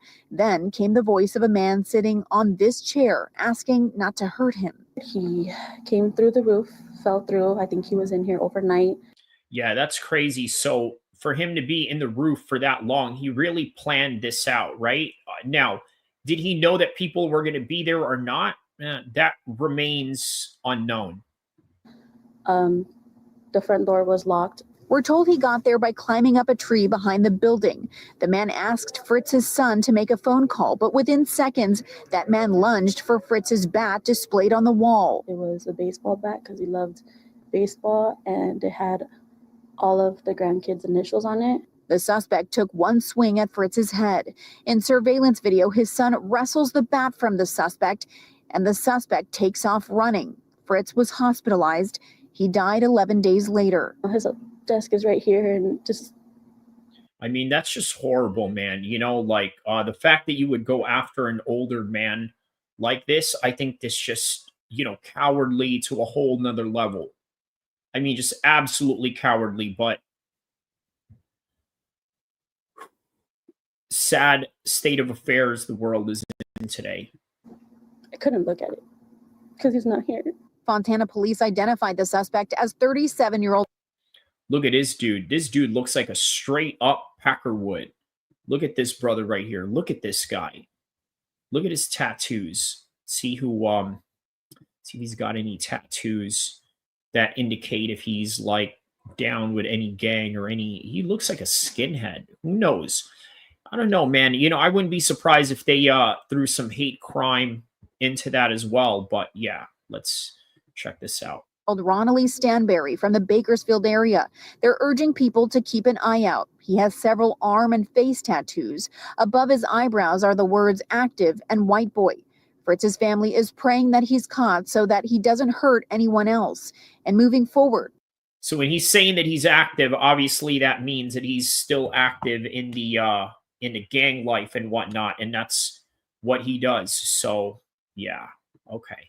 All they could do, cherish him, cherish the adventures without him, and continue to live for him. Now, Fritz was also a veteran. His family says if they've learned anything from this, it's just to hold your family members close and try to spend as much time with them as you can. In the meantime, anyone who recognizes this man or sees him, you're asked to contact Fontana Police, and it is possible that he was recently in the Riverside and Rubidoux area. That's the very latest from Fontana. I'm Shelby Nelson, KTLA 5 News. Yeah, I'm going to say no. If you run across this guy, do what you need to do. Well, I mean, we can't really encourage any of that here, but you know what I mean. Yeah. So what's the next news we can look up? So obviously the fight has ended. We are now in the Cali crash out portion where I cover all of the violent news that goes on in California. Now we're going up to Sacramento in my area. Let's take a look at and see what sort of craziness we got going on here. So teenager, oh, okay, this is worth looking into right here. Okay, let's look at this. We're going to be following some other developing news in Sacramento, where police are investigating a shooting that left a teenager dead. This is happening in the 3600 block of 26th Avenue. That's in the South Oak Park neighborhood. Police say that the shooting happened just after 5:30 tonight. The victim was yeah, I was just down there not too long ago. I mean, yeah, I'm there almost every day, but you know, I don't live in that area. But yeah, I'm around that area for sure. There's a lot of moss in that area, so yeah. a male teen who died there at the scene. Police say right now there's no information about a shooter. We will get you more information as soon as we learn more. All right, next one. Next one right here. 2 detained after. So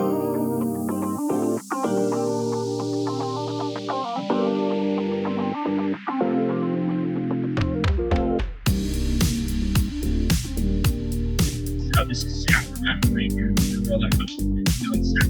actually the first time I'm actually going to let an ad play, because I like to promote my city. I like to promote what we got going on here, and this is what I'm saying for them.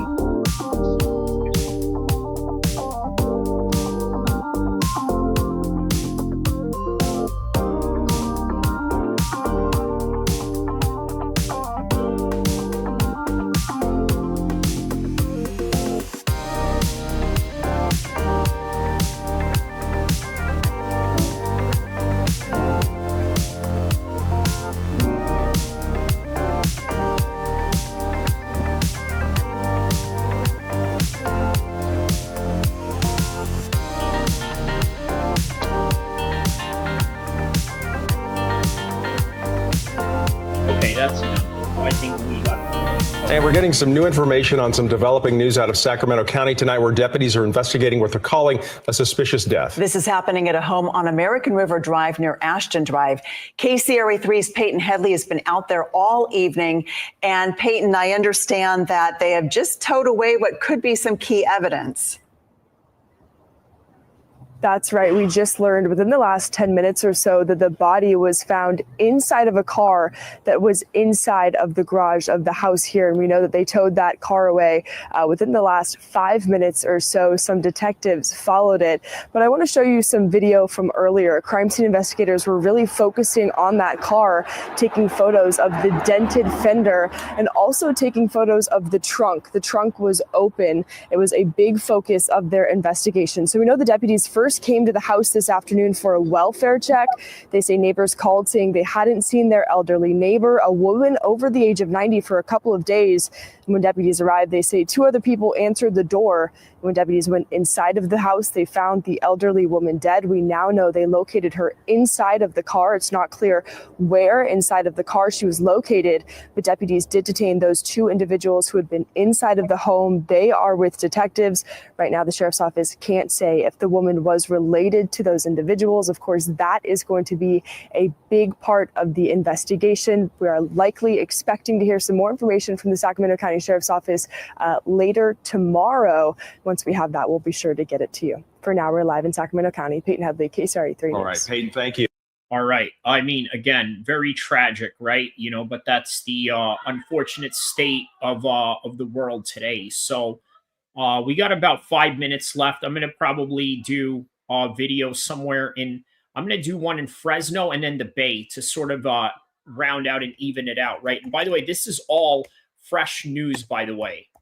Okay, this is all fresh news. So, son arrested for murder of wow. Okay, how about this right here, right? It's sort of in this theme of what do you call it? Like parents getting, DIE'd or whatnot. But yeah, let's check. The best moments deserve the best eggs, especially when they're Eggland's Best. Tastes so deliciously fresh, with better nutrition too. We love our eggs any style, as long as they're the best. Eggland's Best. Welfare check, a car crash, and a woman found murdered. A series of suspicious events leads to a Fresno man in jail, accused in his own mother's death. Action News reporter Kate Nemrich shares the details on the crime and reaction from the woman's stunned neighbors. The lights remained on in Shirla Ramirez's central Fresno. By the way, for those of you that don't know where this area is, so this is in the central part of California. I live in the northern part of California. That's the central, and LA is the south. So we're sort of covering all different parts of California today. And after this news clip, I'm going to do one in the Bay, and then we'll go from there. No home Wednesday night, 2 days after her battered body was found inside.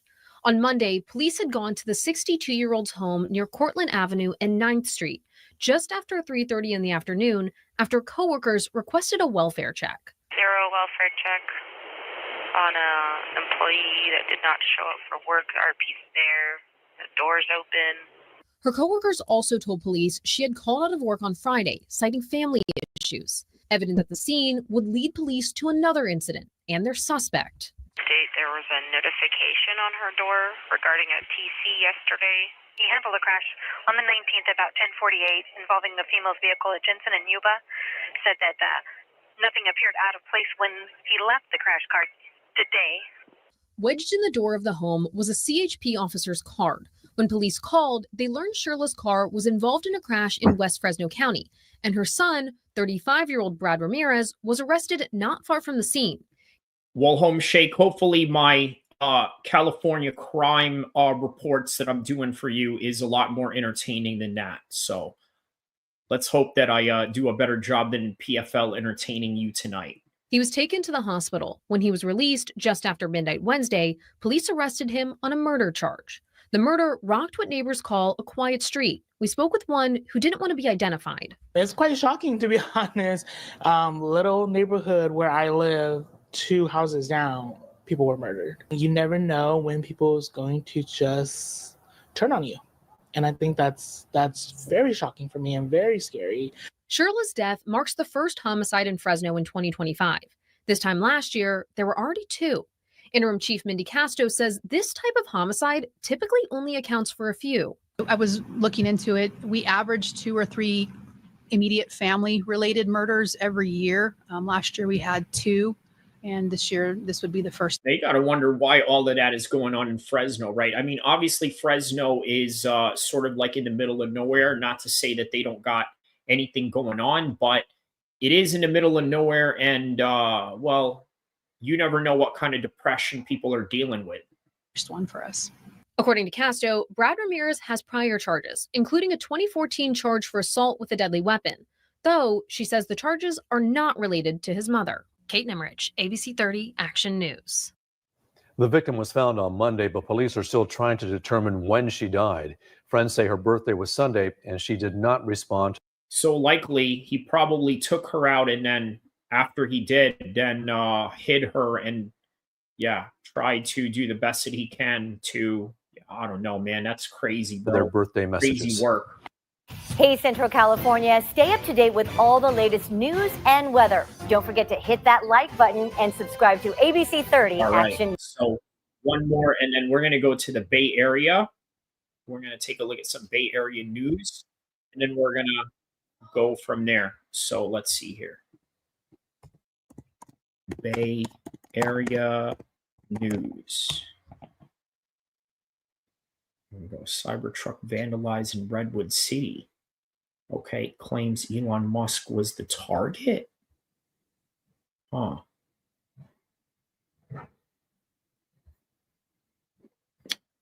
All right, how about this one? One of the pardons. Just about everyone is stunned by these blanket pardons, including the defendants themselves, attorneys, and law enforcement agents who work these cases. Retired Santa Clara engineer Patrick Bournes got 4. Yeah, so that's the thing about this whole entire case, right? Obviously, this live is still going on. Good fight. Usman wins, mashallah, but have to give it for Paul for the battle that he's a warrior. Yeah. That's the thing, right? That's why I predicted that this fight was going to end exactly the way that it did. I knew that Paul was not going to be any easy pickings whatsoever. And as a result of that, you know, he gave Usman a good fight, but Usman is the better wrestler, more well-rounded fighter, and that is the name of the game. So let's get back to Cali Crash Out. For months in federal prison after pleading guilty to taking part in the U.S. Capitol invasion. The FBI says these photos show Bournes confronting police officers in a tunnel in Washington, D.C. on January 6, 2021. But now, Bournes and many other Bay Area residents are among hundreds of so-called J6 participants who've been pardoned by President Trump. Dyke Hughes is an attorney who represented Bournes and other J6 defendants. He is a responsible, patriotic American, and I'm glad. These are responsible, patriotic Americans, brother. And I know he's happy that he has received this pardon and will be restored to his full rights. Deneen McAndrew of Orange County spent more than 2 months at the now-closed federal prison in Dublin for her role in the invasion. Our cases were tried differently from other cases, and I believe we were treated unfairly. I believe we were overcharged. Trump's executive order also led a judge on Wednesday, just 9 days after the case was filed, to toss charges against Frank Giorgi Jr., who helps run Molinari Salami in San Francisco. David Lim, a former prosecutor and defense attorney, says Trump has the power to pardon, but that the blanket nature of it all is concerning. Because it doesn't seem to be well thought out. It seems to kind of cast a very wide net for purely political purposes. Former FBI agent Andrew Black says rank-and-file agents are upset at both Trump and his predecessor, who commuted the life sentence of Leonard Peltier, who killed 2 FBI agents. We're upset because even the most culpable individuals in the January 6th incident were released and pardoned. And they're very upset with the Biden administration for releasing Leonard Peltier. I hope that this will begin the end of what has been a long national nightmare, and that both sides can get back to real justice. All right. Well, I'll tell you what I gather from that news clip, right? It goes something like this. Justice, honestly, is in the eyes of the beholder. Now, look, let's say you get caught for treason, right? Because it isn't a subject of this matter with January 6th. If you get caught with treason, you are considered a hero to one country and you are considered a villain to another country. So always remember that. And it's an ever-going aspect that we sort of understand in mixed martial arts, right? We understand that there's guys that are going to be looked at as a good guys and guys that are going to be looked at as a bad guys. And sometimes there's just so many gray lines that we don't know who is who anymore. And we don't know what is right or wrong. And that's sort of the world that we're at right now, in the stage that society has been in for the last couple of decades, if not even more prevalent in this particular decade and era. Well, that is all that I have. If you guys want to stay tuned, this is the end of the live stream. I'm going to have some bonus streams up. I urge you guys to stay and check out what I got going on for another hour. But for now, that is all that we have for this segment of Nurmagomedov versus Hughes live PFL Championship Series Dubai full card. And we are out, but not gone. Not gone for a long time, so stay tuned.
want to find predictions, news, and everything that deals with MMA, shout outs to Kyrie Abu El-Kheer MMA, Sacramento, California represent.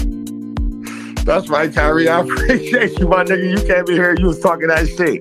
That's right, bro. Much love, fool. I appreciate you for always stepping in, bro. Be safe out there. Man, my nigga Kyrie, my man Kyrie came through. He started talking that shit. Hey, here's the thing. Here's the thing. That nigga will whoop your fucking ass. You will think that nigga's all squared up and all that type of shit. Nigga come through and beat your fucking ass. Like, man, fuck you up. You would never see it coming. So for those of y'all, starting off the list of good. Oh, actually, he's gonna go into neutral too because this guy's he's wild as shit sometimes. But he's a I'm telling you, Kyrie El-Kheer, he's wild as shit. He's going into neutral for different reasons. He's fucking wild, but he's the type of guy that you would want on your side. I feel like this guy just has an immense fucking loyalty about him. He's a good fucking dude. He is loyalty over royalty, defined to the fucking max. Now we start off the good guy. Yeah, I like Kyrie El-Kheer. Fucking so what?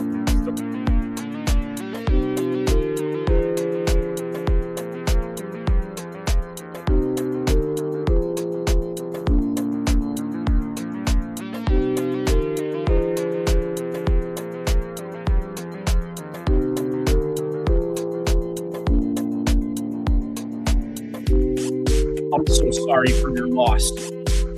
But hey, since you lost the bet, why not just stay around for the bonus stream, right? You know, it's the least that you can do. I mean, you didn't bet with me, but, you know, I mean, hey, enjoy, man. I hope that you're well off enough that, hey, look, it's the reason why us Muslims, you know, we don't gamble, you know, because you never know with MMA. And look, Hughes could have easily won as well. You got to remember that. He could have easily won this fight. Look at that. He had a point deducted away. I'm talking about Usman. And next thing you know, it's like Paul Hughes was doing good. He wasn't doing too bad. But then out of nowhere, Usman started getting takedown after takedown and then just winning these exchanges. And as a result, it's what we got. But anyways, guys, I want to welcome you to the bonus stream.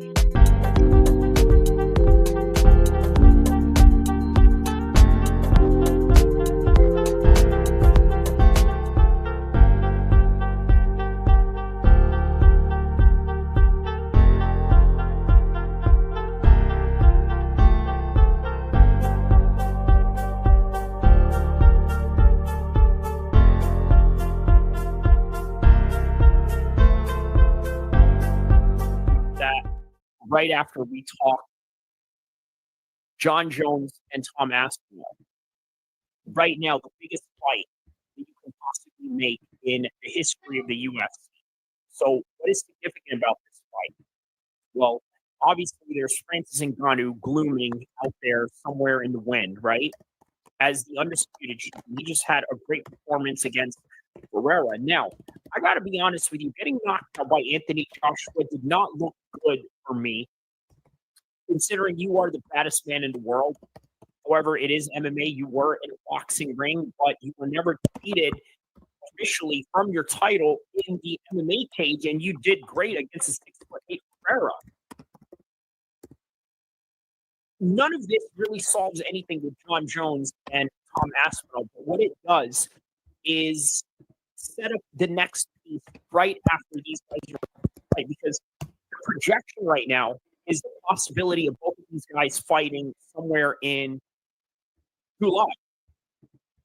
And this is what I predicted. I told you guys that if there was going to be a fight between these two men, it would be somewhere in July. It would be somewhere in July. And why would it be somewhere in July? Well, it's International Fight Week. You have the calendar of the UFC. Earlier in the live stream, I talked about the significance of UFC London card.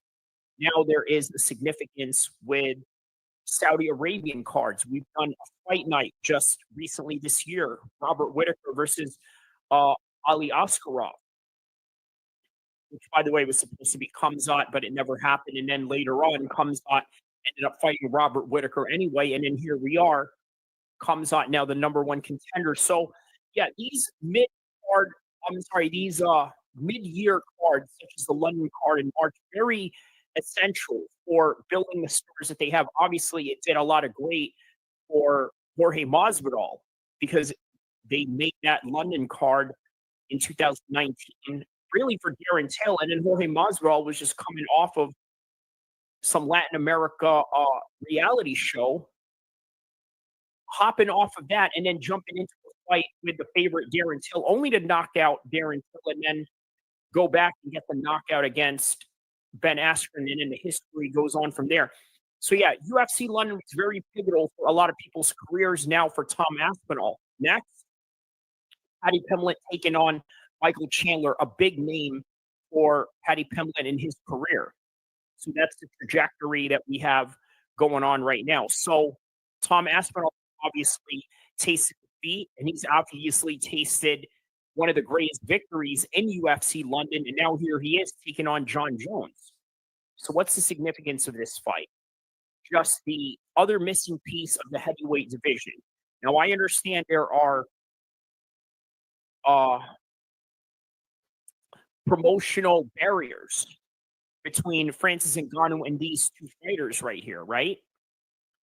But if you get these two out of the way, meaning that John Jones beats Tom Aspinall or Tom Aspinall beats John Jones, they get each other out of the way, it can open doors for a PFL collaboration, or at least a collaboration with the Saudis where they can facilitate some sort of negotiation to get Francis Ngannou in there.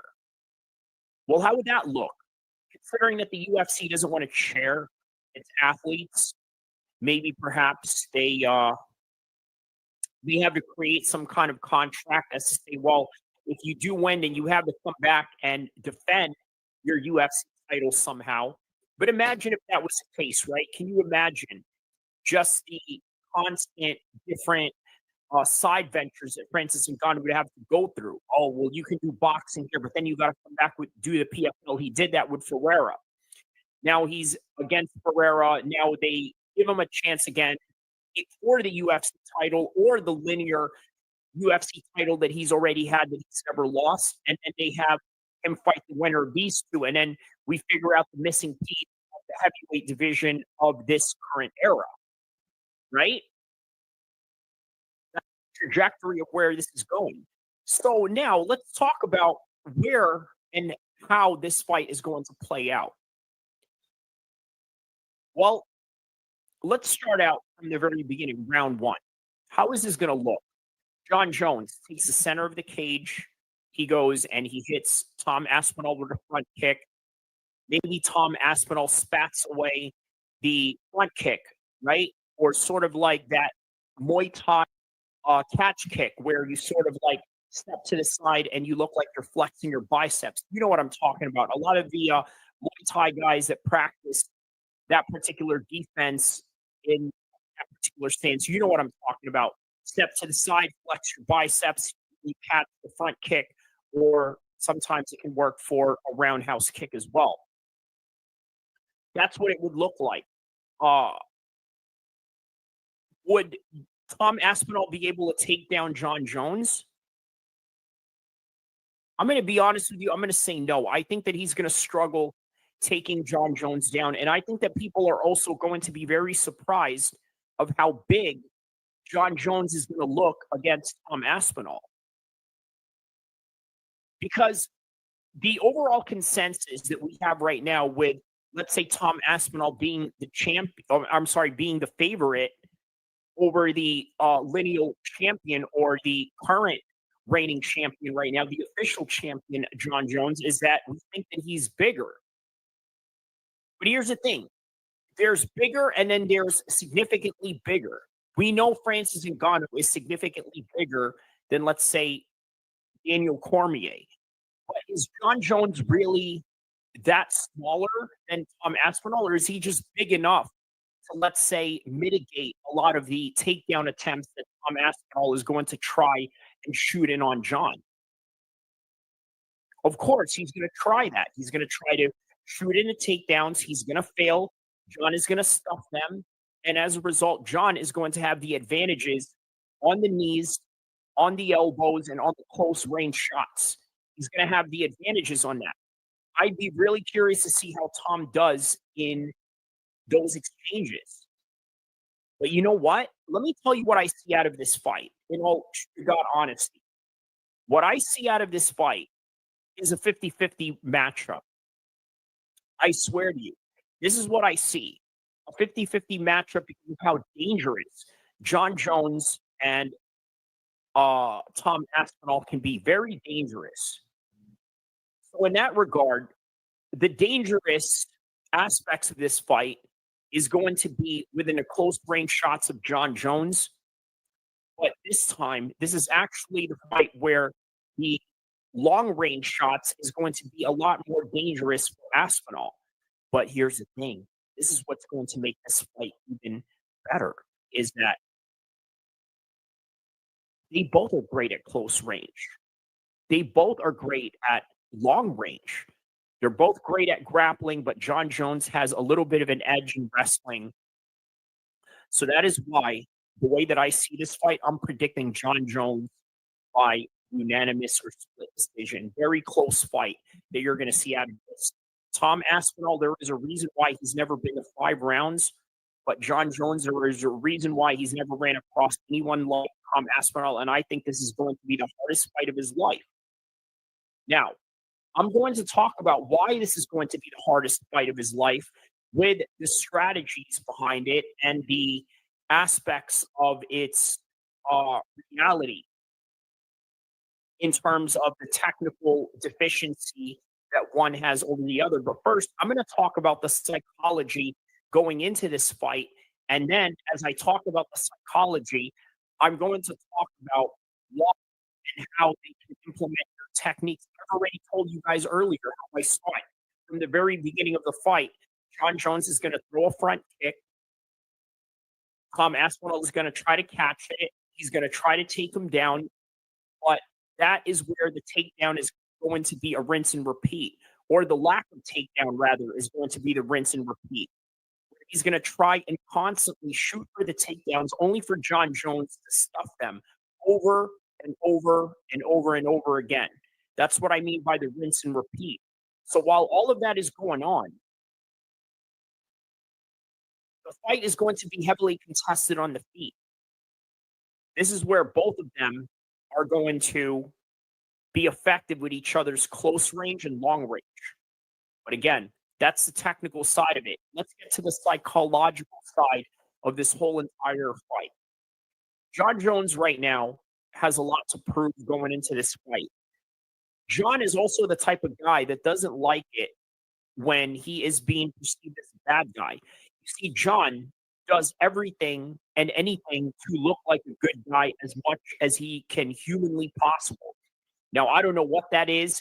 You can toss it up as psychopathy or some sort of sociopathic tendencies or whatever it is that is a negative mental health issue for John Jones, but somehow creates positive outcomes in his fight trajectories. But whatever that is, okay, he does have a hero's complex in a way. And I think that this is one of those fights where Tom Aspinall, believe it or not, is going to be seen as the hero for many people out there. Look, let's be honest. John Jones, American champion, correct? He's the champion of America.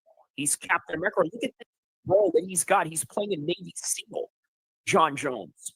He's playing a Navy SEAL. So what does that tell you? That tells you that he knows how to play the good guy. He knows how to play that role, but is he really a good guy? And the answer is no. But in his mind, he believes he does. The way that he talks all this positive stuff. Oh, yeah, I'm John Jones. I believe in positivity or this and that.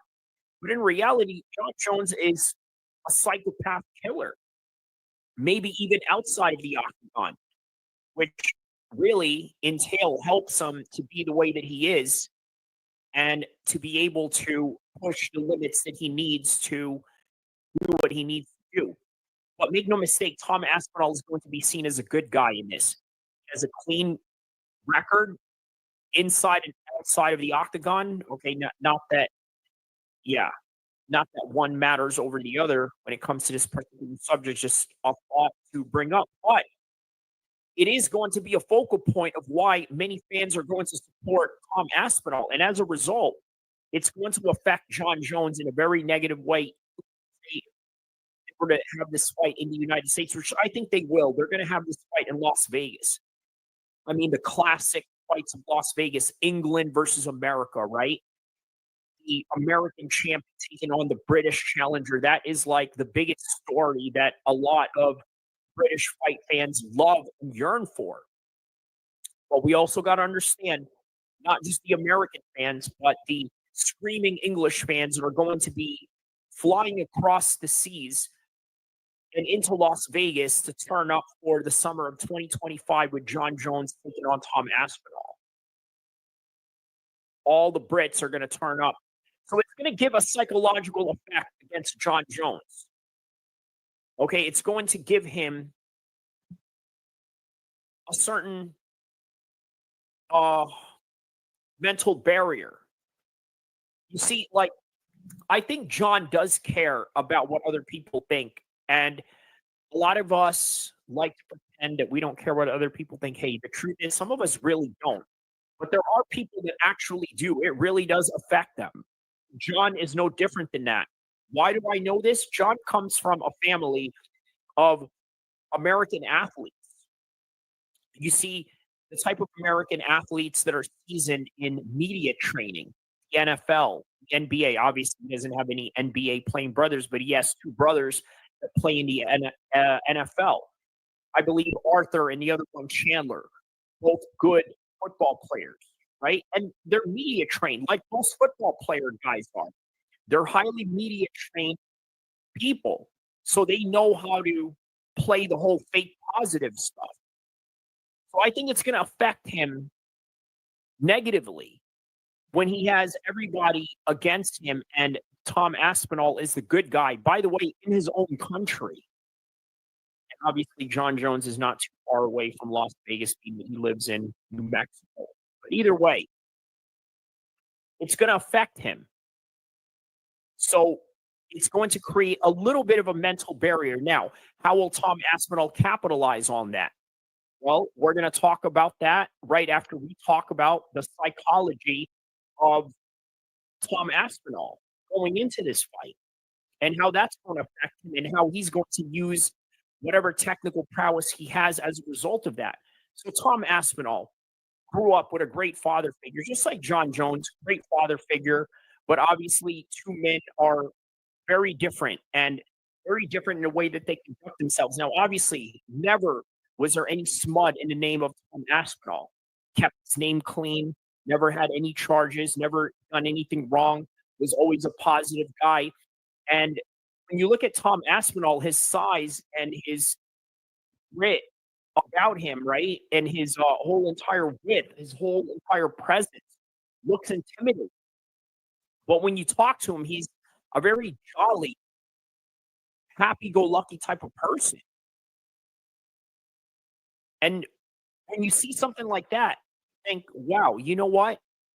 This feels like a person that I want to be around. This feels like a person that I want to cheer on. And you know what? He is naturally like that. He doesn't have to try to be like that, unlike John Jones. You know, I'm not saying that, well, I am sort of saying that has some kind of psychological effect in this fight. And I'm going to explain to you later on in the technique. You see, Tom Aspinall goes into fights with a clear conscience, right? All this positivity stuff that I sometimes preach against or sort of downplay, it's only because a lot of these guys are fake when they do it. I honestly don't think Tom Aspinall has any fakeness in him, the positivity that he displays. And I think that it sort of bothers John Jones in a weird way. That's why he says that, well, I find you very disrespectful. Well, you know what it is, John Jones? It's not Tom Aspinall that you find disrespectful. And I'm going to agree with you on this. It is the MMA fan base that is disrespectful in a nutshell.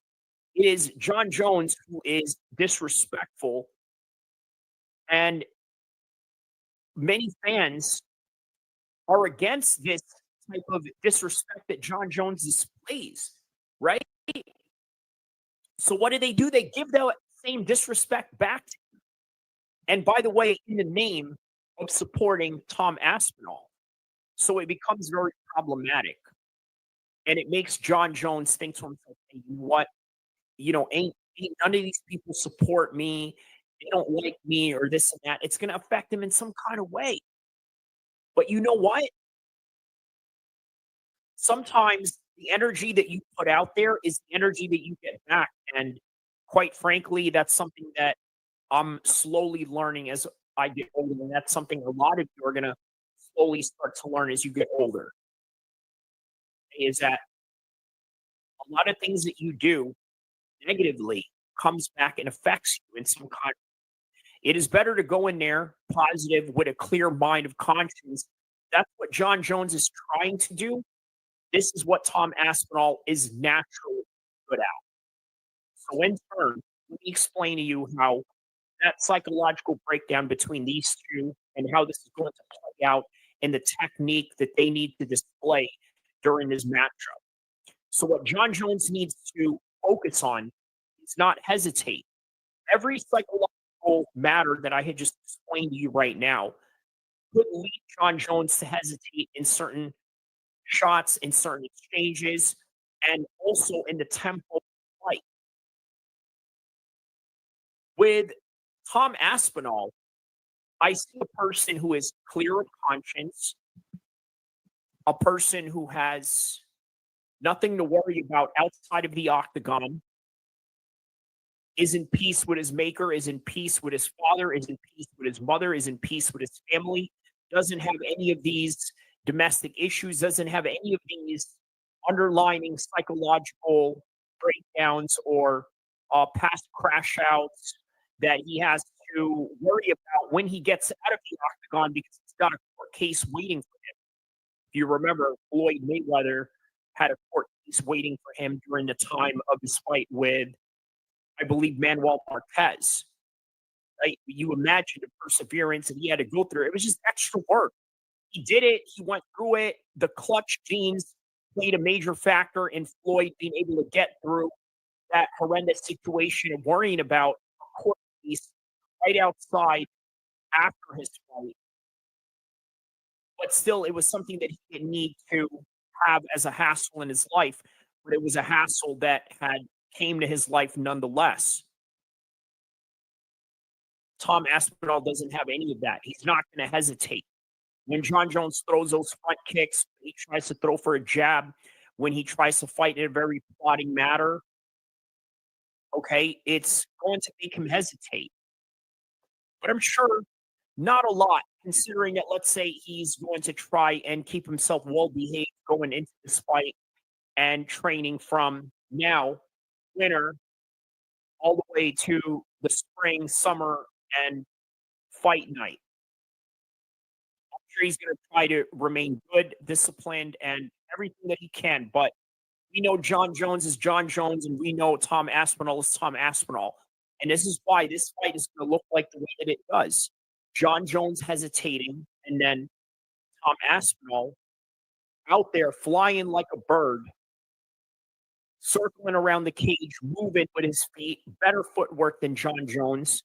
But still, it's going to be a dogfight because once John Jones gets in close range, he's going to make him feel those elbows. He's going to make him feel those knees.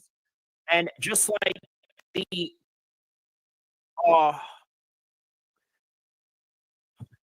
durable Chad that Tom Aspinall is, he's going to be able to take those shots. And while taking those shots, he's going to give it right back.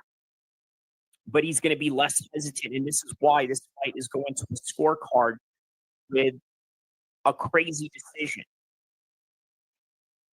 Okay? It's going to go to the scorecards with a crazy decision. Yeah. But for who? Now, you've seen all the fights in recent times, and some nefarious judges, or at least suspicion of, It only depends on who the judge is on that day and what their agenda is. Because this fight is so close that I'm telling you, by the end of it, by the end of the 5th round, when it goes to the scorecards, which, by the way, Tom Aspinall has never tasted in his career, but he has to at some point. Somebody has to be the Bibble to someone's Better Biev, referencing the fact that when Better Biev went into that fight, nobody had ever went to the scorecards with him. It's like Tom Aspinall. Now this is a whole different level. This is the highest level that both of them can fight, and it's going to go to a split decision. But for who? I can't really give you a full prediction right now. What I did give you right now was a full technical and psychological analysis all rolled into one. Why they're going to do their technique and why they won't based on their past occurrences that have happened in their life. And all these things matter. So don't forget to like and subscribe. I will still continue on. Neutral. Starting off the list of good. Oh, actually, he's going to go into neutral too because this guy's he's wild as shit sometimes. But he's I'm telling you, El-Kheer, he's wild as shit. He's going into neutral for different reasons. He's fucking wild. But he's the type of guy that you would want on your side. I feel like this guy just has an immense fucking loyalty about him. He's a good fucking dude. He is loyalty over royalty, defined to the fucking max. Now we start off the good cat. Yeah, I like El-Kheer. Fucking so what?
I was going to go on my StreamYard and try to react to this video to have the video that I'm going to react to as sort of in the forefront of visualization as far as seeing their video and what I'm going to react to and things of that nature. Well, apparently just having a little bit of technical difficulties on that side. So I just decided to get on my phone, get on the live and talk about this. But before I get on and talk about this, I want to discuss a few things that are sort of regarding this particular topic.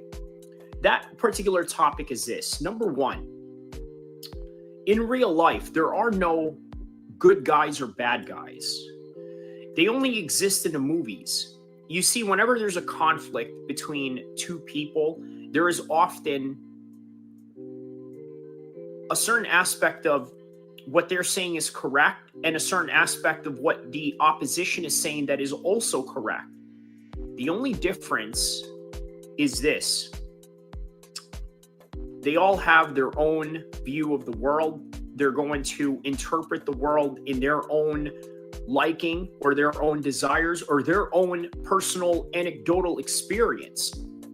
But it doesn't mean that people are bad just because they disagree with you. I think this is the overall important theme that I wanted to emphasize with this video. but also you have to understand that you're not always going to be correct. And therefore, it is important to always be humble enough to admit when you're wrong.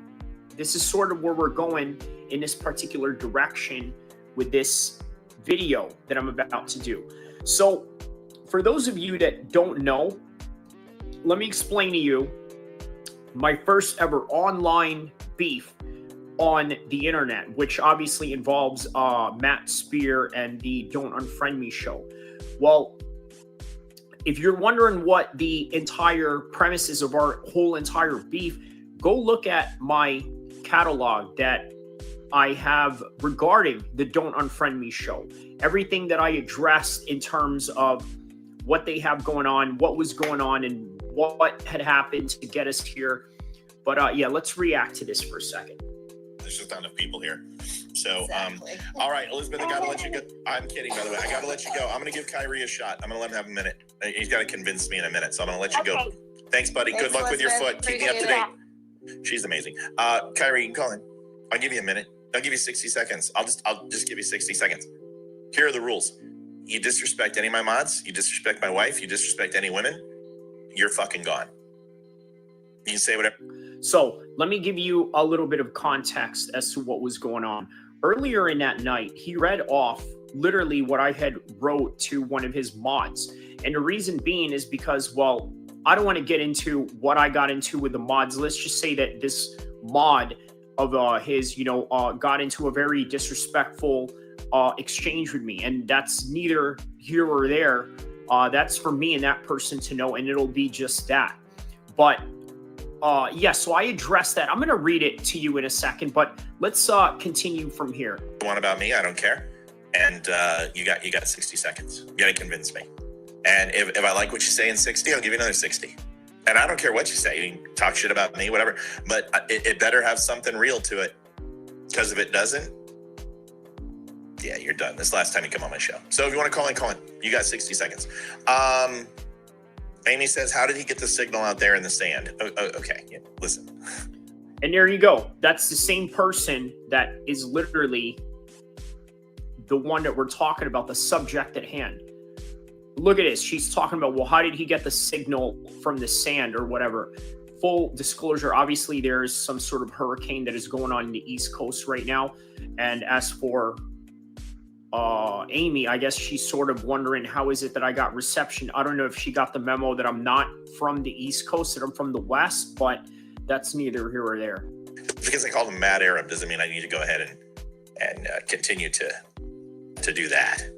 So he called me a Mad Arab in the beginning of the show. And by the way, when he was calling me a Mad Arab, okay, he was trying to not say my name. And then eventually he ended up just slipping and saying my name. So he just ran with it. So I just decided to give him a call. And you're going to hear this right now. You're going to hear my voice in a second in this audio. I'm not gonna make the goat jokes anymore. Listen, here's who I am. Pretty simple. I'm like a Jew, okay? Beardson called me a Jew. He was one of the groypers that came on. Okay. And he's like, all right, just hold on a second. We'll get to you in a second, Carrie. He comes up and says, hey, you're a Jew because your grandma was a Jew. And I'm like, okay, listen, I understand you guys love to do that once you have a conversation with people. And by the way, I found out Beardson's account and I got to see his followers. And I'm sorry, but he's talking about some other guy that he's had some spat with. This is kind of what Matt does during the show. He does kind of get into a spat with people, but it's not with ill intent. And let me tell you why. And this is sort of what I figured out just within this show. What Matt likes to do is he likes to debate with people, whether it's friendly or whether it's nefarious or has any type of ill intent behind it.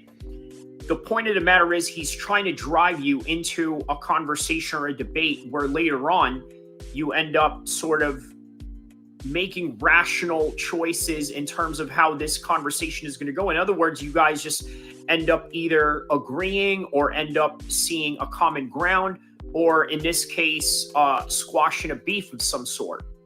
Fucking laugh. I mean, my interaction on Rumble is better than yours, dude. And that's pathetic because you made it sound like you were Jesus Christ on stilts.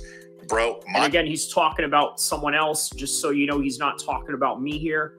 Rumble is fucking pathetic. And I love my Rumble people, but my interactions are not good. I've never seen anyone worse than mine. Yours are shit. Quickly, I don't care about personal conflicts because honestly, it doesn't matter. What I care about is just truth and honesty. So, Kyrie, if you got something to say, here's your 1 minute. I'll let you talk. I'm not going to interrupt you, but do not disrespect the women of this show and do not lie. Because if you do that... So once again, he wants to address and say that I disrespect the women. By the way, we're going to get into all that. You're going to hear my voice here in a second. You're going to be gone. Go ahead. There's your minute. Here All it right, is, fair, right here. Fair enough, man. The only thing I wanted to address with you is a few jackets that you put on me that I think are totally inaccurate.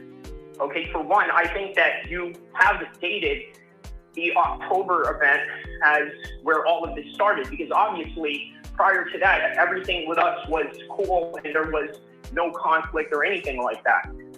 I think that somewhere in between the line of the miscommunication, I think you and I have had a whole lot of misrepresentations of what we mean, what we're trying to convey. And on top of that, it just led to a back and forth. You know what? I'm going to say this. I'm going to diss you on this. I'm going to put this. If you're not seeing the audio, or I'm sorry, the video of this, obviously his wife right now is sort of signaling to him as I'm talking, saying, hey, let me talk. And it goes on from here. Jacket on you. But the reality is, Matt, I don't hate anyone. I have no fight or dog in the current conflict that is going on over there. And that's the God honest truth. I'm no different than anybody out there who has an opinion on certain subjects. And hold on. A little technical issue. Okay, so from this point, there was a little bit of some technical issues. He actually had to go and reopen another stream because obviously there's some hurricanes going on in the East Coast right now. So he had to adjust as a result. 1 second. Do you want to continue? Hold on, please. I just got a cancellation. Streaming stopped because of an internet connection issue. Do you want to end the broadcast? Where does it's for... It's everywhere. Let me find out where we lost. Hold on. It looks like we lost Facebook. Yep. Okay. Here's what we're again, just a result of what's happening in the East Coast or whatever. But yes, he's going to open up a new stream, and then he literally spent an entire 40 to 50 minutes talking to me on that, which, by the way, I highly appreciate because there were a lot of things that we needed to have put out there on the table. And quite frankly, during our conflict, right, we never really had a chance to speak to each other in a matter of, let's say, voice interactions or even a video interaction. It was just all through text. And then there were a few times where he's asked me to come on while I was busy doing other things during his show to sort of address certain situations. But unfortunately, that wasn't able to happen. And dude, call me back in 5 minutes. I'm going to reset and we're going to restart the broadcast. Okay. All right. Kyrie, it's not personal. I'm not doing this on purpose.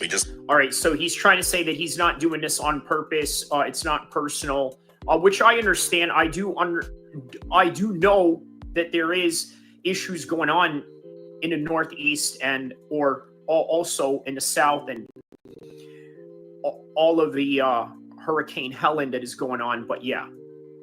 Facebook. We just no, I know. It's okay. It is what happened. I understand. All right, so just pause and then pick up where you left off, and that's why you went digital because the connection just went to shit somewhere. Somebody got I don't know, but we're gonna reset and call you right back, or you call me right back. 5 minutes later. All right, so now let's get back to where he had left off from here. So let's go back here. Okay, here we go. This is where he left off right here. 10 seconds. We're there. Waiting on Wimkin. Sorry, folks. This is going to happen with a hurricane. So I guarantee we lost a server because it kicked Wimkin and Facebook at the same time. Totally going to happen. We're going to go back on Wimkin. Okay. And then we're going to wait for Kyrie to go. So I'm just going to fast forward his voice until we get to my part. Okay. So because he's obviously just waiting on me here. So hold on. Oh, yeah, 10 seconds further. All right, it says we're upcoming. Waiting on Wimkin. Sorry, folks, this is going to happen with the hurricane. So I guarantee we lost a server because it kicked Wimkin. All right, so I popped out of Wimkin. We're on Twitter. All right, we're going to wait for Kyrie to, we're not on Facebook. Let me look. I'm not seeing anything from Facebook. Let me see. We're up on YouTube. There's Facebook. Facebook, just click. Wimkin's good, YouTube's good, Rumble's good, and Twitter's good, it looks like, except for 5x5. Okay. All right, we'll wait for Kyrie to call back.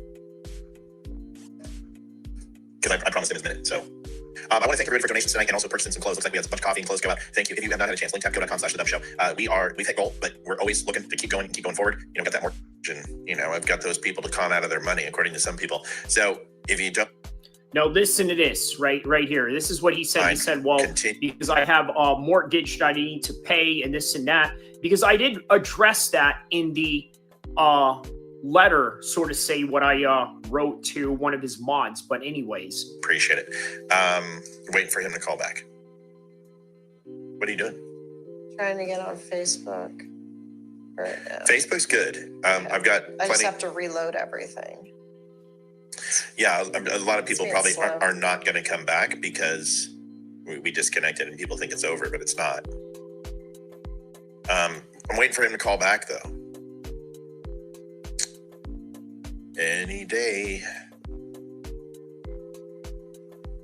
Yeah, I think a lot of people just lost the internet. It's servers. So, it is. It's because of the hurricane. For sure. Yeah, so from the eastern seaboard to the west, just in the United States, there are servers that are responsible for providing the internet, and we're getting skips right now too. And if those servers go down, you'll lose entire pockets of internet. Usually they don't stay down for very long, but this isn't a DDoS attack. This is a server issue. So we're back.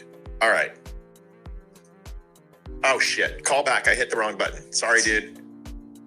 Yeah, and at this point of the program, I did call, and then I think he may have accidentally hung up or had some. But yeah, here we go. That was me. I'm gonna try to call him back. Oh, they're gonna charge me for that call. $10. Go fuck yourself, Skype. Call me back one more time. I'm sorry, I hit the wrong button, dude. It's gonna get juicy. I mean, we're gonna have a conversation. Oh, it will. Kyrie, call me back. I hit the wrong button. I'm not kidding. I'm not jerking you around. I hit the wrong button. There it is. I got happy. I have my monitor turned down, so I didn't see it. I hit the red button. All right, man. So you were saying that you. All right. So here we go. This is the part where I come in right here. That October 7th wasn't really the downfall, beginning of our fall from grace. Actually, that was part of the whole entire reason. Look, our whole entire problem, okay, because prior to this, you got to remember, I was cool with this guy, right? We had no problems or anything like that. I got into the podcast network of his mods and all the people that are around him because, hey, guess what? I'm not going to lie about it. The guy has helped me with a few followers. Okay, he's gotten me a few followers. I believe when I first got on his show, I literally only had like maybe 43 subscribers at most. And then obviously from there, I started growing. And yeah, so here we are. I mean, I'm still a small channel, but still growing nonetheless. But here's my part right here. I believe that was. And okay. With obvious reasons. And I'm sure that you agree with that. Because prior to that, obviously... I don't. Okay, well... Well, now look, I want you to observe this, okay? There's going to be a lot of mind games that are going to be played here, okay? Obviously, it's still cordial. All of this, by the way, just leads us into squashing the entire beef. But in between that, I think is where the entertaining part of this whole entire conversation went. So here I am right here. Okay, well...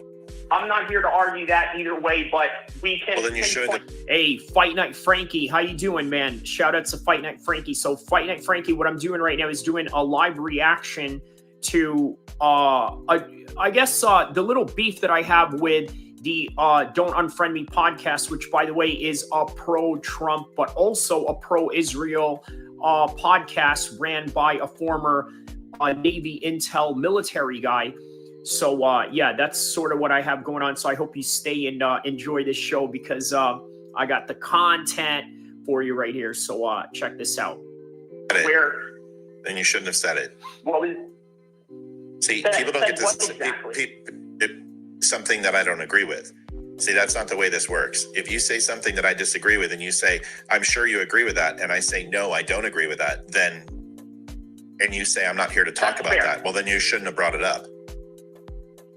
Okay, that's fair. But all I'm trying to say is that I believe that there is a jacket you put on me, quite a few jackets that I don't agree with. And obviously, since you're giving me the opportunity to talk. So the jacket that he put on me, he's saying that I hate the people with little hats, okay? That's what he's saying. Now, I've never said that. All that I've ever said, and I don't even think I've said this, just like anybody else, I condemned the military practices that they do that kill innocent civilians. I think that's a fair assessment to make about that particular group of people that are fighting the Palestinians. But either way, about it, since I can't communicate with you in private, this is the only way that I'm going to do that. So number one, well, hold on a second. This isn't a notification. This is a conversation. Number one, I'm not talking to my daughter. So this is the way she talks to me, is she wants to notify me, and that's not the way this works. The reason why we're not talking in a private setting is I find you to be a threat. Can you believe this? So he's saying that I'm a threat. Now, I don't know exactly what he means by that. Could it be because at one point in my life I was, well, maybe still I am affiliated with a certain group of people? Is it that? I don't understand what he means by a threat, but to be called a threat by somebody who's from naval intelligence, that's a pretty serious thing to put on someone. So he's put a jacket on me where I'm a threat, but let's find out exactly what he means by me being a threat. And I don't put threats within my home. I have you on the show because this is where it started. So Fight Night Frankie says this is kind of what happens when you play chess with a pigeon. What do you mean by that? Play chess with a pigeon. I mean, this is a naval intelligence guy. So, I'm holding my own pretty well against a naval intelligence guy here. So, but I don't know if you mean that I'm the pigeon or he's the pigeon or whatever, but I will say Matt Spear is a very intelligent guy. They knock the pieces over the board when they say they want. Oh, yeah, okay. And you know what? I'm glad that you mentioned that. Stay tuned because he does a lot of that here in this 40 to 50 minute interaction that I have. It gets juicy from here, my boy. Stay tuned for this. Where it'll end. Unless you decide to take it to the hold on, I'm not done. Unless you decide to take it to the next level. And that's your own choice. So in other words, what he's trying to say is if I decide to go and commit certain reprisals against him in a violent manner, first of all, here's something you got to understand, right? This right here is internet beef. I live in California. He used to live in California, no longer, but lives in Virginia. So the idea of me beefing with this guy in a physical form would have to mean that I'd have to be in Virginia in order to crash out. But if I was going to be in Virginia or Washington, D.C., you think that my first priority is to go after this guy in any kind of way? No, my priority is I'm going to go to Washington, D.C. I'm going to go to Philadelphia, get some Philly cheesesteak. I'm not going to think about beefing with this guy. Plus, he's 50 years old. He already said that he doesn't want to fight me because it's not worth it for him. And obviously there's the age factor. I never wanted that in the first place. He's the one who actually had brought it up, but that's neither here or there. Obviously you're going to see how this particular beef and all of this sort of play out right here. Where did the physical beef stuff come from? Well, there was never really anything physical because obviously we never had a street fight. We never had bang bang at each other or anything like that. And why on earth would I want to do that with a Navy intel guy who was attached with Navy SEALs during his time in the Navy? And only God knows what he did with those Navy SEALs and what are some of the things that he told. I'm not going to mess with a guy like that unless I absolutely have to, right? But the thing is that our whole entire beef was that he thought that I went behind his back and called him a social media influencer or an entertainer. And for whatever reason, this offended him. Now, I got to tell you, a lot of military guys, a lot of gangsters, and a lot of people that come into the podcast world from a real serious world of the military or the streets, those guys have a serious problem when you call them a podcaster, even fighters as well, former fighters, guys that were very heavy in the game, like let's say somebody who was a former title challenger or something like that. Although I don't really see how, let's say somebody like Dan Hardy would be so offended by such a statement like that. But that's literally where the beef started. Other than that, and prior to this, me and this guy had an okay relationship. Fight Night Frankie says, for me, when someone turns a debate into come fight me, it's kind of a sign of mental weakness and defeat. Yes, and you're going to see a lot of that as this goes on. And obviously him and his wife are just ganging up on me in this. But their life lesson to learn from this is obviously we squash the beef, but you'll see as it goes on. And then that's a completely different conversation. There won't be much talking in that conversation. You're a threat. Right. So, and I'm not done. So again, he keeps saying that I'm a threat. What does he mean by that? Or is he saying that I'm a threat because I'm AQ, I'm ISIS, I'm whatever, like what Muslim Brotherhood, whatever. Be right back, son. Okay. Shout outs to Fight Night Frankie for tapping in. But yeah, so that's a very serious, again, they put a lot of jackets on me and I had no choice but to really go and confront them for it. And I think that it was deliberate for him to do that because guess what? It attracts ratings. Obviously, he knew that I was going to call in. He knows that it was going to bring in views, and I can't really blame him for that. But at the same time, man, if that's what it is, just tell me what it is. If we're just going to do this for views and crash out, we're going to do this for views, but that's what it is. Watch this. Okay. So if you want another minute, shut up. Like I shut up for you. Great. So you're a threat. So I won't bring you into my circle that isn't on the show because I don't have a relationship with you. I don't think about you. That's your right. I'm not done. That's your right. I'm still not done. Okay. Whether it's my right or not, I don't care whether it's my right. It's my choice. Because you were brought in to the show, you were given a voice, you were treated with respect, and you decided to go ahead, in my opinion, whether that's a jacket I put on you or not, decided to encroach upon that, and I decided to terminate the relationship that you and I had, which was purely as a fan of the show. Okay? So now you can go ahead and finish what you're saying. Okay, so the other jacket that I wholeheartedly disagree with, obviously, your wife has mentioned that obviously, and you as well, saying that I have this bad relationship with women, or I'm a Chris Brown, or this and that. That's a serious jacket to put on someone, and I think that I have the right to disagree with you. Yeah, so earlier in the show, I didn't play that audio earlier in the show, but if you want, obviously, I'm going to put the link to his show on this description so you can see the whole entire thing and judge for yourself. But he did mention and compared me to Chris Brown and Ike Turner, right? Which I thought was really strange because I challenged him on that and said, hey, listen, I urge you or challenge you rather to pull up paperwork on me that says that I've had domestic cases or anything like that. And you'll find none of it whatsoever. So how are you going to say that I have bad relationships with women if you're just speaking out of nothing more than a stereotype anyways? Number one, you mentioned Chris Brown. Chris Brown has a record of actually doing this to a woman. Now, if you can pull up paperwork that says otherwise, that I've done these things, then that's a fair jacket to put. But I've never been in these situations before. I've never been in trouble for those types of situations ever in my life. And I also want to ask. No, we're not done. Okay. No, we're not jumping to another subject.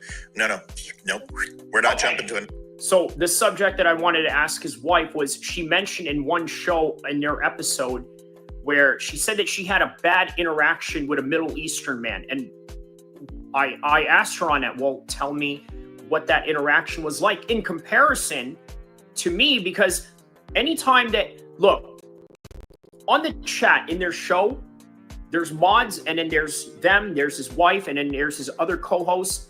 They're very good at interacting with the people that are in the chat, okay? That's fine. They're very cordial. If, let's say, I make a comment, they say, hey, Kyrie, or hey, how you doing, or this and that, or anybody. It's very friendly atmosphere. So, naturally, if Olivia is going to come at me in a very cordial manner, I'm going to do the same thing. I'm not going to disrespect anybody or this and that. But what I'm trying to say is that she never used her own interactions with me to judge me properly, but rather the actions of some random Middle Eastern man that she ran across in her life. But you'll see. It's going to be spoken about here. Subject, because now it's time for us to address your comments. Olivia would like to address something, and then I'm going to address and they're going to address the comments right now. Sure. For starters, Kyrie, you are an asshole and you hate women. The comments that you make. So once again, you say you're an a-hole, which, but again, is a subjective term, and then you hate women or this and that. That's an opinion, because you can't measure. Look, you know who, man, listen, you know who hates women, in all honesty? I don't want to say it. It's a certain group of people. But if you're a man, a non-straight man, let's just say that. Non-straight men hate women. Think about it. Why would they like them when their whole entire predisposition is to be against women or not be with them with their own predispositioned natural state of being a man in the first place? But that's a different subject for a different time. Me today were absolutely ridiculous. And the comments. So I'm going to read to you what I wrote to their buddy. Okay, let me see if I can pull it up. Let me see if I can pull it up right here.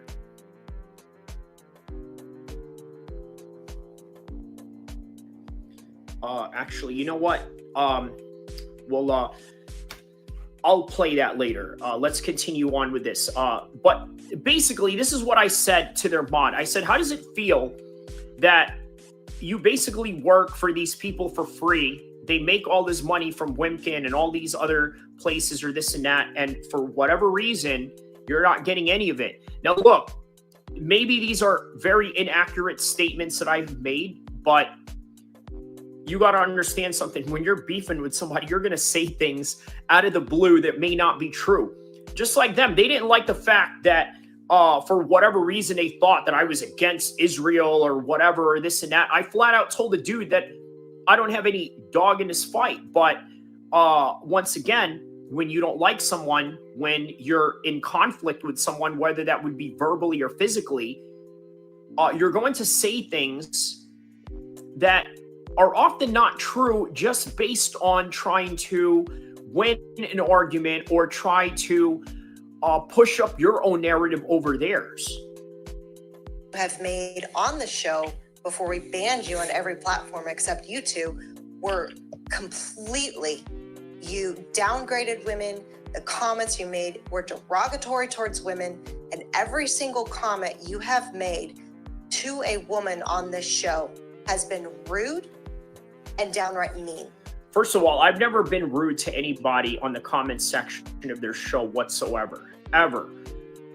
If I have, and if there was a call for it, it was based on somebody trying to insult me or trying to say, well, you'll see. I address all of that here. You don't like women. You think women are beneath you. I disagree. And no, I'm not done. This disagree. is where you don't get to interrupt me. This is my show, not yours. So shut the fuck up and listen, or get the fuck off the phone. Okay, there's no need for theatrics, but okay. Dude. Theatrics, don't fucking piss me off. I mean, really, it is theatrics. Oh, don't piss me off, or this and that. This is theatrics. You say what you want to say, but again, this is what people do if they don't like what you have to say, or they feel like they're losing an argument, they're going to cuss, they're going to make it about everything else, they're going to make it into emotional fallacies. Okay, you're barking up the wrong tree, dude. Yeah, dude, You're barking up the wrong. I mean, what exactly does that mean when you say that you're barking up the wrong tree? We're having a conversation. I mean, what are you going to do? You're going to say something that's very insulting to me. That's already happening. So this idea of barking up the wrong tree, again, this is what I mean by when I say that this is just nothing but theatrics and bravado, because what's the point of saying that I'm barking up the wrong tree? We're having a conversation. I'm already barking at your tree. And what are you going to do? What are you going to respond? And what you're going to respond to is only going to be a couple of possible outcomes that come with that. And this is what it is. Tree. You think you're tough? We are not. We are in America.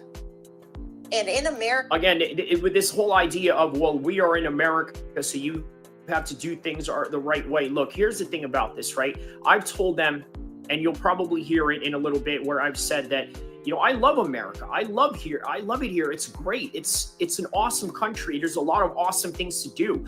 You know, not just LA, not just Sacramento, not just the Bay Area or all of California. All of the United States is awesome to me in one form or another. So again, this idea of America, this and that, look, as long as I'm not breaking laws and I'm not breaking jaws, you know, outside of the cage or ring, guess what? You know, everything is fair game. Everything is okay, and everything is halal to do, as long as I'm not violating anybody's rights. It doesn't mean that I have to fully assimilate to your way of life. What I have to do as a citizen of the United States is do exactly this: follow the laws and don't step out of those laws. And that's it. All this other stuff, cultural assimilation, well, I can choose to be around that or not. And obviously, you have an opinion on how I look at the world as a Muslim male, and that's perfectly fine. And this is sort of the emphasis that we're trying to make, is that, look, it is okay to disagree. It is okay to have a differing opinion than the next person. And it is okay to have a difference of culture in terms of how you are going to view gender roles. Sure, women are equal and I to love men. it here. Oh my That's God. great. I'm glad that you love it here. Well, stop treating the women here like you treat them in your country, because we're not in your fucking country. You're in America. We're not in your effing country. So what country is that exactly? So let me see. I was born in Libya. I have family that's from Egypt and Saudi Arabia. And then I have other family on my mom's side that are from the Pacific Islands. And what exactly do you mean by your country? So again, it's a weird generalized statement that really a lot of xenophobes like to make to create generalizations.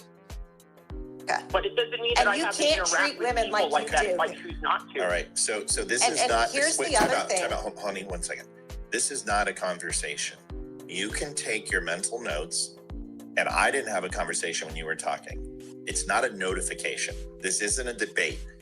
You get to state your piece, and then we go. So he's saying that it's not a debate, but earlier he said that it was a debate, and then he challenged me on saying that I'm not great at debating.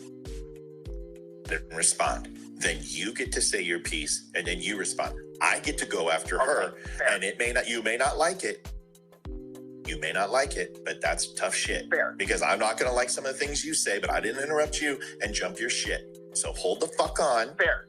And wait. I think this is something that I think a lot of people really need to take into consideration, right? When you see something like this is really the proper way of how you engage with people, because oftentimes what a lot of people like to do is they'll interrupt each other. I mean, it's not to say that we didn't do that here, but I think we did it in a very professional manner to where it gave us a chance to sort of get our points across without interrupting each other. And I got to hand it to Matt. You know, he sort of coordinated that whole entire conversation perfectly. So all credit to him on that one.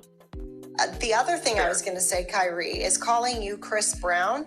It's a joke. That's my, no, it's. So if that's a joke, calling me Chris Brown, wouldn't you say that the banter that I have of, let's say, saying that all women should be in kitchens or this and that you probably read me say on your chat, don't you think that some of that is just banter? But let's see how they interpret this.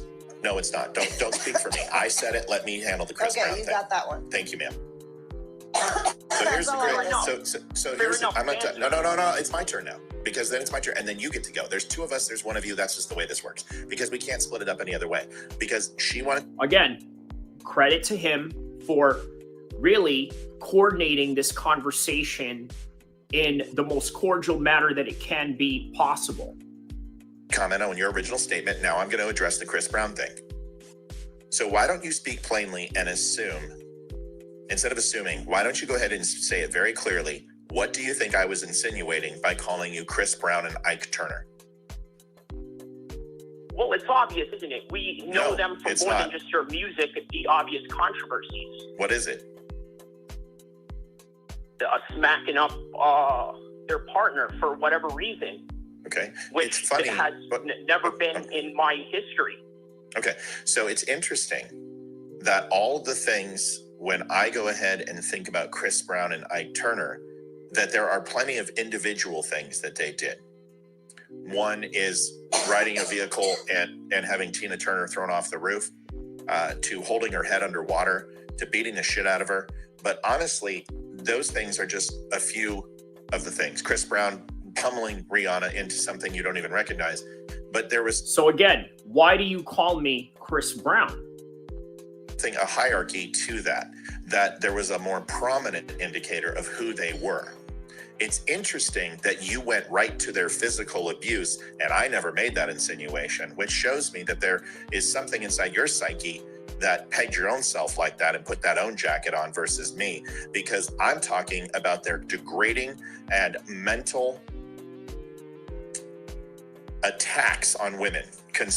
So their mental attacks on women, woman or women? In other words, more than one. So again, people only know Chris Brown for Rihanna and what had happened. Let's just be honest about that. Do people know Chris Brown's music? Of course. Do people know Ike Turner as the manager of Tina Turner? Of course. But we know when you put that kind of jacket as calling somebody Chris Brown, you're not calling me a great R&B singer. Let's be honest about that. I'm not a great singer. I don't sing. I can't dance as good as Chris Brown. Okay, so there's only one reason why you're calling me Chris Brown, and that's a jacket that is inaccurate and something that has never happened to me. And I think what he's doing right now is sort of doing some kind of reverse psychology. And again, what do you expect from a guy that is an intel officer, right?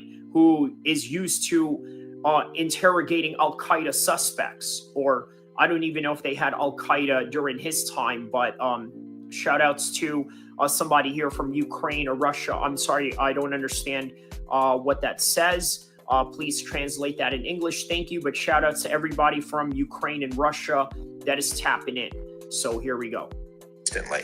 The degradation, the overall look at how they are inferior, and the things that you have demonstrated remind me of Ike Turner and Chris Brown and how they treated their significant others or people who they supposedly care about.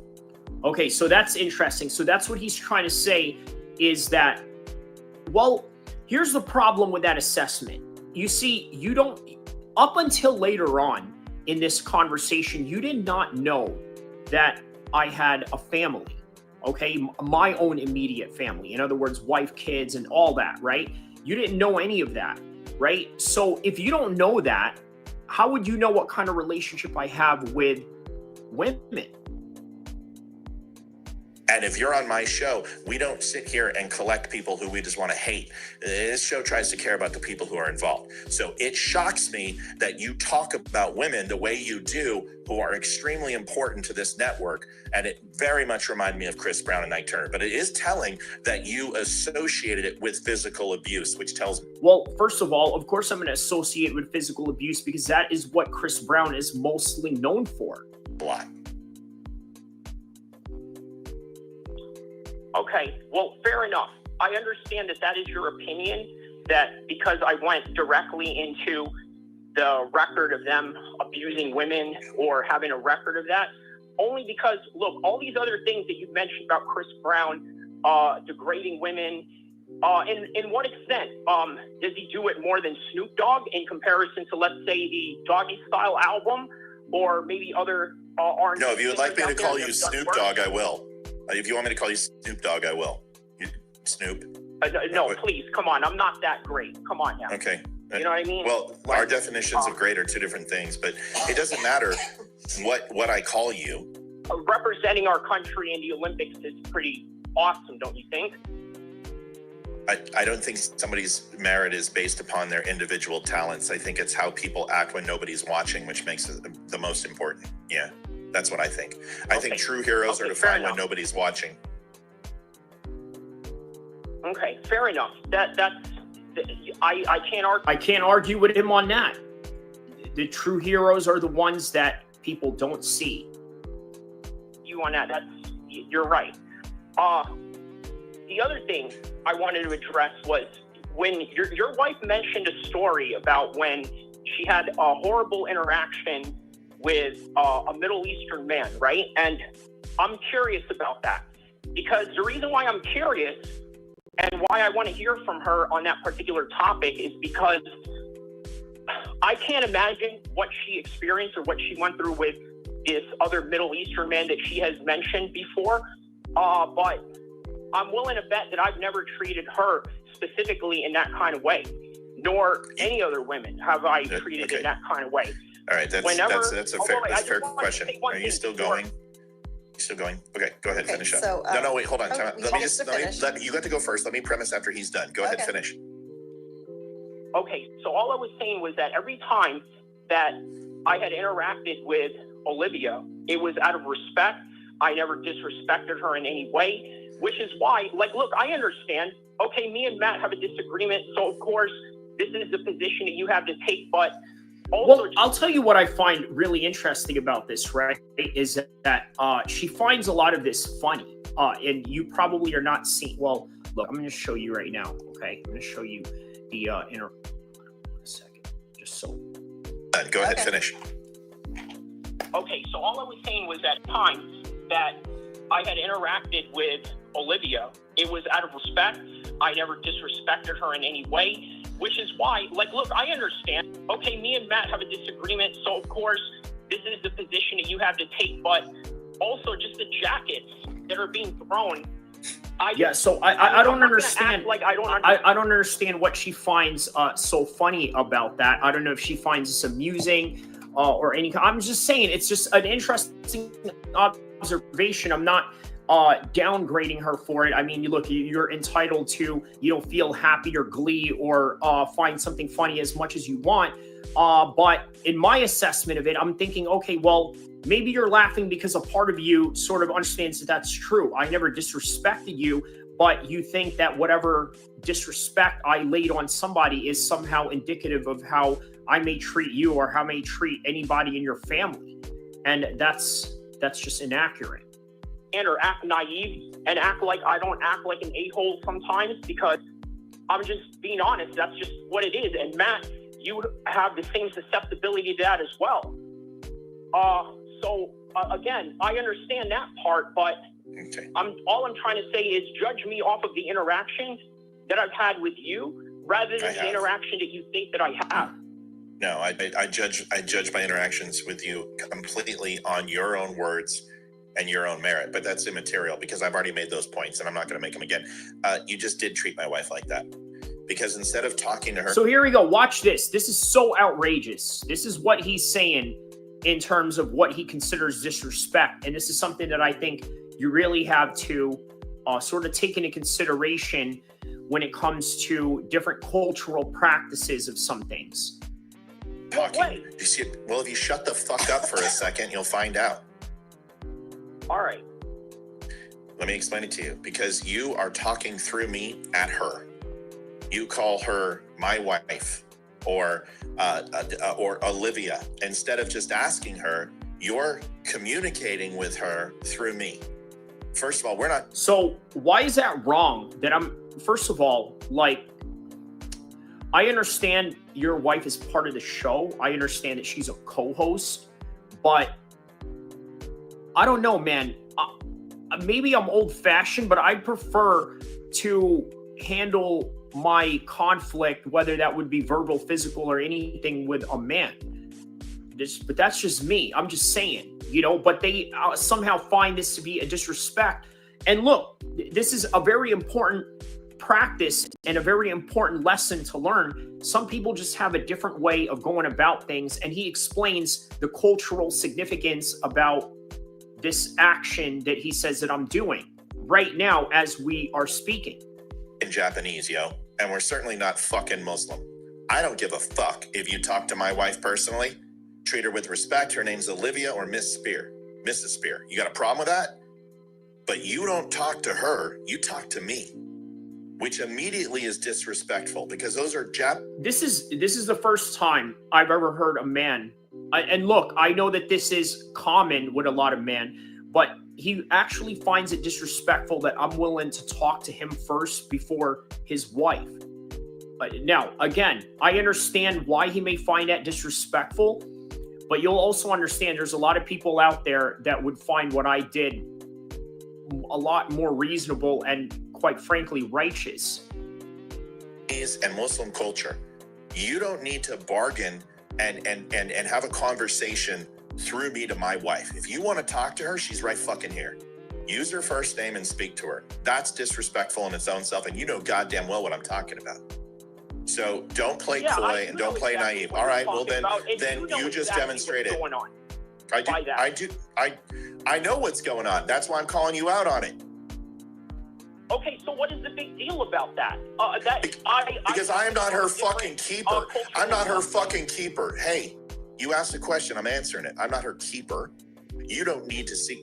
You are in an exchange of a conversation of mutually assured respect that I have granted you for a limited period of time. That respect is all. And you know what he has? And that's one thing that I think sort of gave a positive turn into this conversation is that, yes, he did promise me that we're going to have a civil discourse and this and that and mutual respect to be given. He promised that, and he kept his word, and so did I. So, curtailed to Olivia and anyone else in this conversation. You don't need if you wanted to ask my permission in your culture and in your ways to communicate with my wife, then you just would have fucking done that. Instead, you're dismissing her and you're degrading her. Okay, so what's interesting about this is he's saying that if you wanted to just speak to her in a way that is, I guess, culturally accustomed to the Islamic way of life. In other words, yes, make it clear and make it known that, hey, you know what? I want to speak to her in this kind of way. Is that okay? Because look, this is my code. So basically what he's, I guess, I could be wrong, but my interpretation is that what he's trying to say is that if I wanted to just play by those rules, just tell him. But I get it. I understand. And again, in my personal opinion, I think this is just also part of the conversation where he has to sort of take a sticking dig at me, right? So as he's making that dig, he has to throw that in for the sake of this argument, the sake of this banter, and for the sake of this conflict. That's my own personal opinion. I could be wrong, but let's further delve into it. Talking to her through me. So you know the difference, I know the difference, and I'm telling you that that's a level of disrespect that you just applied to her in this conversation as you say you're not disrespectful. So what do you prefer, Matt? I prefer you say, hey, Olivia, I got a fucking comment. Not, hey, your wife, or hey, Matt, don't talk to me, talk to her. Okay. But here's the thing. I don't know, man. Like, I think for me, it was just sufficient enough to talk to him. But if she wanted to add on and say whatever or say this and that, I would have been more than happy to oblige and respond and have that civil discourse. But for whatever reason, he wants to emphasize this Western style of communication with the opposite gender or whatever, and really make it a point that, hey, you know what, like, this is, you gotta talk to her, you gotta, you know, like, okay, I get it, like, you want to emphasize that I would rather just do things your cultural way rather than what I would have been accustomed and used to doing in a different way. Then let's readdress that. Olivia, I have a question. So let's try it. Let's try it together. Olivia, I have a question. Okay. Well, Olivia, I have a question. Okay. My question is, what was that experience, that negative experience that you had previously mentioned about that Middle Eastern gentleman? What happened in that exchange in comparison to your interactions with me? Well, for starters, in this conversation, when Matt was talking, you don't interrupt him, but you interrupted me. Again, I think there's a part here where she did not want to address this mistreatment that she received from a Middle Eastern man. Now, look, I'm going to make my own assumption since I didn't get my answer to the question.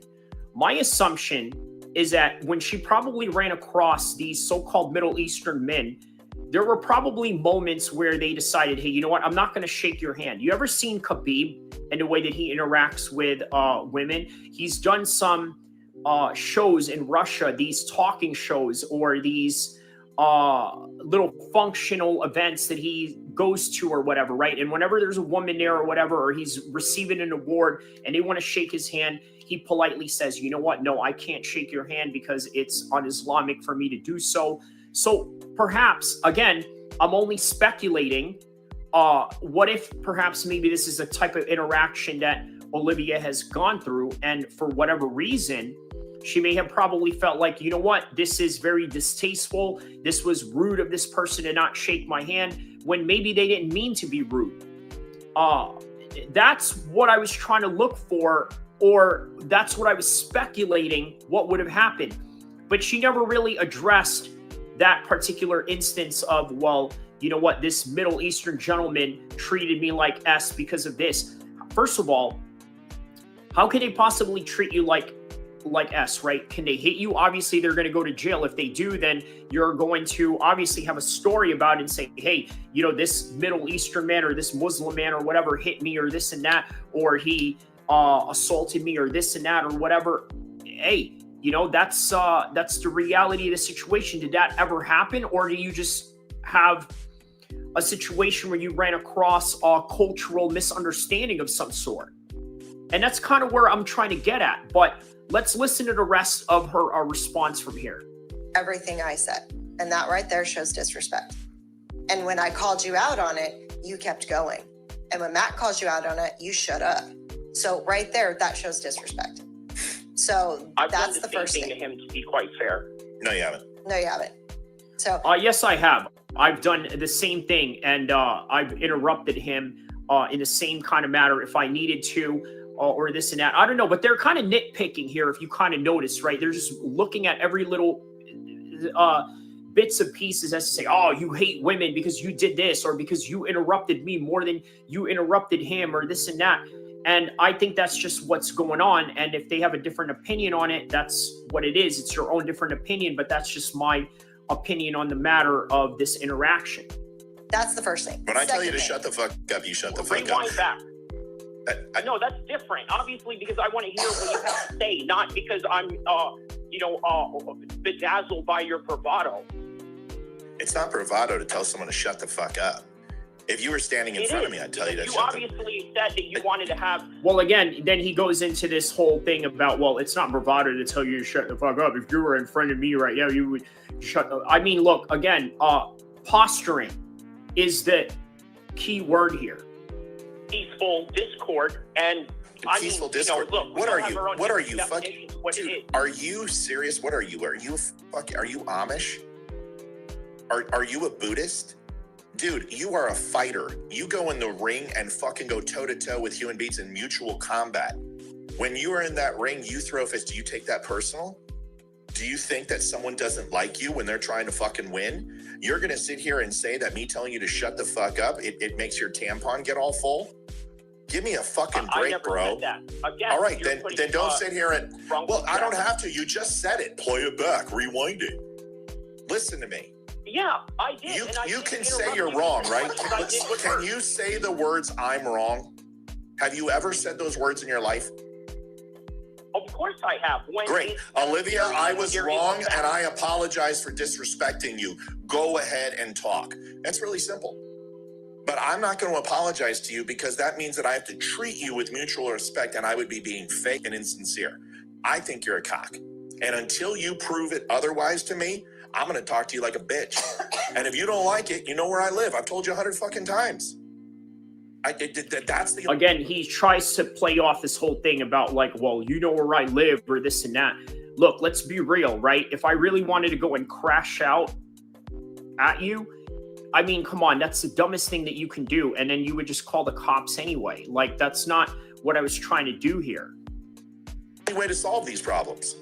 If you have some sort of personal fucking grudge with me, you know my address. But none of that was ever about any grudge or anything like that. Again, there's a lot of deflecting going on here that is really irrelevant to the particular subject that we're trying to bring about. But then also, there's also a moving of a goalpost that you can kind of notice in this conversation.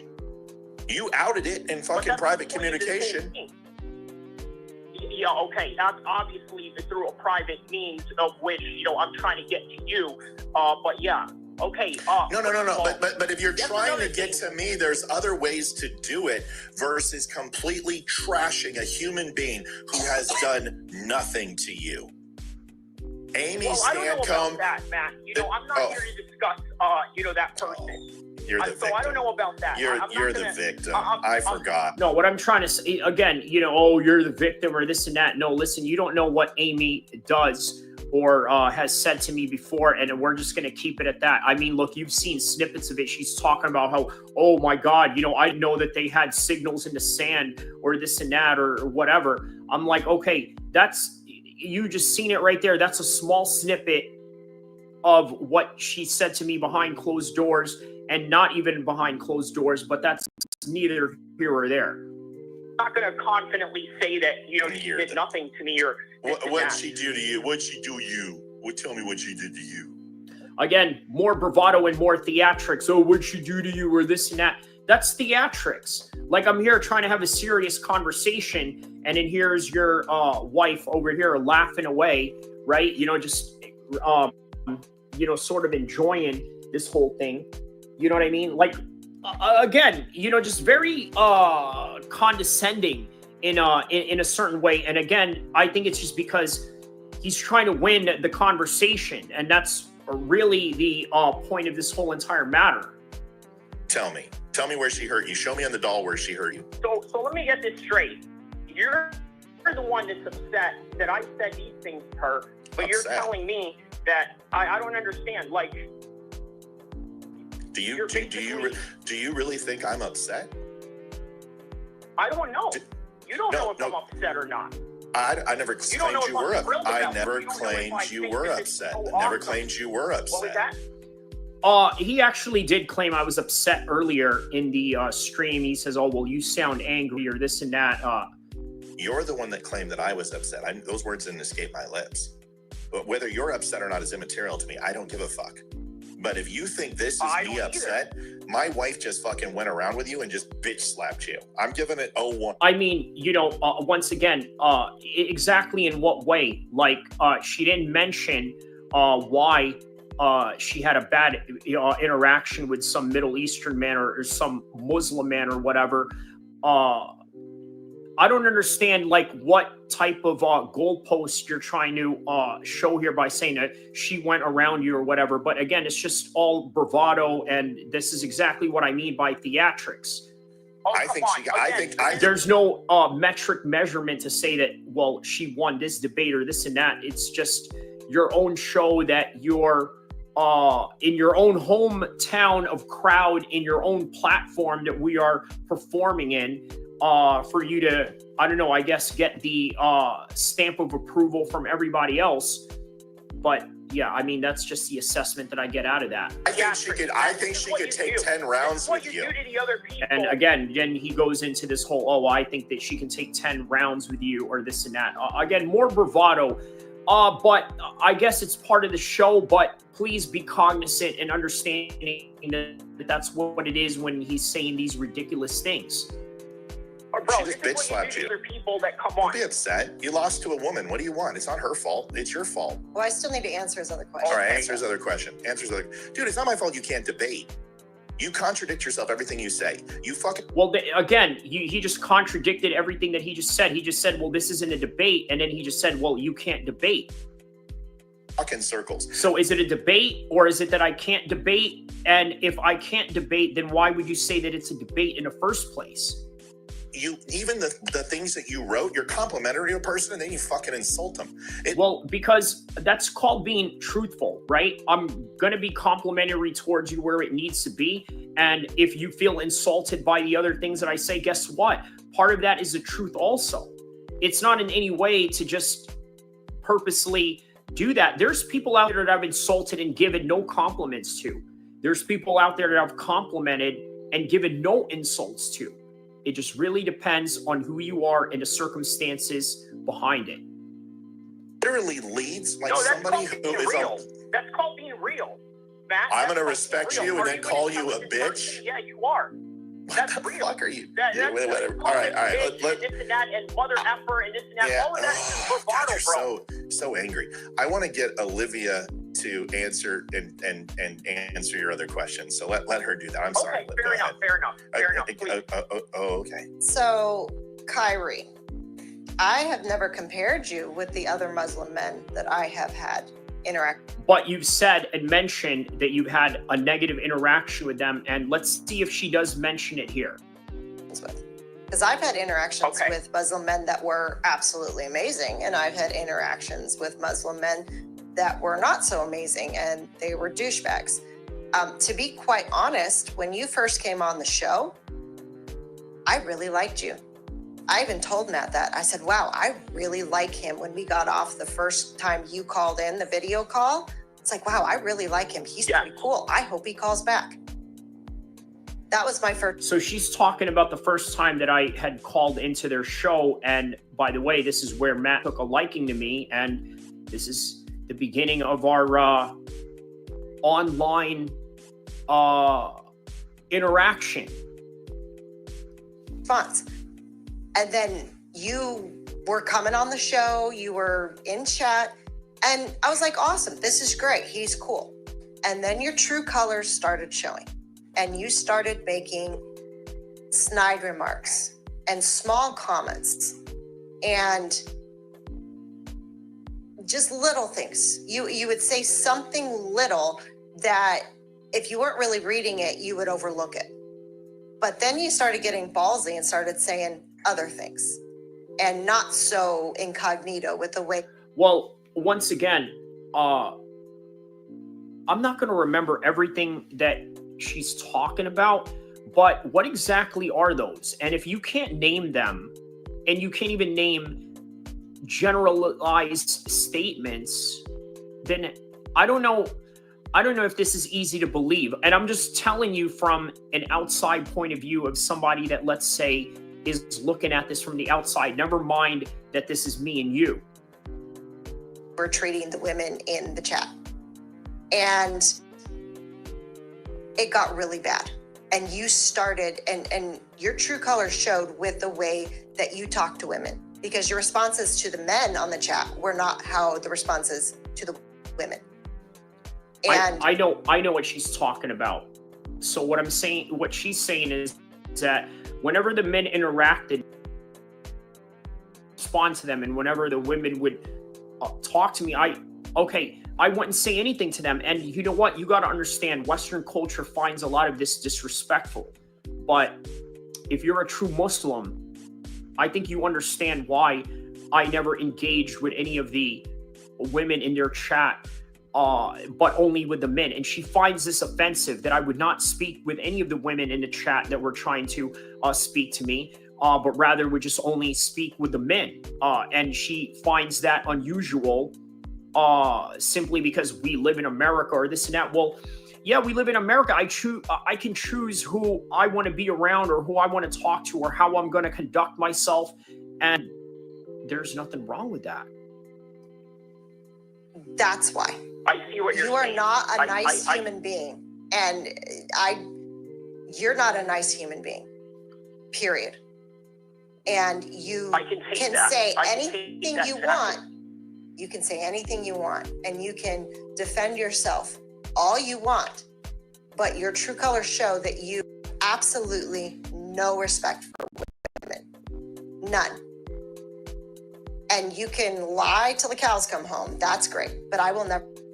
All right, so here's something that we're going to have a little side conversation on, right? So right now in the Western world, there's obviously a high divorce rate that is going on, okay? And you can attribute that from one pillar post to the next pillar post, but understand this, there is a reason why people like Andrew Tate, Myron Gaines, and Fresh and Fit, and even Sneeko in his earlier days are hot on the internet, because guess what? There's a lot of women out there that are not doing what they're supposed to in the Western world.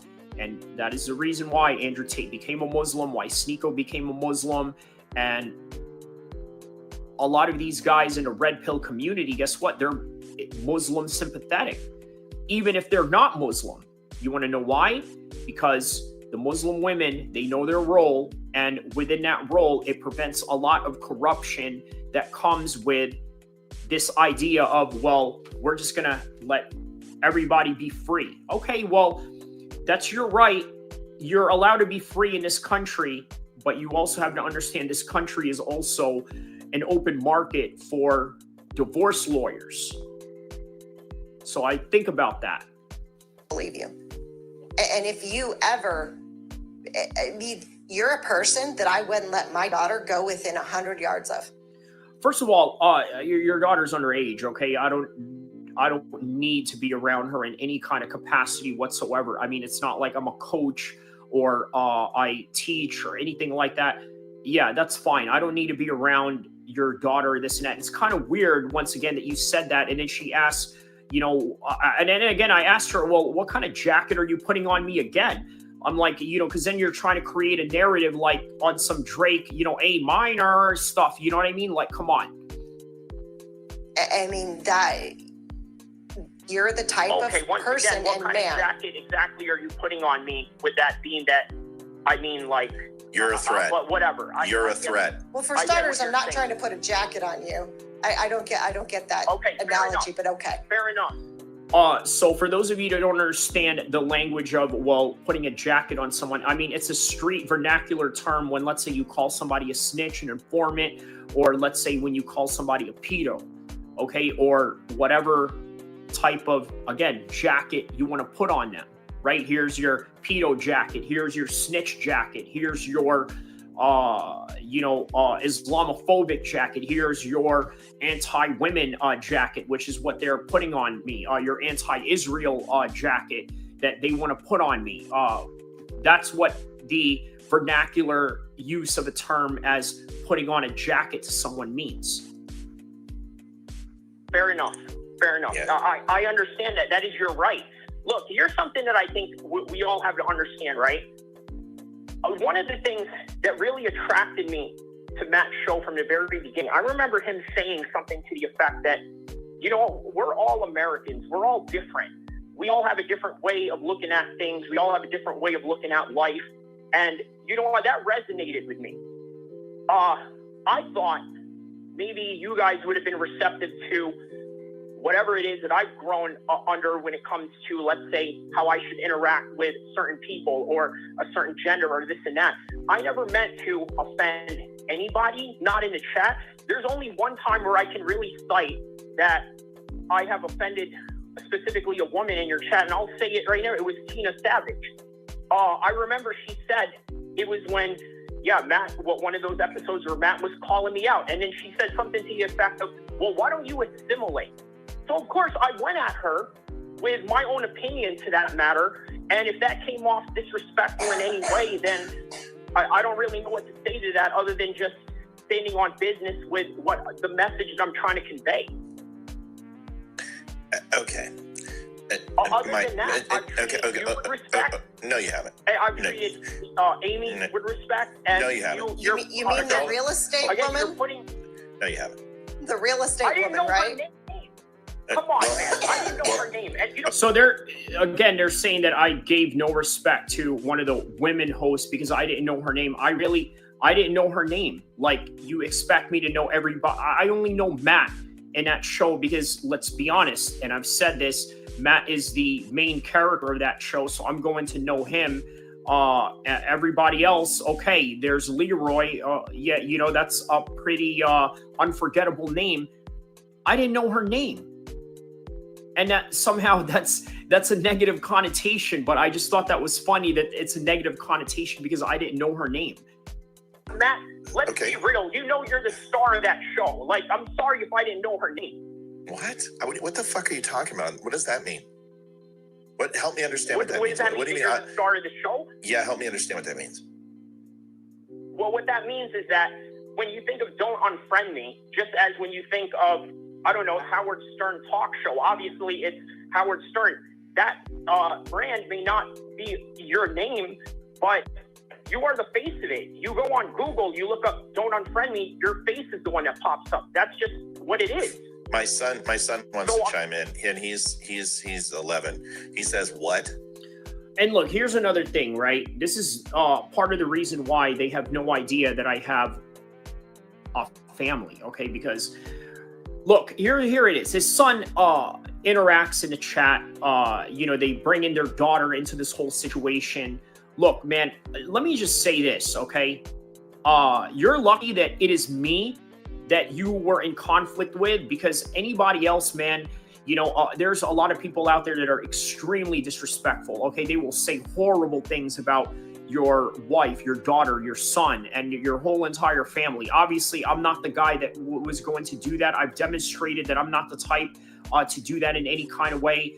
But that's your choice. If you're going to do that, those are the consequences that could happen with the wrong person. With me, I'm not about, you know, talking down to kids. I'm not about talking down to women. I'm not about talking down to anybody that has any physical challenges. And by the way, speaking of which, here's one thing that I did forget to address, right? Later on in the show, I did apologize to a few people that were in his circle or whatever, right? Because let's just be honest about this, right? The conflict that I had with Matt should not have been about anybody else but him. The problem is, obviously, these people ride with him, and you know how that goes in the streets. You know, if you F with them, you duck with them, and you know what rhymes with duck. You get what I mean. Let me explain what he's saying. Robin Quivers is the Howard Stern show. Howard Stern even says so. Howard Stern has wrote multiple biographies and autobiographies, and he has lent all the attributes and accolades. I love that I brought in the Howard Stern analogy into this whole thing, and now he's given a history lesson of Howard Stern, which, by the way, is great because I never knew any of this about Howard Stern. It's to Robin. When he was snatched up by MSNBC and they would not allow her to be there almost for a year, he manipulated, coerced, and cajoled his way to get her back on the show. Is that she was his yin to his yang. My wife does more on this show live than I could ever possibly do. That's not important. Am I the face of Don't Unfriend Me? I don't think Don't Unfriend Me has a face. I think Don't Unfriend Me is an idea. Well, it is an idea. Don't Unfriend Me is an idea, and it's great, but there's a face to every organization. There's a face to every podcast. There is, early stream, no chill MMA. No, not really an early stream. I was planning on doing this later on, but for whatever reason, my StreamYard was sort of freezing in on me. So I just decided, hey, you know what? Let me just do this on the phone, get on live, and then just do a reaction to this, because obviously I wanted to do a reaction to this as soon as I got done calling into this guy's show. And yeah, I mean, credit to him. He gave me 40 minutes of content on this one, and big ups to him on that one. But we did settle a lot of beef in this one, while also sort of bringing up a whole bunch of other stuff that was delved into this whole situation. But yeah. At people all can relate to being defriended or being ostracized or cast. So right now he's talking about how he started the Don't Unfriend Me show. Gated out from relationships based on their political beliefs. That's why I don't say Matt Spear show like Dan Bongino does, like fucking Crowder does, like Ben Shapiro does. So what I do is I put the Don't Unfriend Me show, and I've been told to make it the Dumb Show with Matt Spear by every person who has ever endorsed this show and tried to help me grow the show, and I won't do it. So once again, you're asking me to help you understand what do I mean by you're the face of the show. Well, your own advertisers, your own products, or people that want their products endorsed through you, even your own products, right? They are Matt Spear related. Just saying. And look, here's the thing. You're a military intelligence expert. You've been in the government, and your knowledge is very important when it comes to the situations like when we talked about the assassination attempt of Trump. That was a brilliant show that you did. The world needs people like you to do shows like that. When you did a show on that bridge collapsing in the Virginia, Maryland area, that was brilliant.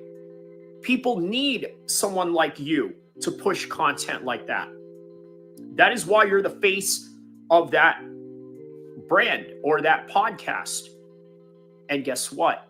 Your advertisers and the people that are sponsoring you seem to agree. Say that? I may talk a lot, and I do, but that's my own shortcoming. It's certainly not the doctrine of this company or what we represent. I appreciate your observation, but I completely disagree with it vehemently. So, Kyrie, bummer. Tina had a message for him.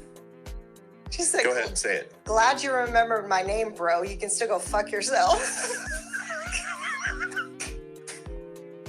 Did he hang up or did you hang up on him? I didn't hang up on him. Oh. Why the fuck would I hang up on that call? Oh, Kyrie. Oh. Well, I think my call at this time, I think dropped or something. So I did call him back immediately. Watch this. Back. He might have just gotten. See, Ethan. Ethan is pissed. This is their show together. My son is pissed, Kyrie. Show some respect, okay, buddy? And Kyrie, I just want to say something. Is that what he said? Yes, the last comment, show some respect, okay, buddy? Ethan goes, what the fuck? Let me explain something real quick. Kyrie, I'm not gonna. You make a comment that you're the cat's meow and you've kicked people's asses and all my bravado. I've had 2 MMA fighters in this chat say that you have absolutely zero fucking talent, who are actual people who I know have fought in the ring and I've fought in the cage in Reno and in Sacramento and all throughout California, and I've fought in amateur Muay Thai events and have won a Muay Thai amateur state title in 2010. I'm happy with the experience that I have. I'm not trying to be the best fighter in the world. I've had experience in fighting. I'm not even trying to be the best MMA podcaster in the world. I'm in my own lane. I'm not trying to be anybody or anything like that. And guess what? I've had real experiences that you can't take from me. So that's the reality of it. Considered at least semi-professional fighters. People who actually, maybe at an amateurish level, but participate in what you claim to be. And the comments were, and I didn't see what Tuner said, that your kicks are off balance, that your strikes are weak, that his wife is more effective. Once again, a whole bunch of bravado talk and this and that, and it's again, just a whole bunch of weirdos saying weirdo stuff, and people who know nothing about MMA. And by the way, you have to understand also, I don't know what he meant by that, but Matt has even said to me one time that he thinks that MMA is just nothing more than repressed sexuality or whatever, which I mean, I don't know what to say to that other than he knows that it's an ignorant statement that he should retract from. And let me tell you what, your debate skills are about as fucking well-rounded as your fighting skills. I have debated many people, and oh, good, you're back. Okay, so I'm going to finish my statement. I have. Oh, he keeps hanging up. I have debated thousands of people, from the days in Lions Club to Kiwanis, to opposition ideas sitting around the board in retail, to this show, to the nerd show that we did in 2015, the Nerd Fat podcast. I have debated thousands of people. Oh, all right. I'm not hanging up on you. Are you there now? Yeah. I think. Okay, great. Then I'm going to finish my comment. So no, I don't hang up on people. Okay, I only hang up on if you break the rules that we established at the beginning of the conversation. Why the fuck would I hang up on you? I didn't do that. No, I never said that you did. I know, and I'm just telling you, why the fuck would I? I would never do that. All right. I've debated thousands of people. Kyrie, let me tell you something. I know you have a passion for this. I know you're not a stupid guy. You're not dumb. I don't believe you're dumb. But you are not good at debate. So how about you do this? How about you stop trying to fucking prove your points, which you're incapable of doing because they're not resonating with anybody. Because everybody's saying... Oh, well, I mean, again, I don't know what he means by that. Again, this is just another example of moving the goalposts again. Receipts. Everybody's saying the things you've said. Everyone has an interaction with you, and they all fucking dislike you. So if you're me, it shouldn't be. It should not. Let me finish. Dude, shut up for a second. It's not that you can't be a strong and resilient human being without their endorsement. But at some point, brother, you're going to look around yourself and you're going to find out that you're alone. And it will become important to you. Maybe not now, but at some point in your life, you're not going to be okay with having people fucking hate you. Because trust me, as one asshole to another is a lonely fucking existence. You know what? This right here was sort of my coming to reality moment, right? Like, he's kind of right. And let me tell you why he's right about this. Forget about everything else, right? Forget about all the bravado. Forget about, oh, well, your fighting skills are not, this and that. Matt, listen, you don't have any MMA fighters on your chat. And if there are, I highly doubt they fought at a level that I have, or can compete at a level that I have, or train with the guys that I have. But that's neither here or there. And certainly not Turner Monkeys, who, by the way, really doesn't even have a real profile pic, let alone if we can even determine if he's a real person just based on that alone. But aside from all that, what is important and what is really essential to understand is that at one point, you got to learn that if you are this super tough guy that just gets in everybody's faces, that just bullies everybody on a consistent basis, eventually the whole world is going to turn against you. And as a result of that, well, yeah, it can be a very lonely road. Suge Knight has experienced something like that. A lot of MAGA people right now, and I like Donald Trump. I got no problem with Donald Trump, right? I got no problem if he was to become the next president. But to be honest with you, all of these things that have been happening to Donald Trump are not they're not a coincidence, okay? Like, is it fair to say that he's brought this upon himself in a way? Like, I'm not trying to victim blame or anything like that. You shouldn't go out there and shoot anybody, let alone a president, okay? Just to end your life and to try to end the lives of others. I mean, it's not the right way to go. But I will say this. Sometimes people do bring it upon themselves when they go too hard at the world. And this is a great point and a great life lesson that he is spewing right now. Because look, you got to remember something, right? One of the reasons why I wanted to do this podcast, why I wanted to do this channel, is for the simple fact that I want to learn life lessons through mixed martial arts, but also through other stories that I cover around the world, whether that would be stories of, let's say, crime and gangs or geopolitics or everything in between. There's always a great life lesson to learn from, even the interactions that you have with conflict, which is what's going on here right now. This is very important to understand. And I think that there's a really good value in what he's bringing up here. Let's listen into some more. It's a lonely existence, and I had to learn when to be this way and when not to be. You don't know when not to be. And he's right about that. He's right about that. Look, I'm 39 years old, right? Matt is 50 plus, whatever his age is, he's up there. He has more experience than me in life, maybe, a very least 15 years worth of life experience over me. That's a lot. And when he says that he knows when to be an a-hole and when not to be, I believe him. Because when you're at a certain age, you start realizing when to pull back and when to pull in and how to do everything else in between. I think he's at an age now where look, the older that you get, the closer you are to realizing your mortality.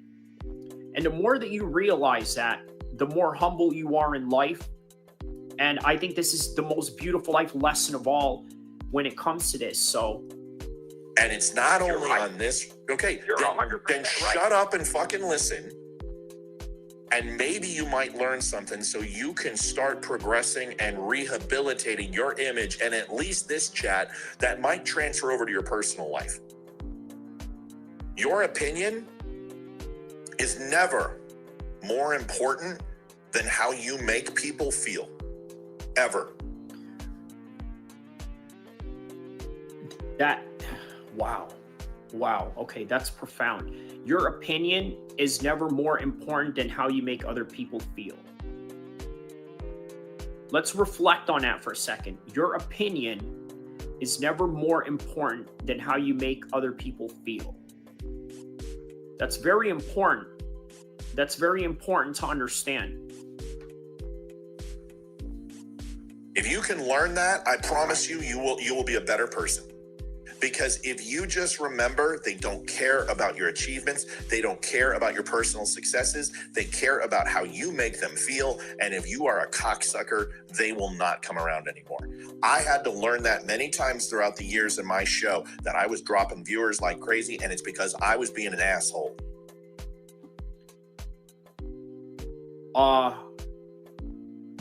He's right. The only thing that I can say about that, though, is that at least within my show, obviously you've seen the interactions that I've had with No Chill MMA, with Fight Night Frankie, also with Zayn Musa Boxing. They're all positive interactions, even with the strangers that I have in the chat. Obviously, if they do decide to pop off at the lip and start, running, talking some smack or whatever, then obviously, yes, I'm going to be a lot more susceptible to firing back in a very negative way or in a very aggressive and abrasive manner. But other than that, I think that I do follow that advice. I think that I do try and be kind to the people that at least that are within my chat or people that are within my inner circles. But he is right, though. If you do start acting like that, even if you're just trying to troll in chats, part of that starts becoming a part of your personality. And quite frankly, you sort of grow into becoming, a very, very bad person. You know what I mean? It becomes a bad habit of just one ill behavior to the next. And that can't be good. And I still am an asshole, but at least I'm aware of it now, and I apologize. You're sitting here defending yourself, and dude, you got nothing to defend yourself except for Matt said some mean shit about me after I was a complete cocksucker. Listen, you're absolutely right about everything that you just said. I'm not debating you on that, especially the last part that you said. You know what? I'm going to show you the pause that he just made after I said that. Okay? Well, first, let me show you his picture right here after I said what I just said.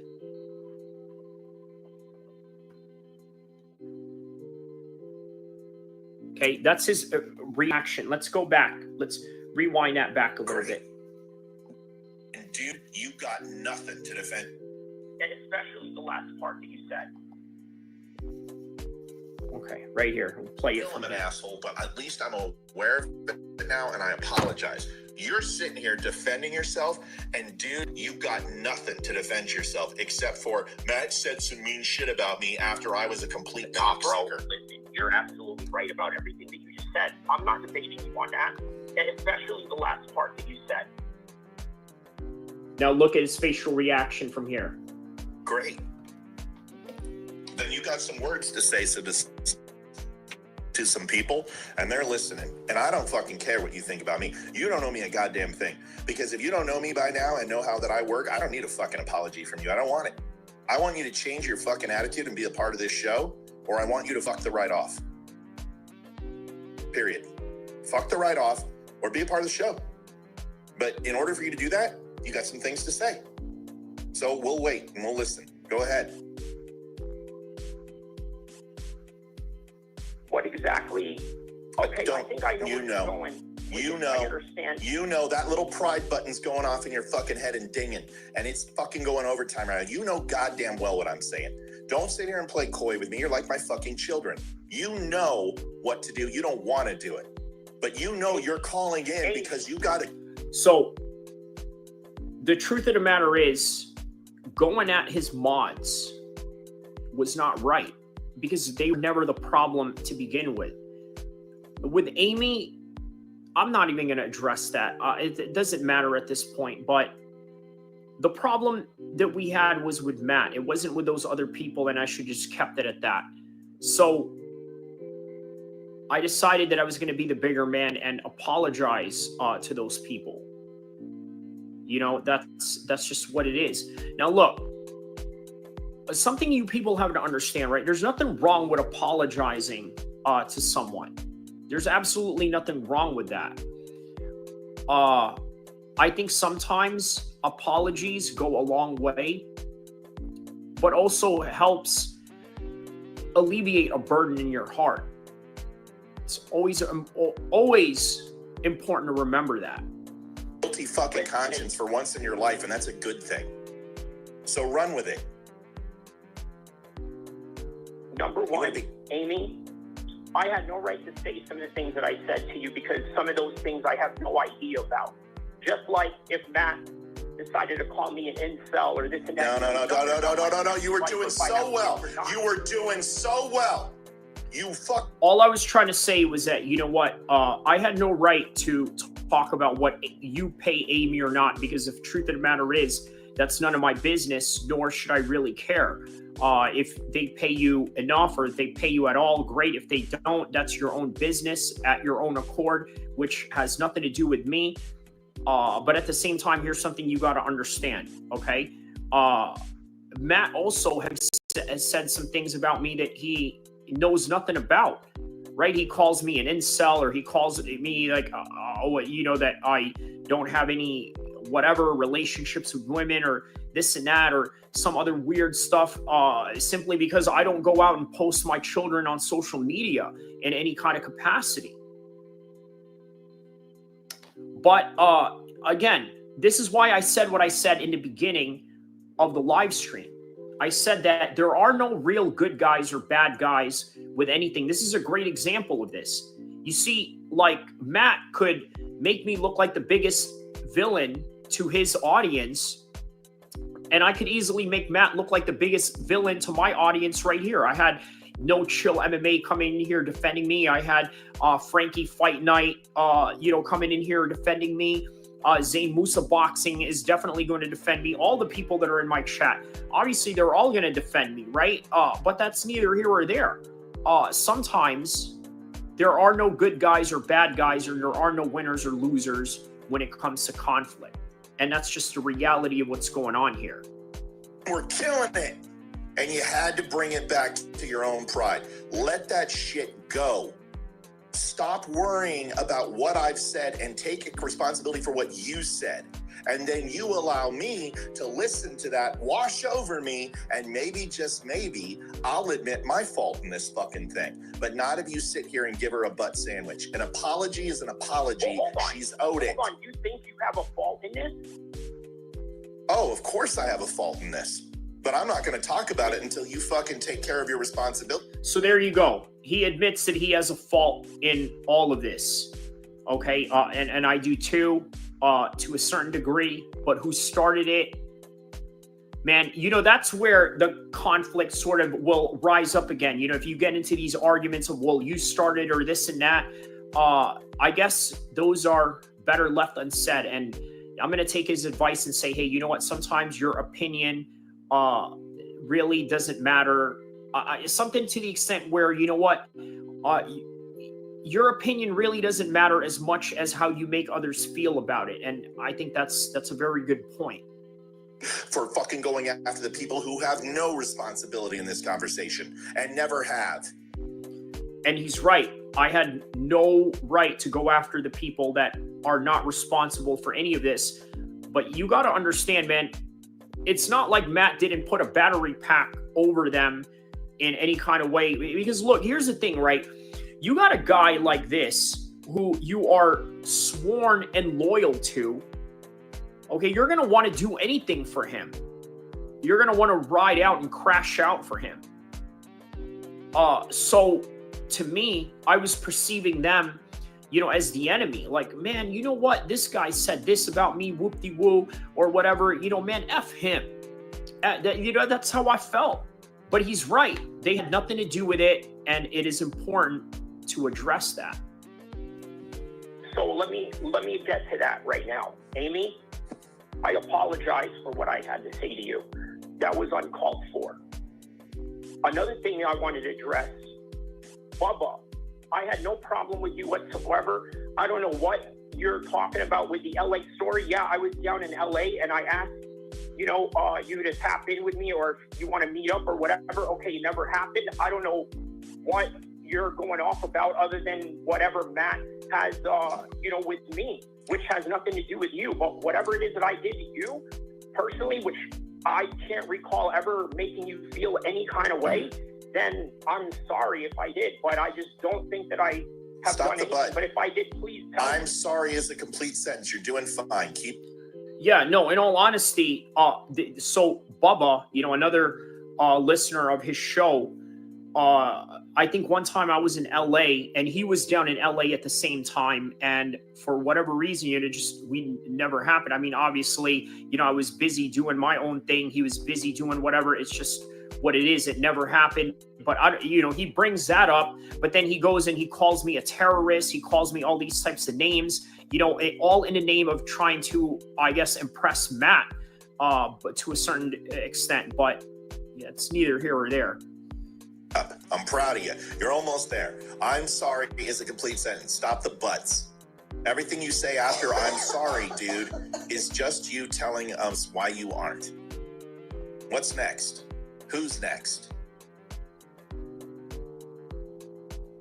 Well, look, I obviously, at this time, I had a long pause. I was thinking in my head, well, who else? There was one person, Sarah Nichols, okay, who I had sort of said some things to. If you're watching this, then I'm sorry, okay? But you did, and again, he doesn't like this when I go with the but. First of all, Matt said about Sarah Nichols that she had autism in some kind of way and said that I went after her. First of all, if I knew somebody had that extent of a problem, do you think that I would go after them? But the fact that she went after me on a chat, I mean, you know, to me, I thought it was fair game at the time. But had I known what I known about her, obviously I would have never said that. So Sarah Nichols, wherever you are, if you're watching this or listening to this in any kind of way, I strongly apologize. Okay? But we go on from here. Well, but I didn't mention that here. I mean, I don't know if it's I mean, you? No, I don't want. No. How about the person who's in the other window over there? How about that insignificant fucking woman who shouldn't speak? How about her? You got something to say to her? Is there anything you're sorry for, or is it just, everyone else gets some love? Does Olivia get anything or no? Well, here's the thing, right? I never did anything against her other than what you just mentioned earlier. Saying that I'm overlooking her or using you to get to, communicate with her, whatever it is. I mean, like, okay. Kyrie, I'm gonna let you off the hook. People are calling for the mercy rule. No, dude, you could have apologized. Here's what it comes down to, and I'm gonna speak for Olivia because you just sit there, little woman. Do you like your pot pie for the show, dear? As I am, she doesn't need your apology. And I'm not trying to dress you down. I'm trying to teach you something. Okay? So here's something that's important that he wants to teach me, which I think is an important lesson right here, okay? He's trying to say that we're all flawed, which, by the way, is something that I mentioned earlier in the stream. I had said in the beginning of one second into the stream that there are no good guys or bad guys in real conflicts. There are only two people that are at fault. The only thing I'm trying to teach you is that you are flawed. I am flawed. Everyone on this show has some sort of flaw. The difference is you try to exploit people's flaws and make them feel bad for them. We don't. You're right. Yeah. So that's the difference between you and me. You're a fucking you're a bully. Stop being a bully. That's all I got to say. I got to say something real quick. Okay, but he did apologize. He doesn't know how to apologize to you because I have a feeling he hasn't interacted with a lot of women like you. Probably not. Amy accepts your apologies. She is still blocking you. She will not reopen that. That's your choice. My son is watching right now, and he knows he's 11. And his advice to you are 3 words: I'm sorry, ma'am. That's all you need to say. Wow. That is my 11-year-old that just told you to say that. He's being raised right. Look, I understand what they're trying to go on with here, right? Again, not particularly my style of really adding my kids into the whole entire content space. I don't know if there's even a demand for that. And even if there is, it's not something that I would delve into. But they obviously are comfortable and more disclosive in their family matters at hand when it comes to showing that in the online world. Okay, fair enough. But at the same time, I think part of that also is sort of trying to, how do I say this? I guess soften the other. I don't think that's their intention, but it did kind of soften my heart a little bit because obviously, I have kids just like them, and they're talking about, well, you know what? This is my son. He's being raised right. This is the proper way to do it. Let's see how I interacted after that. All right, fair enough. All right, this has been a browbeating. Yeah, no, in 1 second. I have a question. You gonna put this up on your YouTube channel like you put the other one up? It's right here. Well, I don't know, man. Are you gonna put this? Are you gonna put it up? Hold on. You put up the one where you feel that you truly did something remarkable, and you put it up. When this is probably the most remarkable thing you've done in a long time, and this is the one that should go up. But that's up to you. I will. You know what? Look, you know what he was trying to do here? This is a great way for him to promote his show, right? I mean, it's funny. He did say earlier in the show, he's like, well, you don't really have anybody that watches your show or this and that. And, I made comparisons between my YouTube and his. And obviously he has Wimpkin. He also has Facebook. All these platforms are in his show. Right, like all of his shows are in these platforms. So with that, yes, naturally, of course, he's going to have more viewers, and he's done this longer than me. But on the YouTube side, I mean, look, let's just be honest, right? You know, the truth can never be disrespectful. He's only had a few thousands. The most that I've ever had in, I don't know, man, 8,000. That's the most that I've had. He hasn't reached that. And then my Canelo video is at 4,000. Either way, we're not here to discuss with that. But he wanted me to, I guess, put this on YouTube because it's great content. Why not? Right? And it's great promotion for him. So why not? I never opposed to promoting him in any kind of way. I never opposed, what do you call it? Being part of his content. If it helped him in any kind of way, and if it didn't benefit me, like me calling into his show, I'm perfectly okay with that. I will, and I'm going to tell you why. Because sometimes we all need to show people that, you know what, miscommunications happen. We all have our own differences aside of how we live, how we look at the world. And, you know, sometimes this is what it has to come down to is a dialogue. Okay, this wasn't a miscommunication. You communicated everything you intended to do clearly. Okay? And I understand that you decided that you were somehow upset with me and decided to trash me with people, even though you don't think it's trashing. But I would never break you down to your lowest common denominator. I don't do that until it's done to me.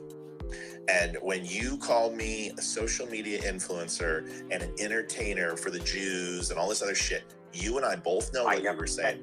You said I was shilling for the Jews. Come on.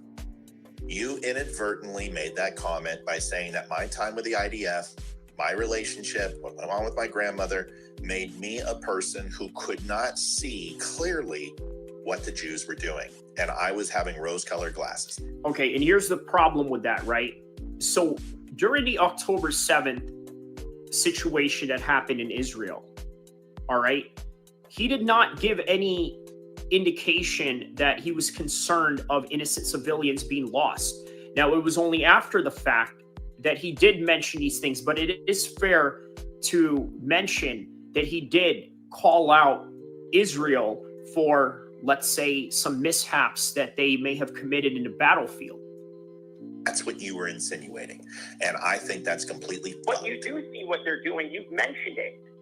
Of course I do. You flat out said that, you know what, Right. This is what they're going to do. They're going to go all out, and this is what's going to happen, and they did exactly that. Yeah. So, I mean, it's not to say that, like, you know what I mean, that you never had, you know, spoken or had any type of criticisms towards their actions or the way they conducted themselves in whatever operations they were in. You mentioned all that. Yeah. Then you shouldn't have said what you said.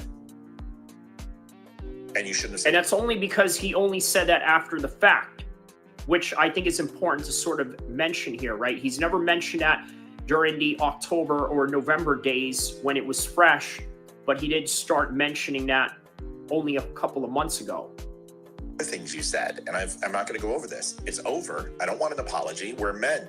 Jesus, dude, can we fucking just be men? Like I said, I wanted you to show up, I wanted you to show up not because, hold on. I wanted you to show up not so you could fight because you're younger. You're probably stronger. I don't know what your skill set is. I'm a cheap motherfucker. I don't fight fair. But I just wanted to So once again, you know, obviously he admitted that, look, he's not trying to fight me.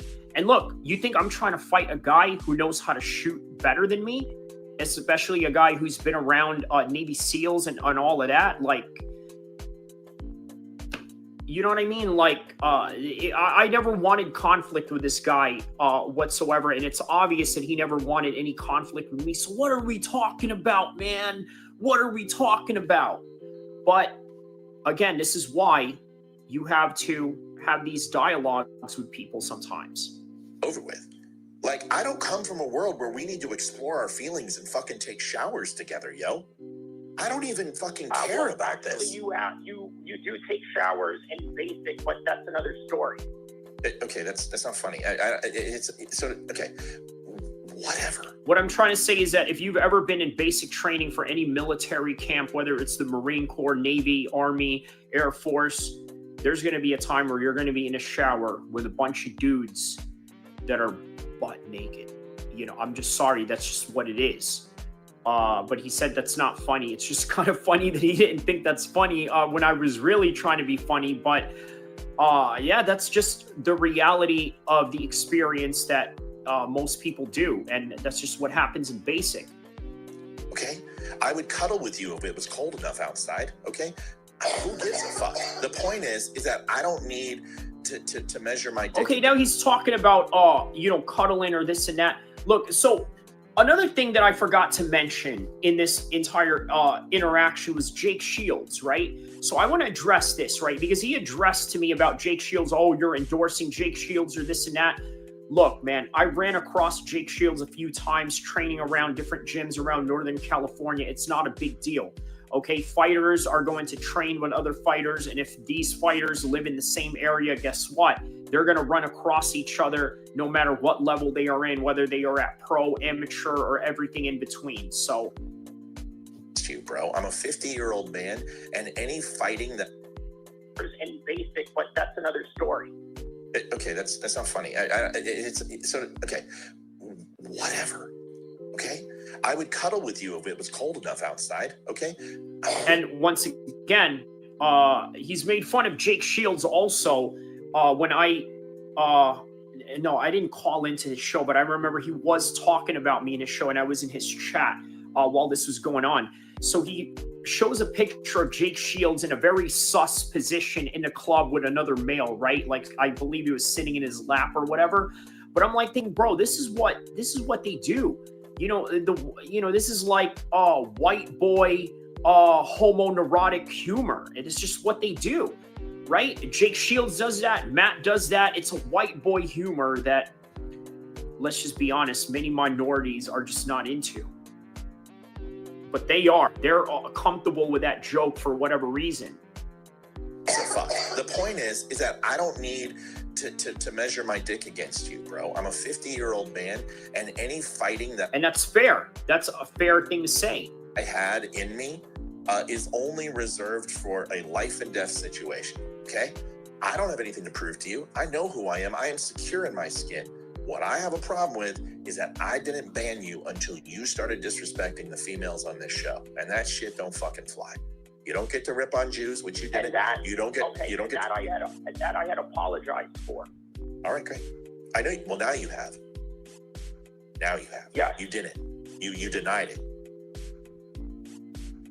Do you have a girlfriend? Okay, let me ask this. Are you straight? Are you straight? Listen. What? Are you straight? Are you straight? I'm being insulting. Yeah. I don't know if you are. I'm asking because I don't know. I'm asking. It's a fucking question. Okay, calm down. Fair enough. I don't want to insult you if you're like, dude, I don't fucking like women, and this is why, because one broke my fucking heart. I don't know. I'm asking. So you have a family? Do you have a wife? Do you have a girlfriend? Yes. This is why. Go ahead. What are you going to say? Good. No, I just was asking. So here's what I'll tell you. And the reason why you don't know is because, look, do you remember that episode where I was driving in a car and I was on a video call with you? Do you remember that episode? And then you had that other white boy come in. I don't know. You said that he was like a Nazi sympathizer or whatever. I forgot his name. Some blonde white dude. I remember him. Yeah. So go ahead. Okay. What about it? Do you... Like, when I was watching that, obviously I got off the feed and then, it was just with you three. And I'm like watching that and I'm thinking to myself, the absolute disrespect that this guy has towards your wife and your family and this and that. I'm like thinking, man, two things I was thinking about that. Later on, as of right now, I was thinking, I don't understand how Olive, could have thought that I was disrespectful when you had a guy like this say all the types of things that he said, and I would never even imagine even saying any of those things. Yep, that's a great point. And you know what? I'm gonna let the little pretty. So what I was referring to in that is earlier in his show, right, when we were friendly and we were cool, I got on and there was this guy who he called a Nazi sympathizer, right? I don't know whether he really was or he wasn't. The assessment that I got out of that gentleman was he just seemed to be an ultra white nationalist / Christian, but also a Trump supporter at the same time. So he's sort of in that, way of thinking, that type of ethos. But anyways, he said some things to Olive saying like, oh, you probably have a work husband, or, your kids, or this and that. And, and I believe that Matt had said that this guy went on some kind of page or some kind of email and said some derogatory things about his kids. And by the way, this is the reason why a lot of people don't know that I have a family or this and that, because guess what? You will never see them in any social media situation that I have going on, whether it be on YouTube or anything else, because I'm not trying to put them through scrutiny, right? If I'm going to have, bro, you better believe that there's some people out there that are going to involve your kids in beef and conflict. I'm not one of these people, but there are people out there that will, and those are the people that you have to be very careful of. Head woman answer it, and she'll tell you why she cared what you had to say and not him, because she already told you. Because you downgrade women. Your comments, and I don't know you on a personal level. I've never interacted with you outside of this show, but the interactions that we've had on the show, you downgrade women. You disrespect. That's not why. women. You're not telling him the truth. She liked you, dude. She thought you were an okay guy, and she was impressed by you. And so there it is. This is amazing. Like, they're revealing the truth of why she has this animosity towards me. Listen to this again. Listen to this again. That a Muslim like you. Listen to this. Never interacted with you outside of this show, but the interactions that we've had on the show, you downgrade women. You disrespect That's not why. women. You're not telling him the truth. She liked you, dude. She thought you were an okay guy, and she was impressed by you. Did you hear that? So, yeah, I thought that was interesting, right? So, again, I'm not showing this to kind of like toot my own horn. I'm just showing you guys this to sort of give you, some context into the reality of what is going on here and why they were so offended. Look, here's the thing, right? Sometimes when you see someone that you're very impressed by, or somebody that you're intrigued by, and then you meet them and then you get to know them, right? You ever heard the expression, don't meet your heroes because you might not like them? This is maybe one of those types of situations. At the same time, when I guess the way that they described it, I started showing my true colors, it was only then they started like thinking, okay, well, you know what? We're very disappointed in this. And again, the minute you become disappointed by somebody's actions, I mean, it's just inevitable. Everybody is not for everybody. And that's just really the best way to put it. But moving on forward. She thought that a Muslim like you, who came in with humility and was different than anything she ever experienced, and then you filled the fucking stereotype, dude, and it disappointed her. She won't say that because that's not my wife. She'll call you a cock, but when it comes to that, but that stereotype is not indicative of the Muslim culture. That's then don't act like it. Like I said, I have met Muslim people who are amazing. I've met Muslim people who are not amazing. So,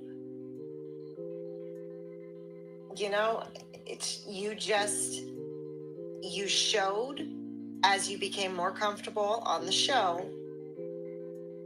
And I don't know if you were joking, but one time might be a joke, but the multiple times is not. It's behavior. It is. You disrespected women. And Look, I think it's fair to say that was not going to happen. I think it's fair to say that anything that I had said was just nothing more than tongue-in-cheek and banter. Okay? I thought that I was at the right place to do that.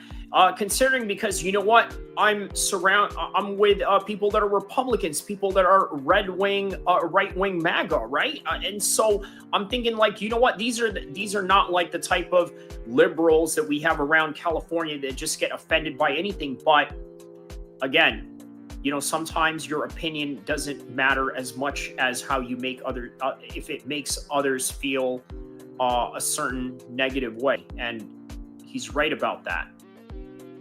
Not on this show. And,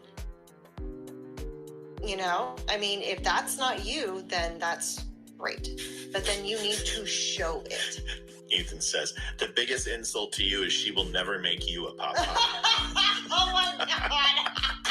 He's got your sense of humor. All right. Oh Listen, my God. Kyrie, here's what I'm gonna say.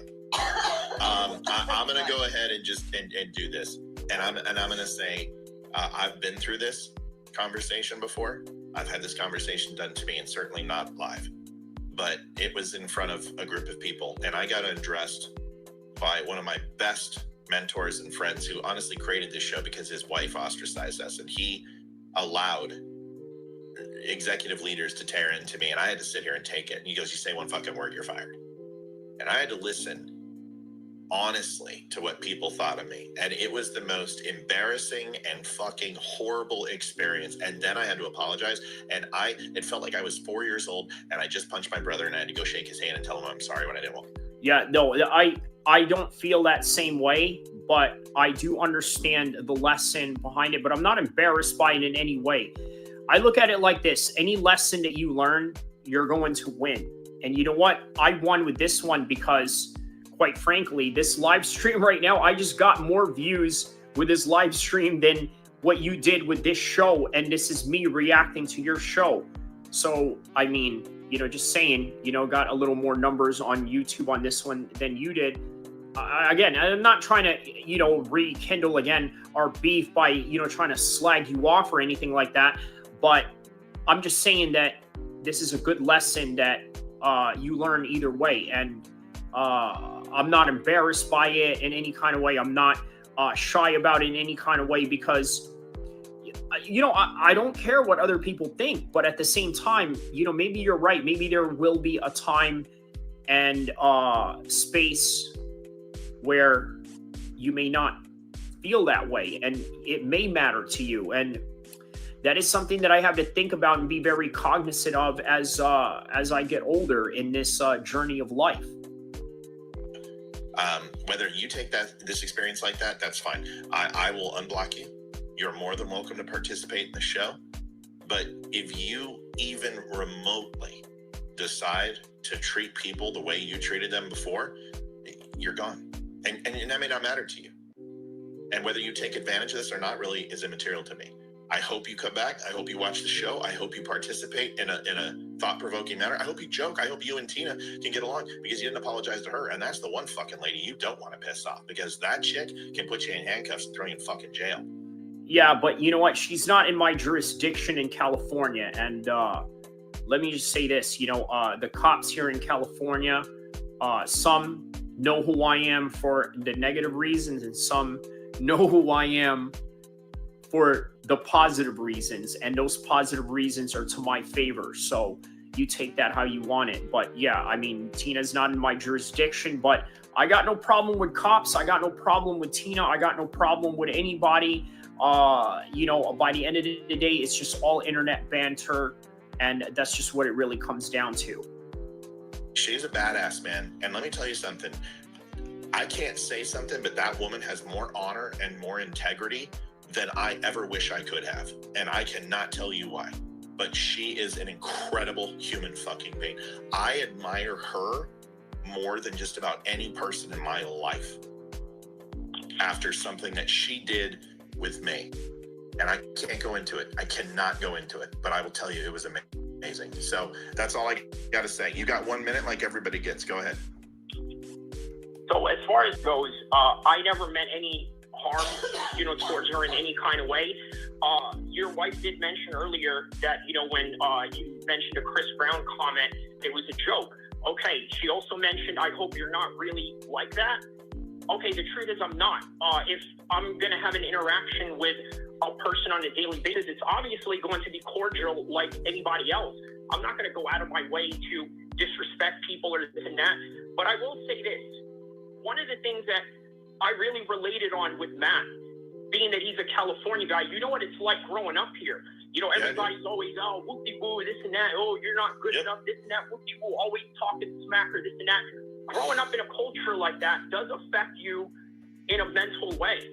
And that's all that I really have to say about that. And I think you understand that more than anything. I think. I do. Being a former Californian yourself. Okay. And I will say that your insecurities and your crosses are yours to bear and nobody else's. If they want to bear your cross, then you've got to share with them in a way that they want to carry it with you. But you don't castigate your aspersions on people in order for them to somehow provide you some type of solace or conciliatory relationship. I'm not saying that that's the reason why I'm doing it. I'm not saying that I'm doing that because of out of spite. I'm just saying that when you grow up in a culture like that, you're used to being that way. And obviously, the military may have contributed some parts of that to your personality, but maybe a lot of that had a lot to do with your past experiences that I'm not going to go into, respectfully speaking, with the things that you've mentioned in your life. So, dude, you and I are not alike. No, I never said that. I said that. Good, because you keep trying to assimilate some sort of common denominator between you and I. No, I am not like you. I am not. Hold on. I am not. Carrie, shut up. I'm not like you. I don't believe. I never said you were. Okay, then don't say that you're trying to go ahead and figure out what contributed to who I am. You don't know me. You don't know anything about me. You have collected things that you try to use against me that ultimately fucking backfire, but you don't know who I am. And you don't know what I've done, and you don't know what I've seen. And for you to assume that you and I have commonality, it's not because we don't. It's that you wouldn't know. Because those conversations have never taken place between you and I. So anything that you're doing is presumption. Right, fair enough. Okay, good. So let's do this. Let's stop here, because whatever you were calling in for, you got and more. And I didn't have any expectations for this phone call. And let's end it here, because it can only go bad from here, because we ended on a good note. You got your minute.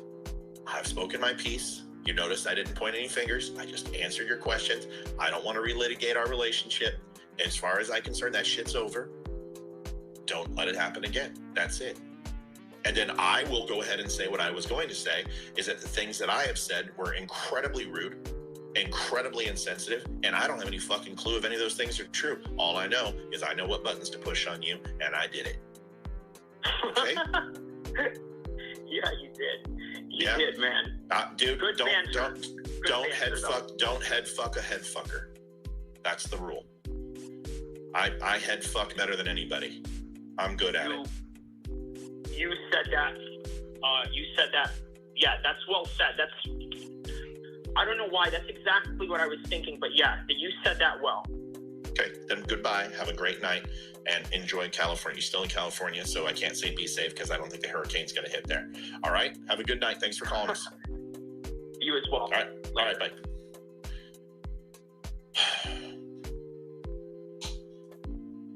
Ethan just made that entire phone call. Hey, Ethan did great. Oh, Ethan's my gosh. funny. Oh Ethan, yeah, he gets the sense of humor from you. Listen, folks. Listen. There were so many things I wanted to talk about, and I didn't get to talk about them. So if it's okay, I'm going to do a quick 5-minute high level. All right. So basically, that does it for our little conflict with the "Don't Unfriend Me" podcast. Once again, it's important to understand that, you know what, we all have differing opinions. We all are going to look at life differently, but it doesn't mean that we can't get along. It doesn't mean that we can't interact. It doesn't mean that we can't share ideas, or it doesn't mean that we can't learn from each other with everything that, I guess, we can learn from with each other. But either way, that's that's that. So let's get to the Vince McMahon scandal in the Netflix series, right? So if you look at the Netflix series with Vince McMahon, what's really interesting about this, let's take a look at the names of the episodes real quick. So number one is episode 1 is Junior, right? It's Vince McMahon's footsteps that he's following from his father. Basically, during the time of when he took over the entire world of professional wrestling. Heat, episode 2, where Vince McMahon attracts scandal and scrutiny in the media, right? Which created more of his character in the Attitude Era, the screw job during Bret Hart, right? I didn't even know that Vince McMahon already did a screw job before Bret Hart. You got to check that out. I don't want to spoil anything, right? And in the Attitude Era, which was very instrumental in influencing the culture of sports today. I mean, literally, you look at everybody that's doing a cross chops or whatever, this came from DX, right? That's a huge influence. Family business. Vince brings his family into the fold and attempts to push the envelope on air and beyond the ring. A momentous merger changes the wrestling landscape. Obviously, this is involving WCW and WWE and how they basically bought their whole entire library from there. That one I'm still watching. And then the finish, after a tragedy draws attention to wrestling injuries, WWE refocuses on safety expansions. Vince retires and they talk about all of that, and they constantly, every episode is about the history of wrestling, the history of WrestleMania, but in between it, it is about Vince McMahon's scandals in between that. So that's what we have for the Vince McMahon documentary. I mean, it's great. It really is great. And you know what? You know what's even more amazing about it is that even if you are a wrestling fan, or I'm sorry, even if you're not a wrestling fan, you would really appreciate this whole entire documentary. So I urge you guys to definitely take a look at it. So last order of business, we're going to talk about UFC Paris, which is happening literally in less than a couple of hours. So let's delve into the whole entire card of Benoit Saint-Denis versus Moicano. Now, I obviously talk about the fights. Let me pull up the video of that real quick while I hold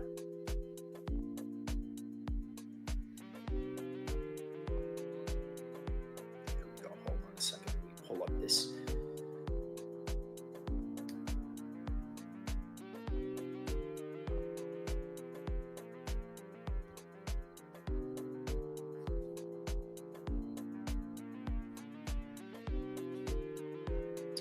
Okay, here we go. Let me play this for you guys right here. Among many, then. All right, this weekend we've.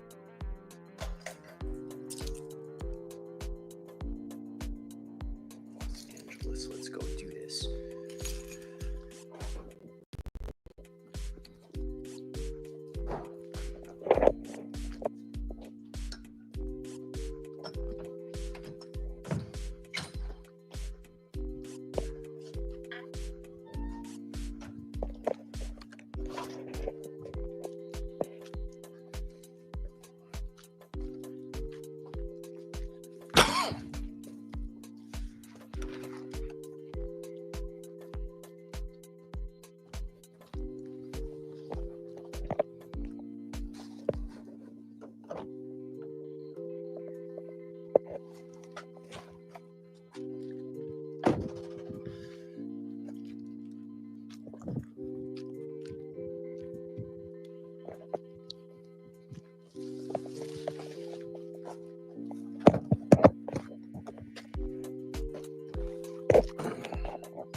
All right, so everybody that's tapped in, don't forget to like and subscribe. We're going to talk about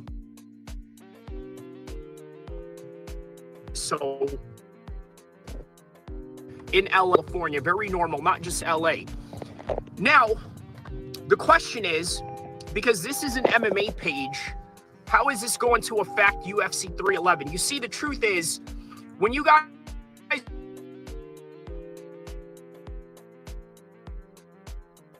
watch news, whether in a particular city, right?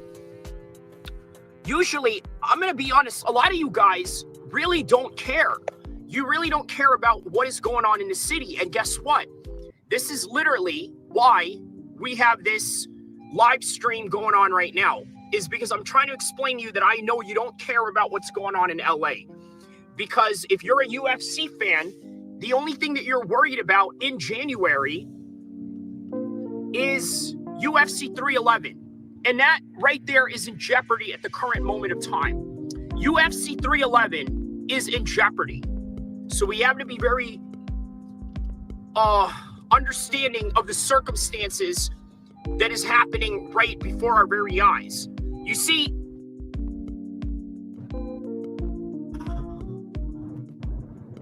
January 8th stream through, there's issues with the sounds or what.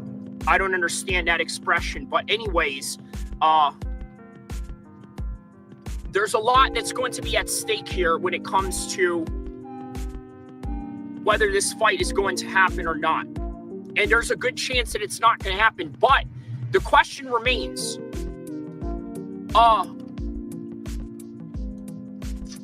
do we have a different location for this event? Well, I tell you what, there's a great chance that it's going to be Nevada. I'm going to be honest with you guys, okay? There is a great chance that the venue is going to be the state of Nevada. I promise you, because it's closer. You want proof of this? How about when John Jones got into that little steroid scandal before the second Gustafsson fight? What did they do? They moved the fight from Vegas all the way to LA, right? They moved the fight from Vegas all the way to LA. So it is a great possibility that they will do exactly that. But who knows? You never know. Hold on, I'm going to drive back to my crib, get a chair, because where I'm going, by the way, guys, stay tuned, because you know where I'm going to go? I'm going to go to one of the forest areas here so that I can show you a little bit of some context as to what is going on in this side of the world, okay? So stay tuned. Everybody stay in the chat. Everybody stay online because we're going for a ride. By the way, I'm going to give you guys a bit of a tour in the, what do you call this? In the Yolo County of Sacramento. Hold on just a second.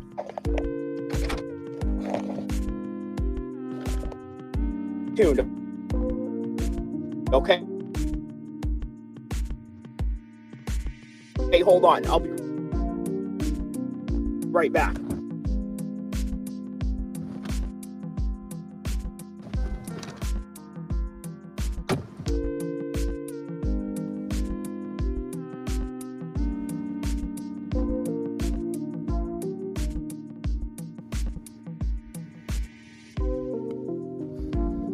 I want you guys to understand, to be back, but won't be able to see the pixels that represent you, okay? Sodom on fire. Oh, wow. Who would have thought? Haha. Okay, that's an interesting point. Sodom on fire. Who would have thought? I mean, LA is, it's not on fire. Who would have thought? I mean, LA is, it's not exactly the most moral place on earth, is it? Right. Any of those people easily cause a fire in their area. Very easily cause a fire. And this is how these things happen, and it spreads like wildfire, as they say, right? And well, now we got to think about whether there is going to be a fight for UFC 311. Now look, LA is the place where the Olympics are going to be hosted in 2028. So as a result of that, I mean, that's a long way. I'm sure they're going to rebuild everything by then. The construction companies for sure are going to get paid off of this natural disaster. That's a fact. A lot of the people that work in construction, that work in these particular areas and these particular expertise, they're going to be making all of the money for this unfortunate incident that has happened.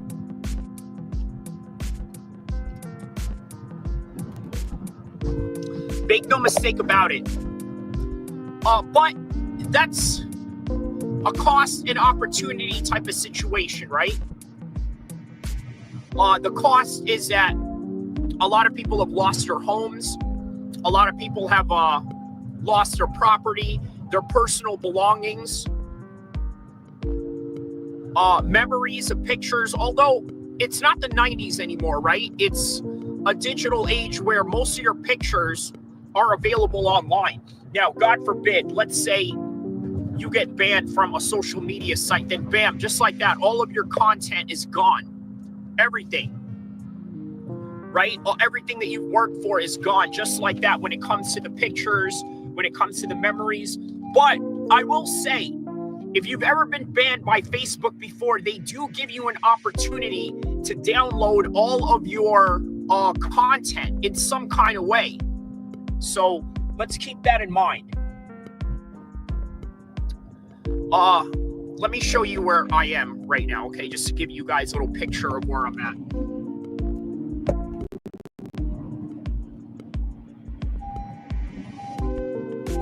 See that vast open lands of forest, farms, rivers. Check that out.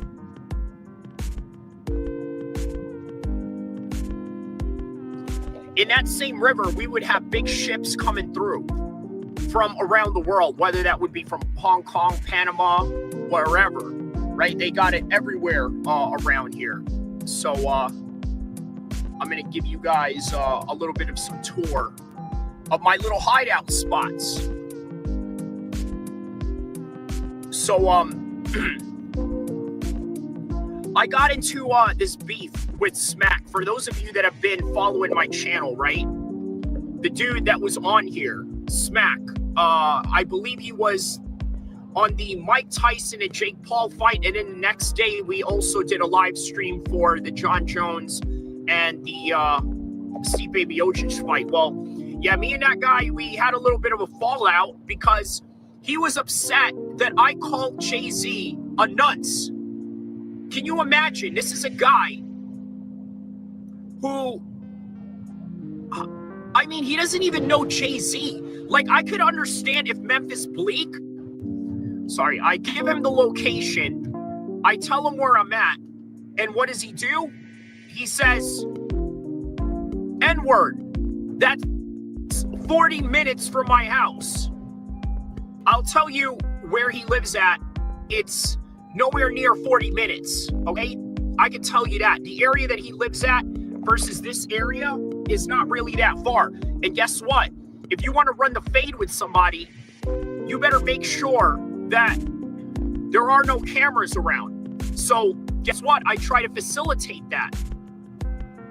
But as a result, he backed down like a punk, and that's really all there is to it. Hey, can you come and help me pick up the... Having a bit of a side conversation here, but yeah, nonetheless. So yeah, guys, LA is on fire, and UFC 311 is in me. But I will assure you guys, be a location change for sure. There will be a location change, no doubt about it. So keep that in mind. Let's see here.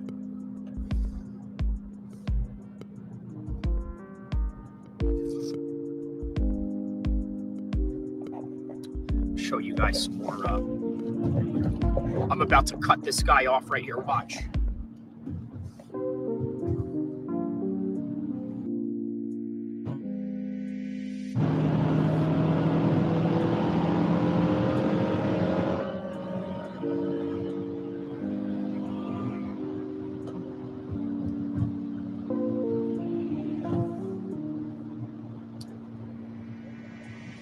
The open road, guys. The open road. Ain't nothing like it. What does this say right here? Shalom, rising, grand rising, happy new year, and yeah. All right, shout out to Deep Brown, my man. Shout out to you. Let me know where you guys are from and what part of the world you're at. Don't forget to like and subscribe. We're heading into no man's land right now. I'm going to show you my little hiding spot and where I ask people to come through to pull up for some fades, because there ain't no cameras around here. Unlike the no jumper situation with Adam and Wack, right? Obviously, for those of you that follow No Jumper, Wack 100, and the LA hip hop scene, there was a beatdown that happened at the No Jumper studio, and it left one person in a coma right now, which could lead to very bad results if it gets bad enough for that person. This is why I tell people, if you want to pull up for fades, you want to pull up for a conflict and handle it, you got to do it in an area that has no cameras. Okay? You got to do it in an area that has no cameras. There's no way around it. Otherwise, what are you doing it for? Right? So, here we are. Right here, my little dirt road that we're about to get into right now. See, for a lot of you that think I'm only a city boy or a suburb guy or this and that, man, I understand the countryside as well. I understand nature. I understand all of that. So, Wakanda, Maple Kush, Canada. Oh, my man, Wakanda, Maple Kush, Canada. Okay, so you're talking about burning it up, huh? So you burn or what? Let me know. Check this out. Dirt road right here.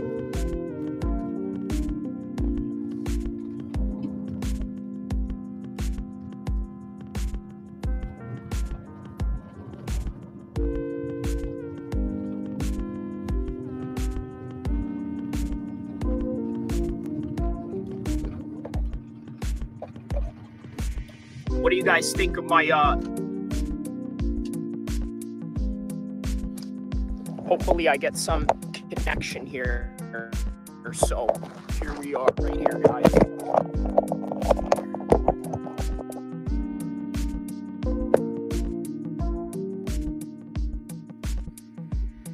Go. I'm going to put on my head.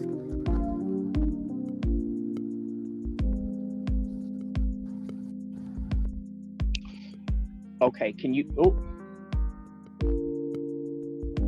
Okay, can you guys hear me? Let me know if you guys can hear me. I had to put on my headphones for this one. Mic check, 1 2 1 2. Let me know if I'm being heard. Mic check, 1 2 1 2. Throw me a 1 on the comment section if you can hear me. Mic check, 1 2 1 2. Mic check, 1 2 1 2. Just to make sure you guys can hear me. Okay, we're gonna get to the topic at hand with UFC 311. Can you hear me?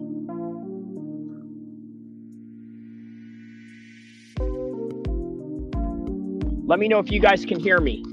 Is this on? Okay, I believe this is on. Let me know.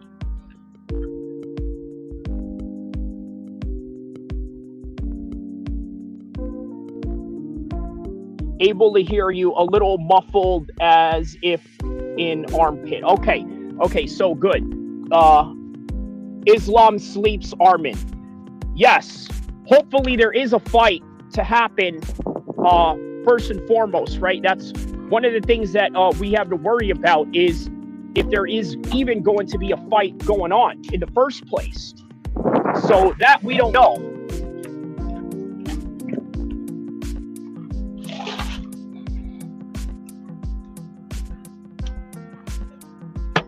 Check this out. Pull out a little chair right here. Have a little sit down. Talk some MMA. Talk some UFC. Jerry getting slept by Jamal. Jerry, yes. You know what? Jerry is actually a good matchup for Jamal Hill. right?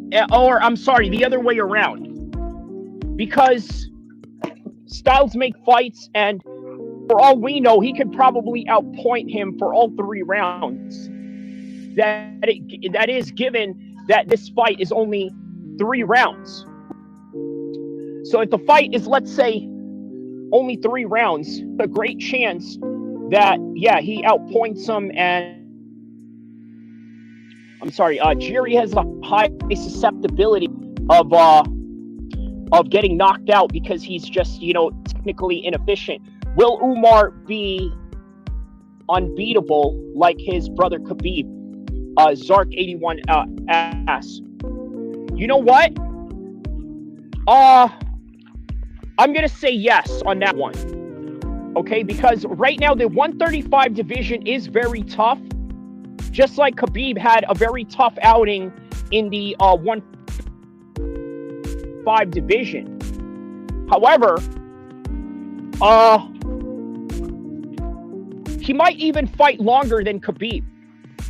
Because, I don't know, I feel like he got the title shot a whole lot quicker than Khabib did. I mean, Khabib had to wait from, I believe 6 years after his debut. Omar, he hasn't been in the UFC that long, and he's already got a title shot.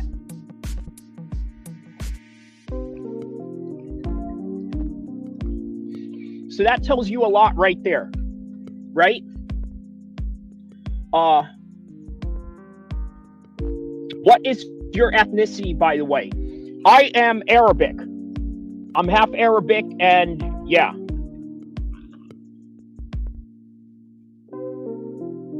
What is yours? Let me know what your ethnicity is, or where you're from. Let me know where you guys are from. We got some people from Toronto tapping in.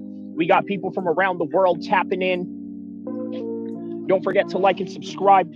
I'm about to talk to you guys about why this natural disaster happened. Okay, there's a religious aspect to it that I want to share with you why this happened. Okay, so don't mind me if I'm Algerian. Oh, okay, that's what's up, man. That's what's up. Shout outs to Algeria, by the way. Very beautiful country. Great people, Muslim people at that, and yeah, you couldn't ask for more when it comes to Algeria. But speaking of religion and things of that nature, all right, this is what I'm going to talk to you guys about, right? Now, look, first and foremost, I love Los Angeles, California. I absolutely love LA. LA is one of my favorite cities on earth. No doubt about it. It is absolutely one of my favorite cities on earth. I love everything about LA. I love everything that it has to offer. I love that there's a lot of opportunities in that country. Can Uncle Aya beat Pereira? Yes, he can.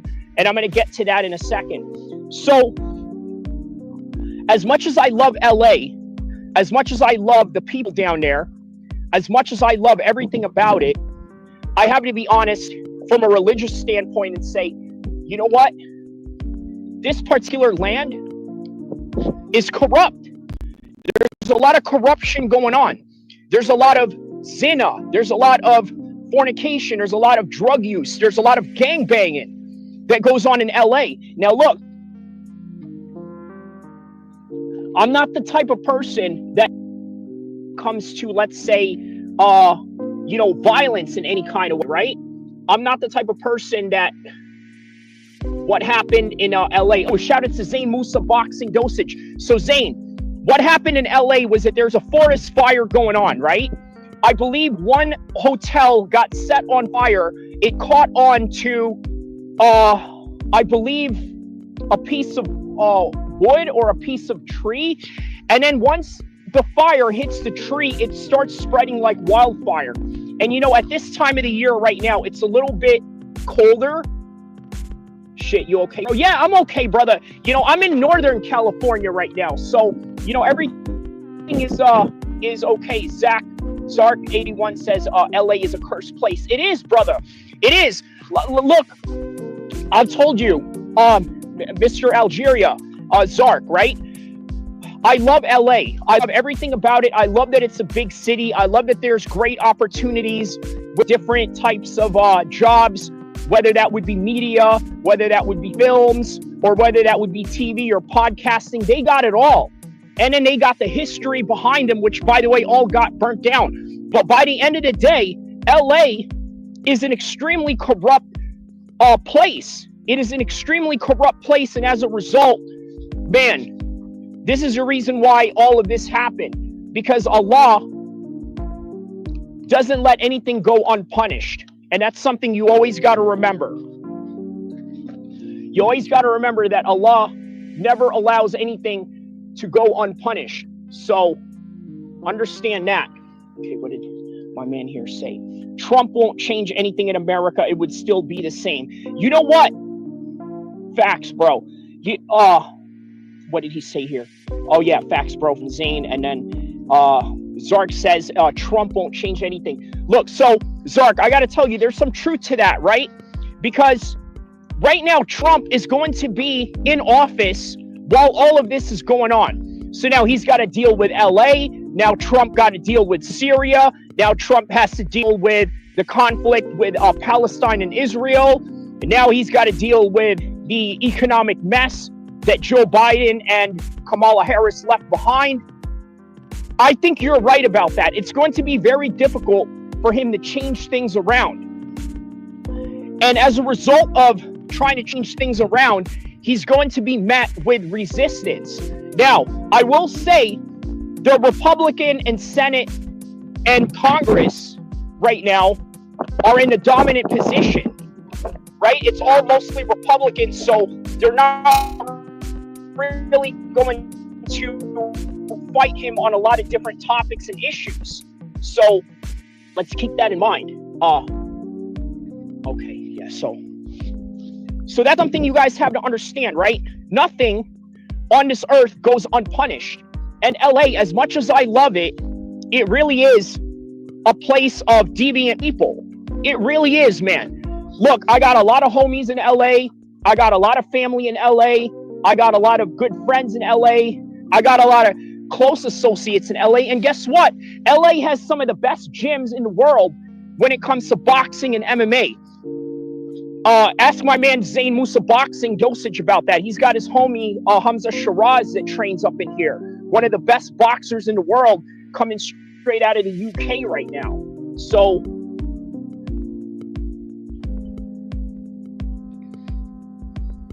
okay. Yeah, man.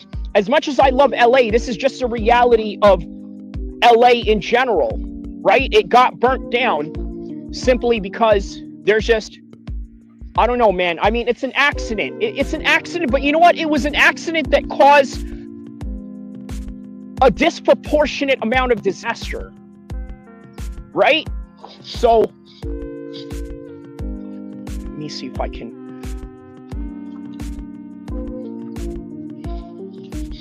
cross this bridge for you guys right here.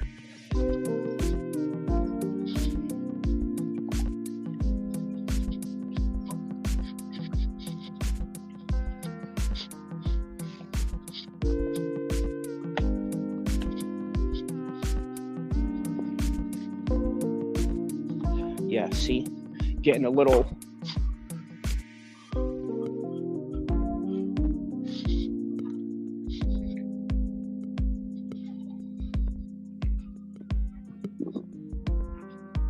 this.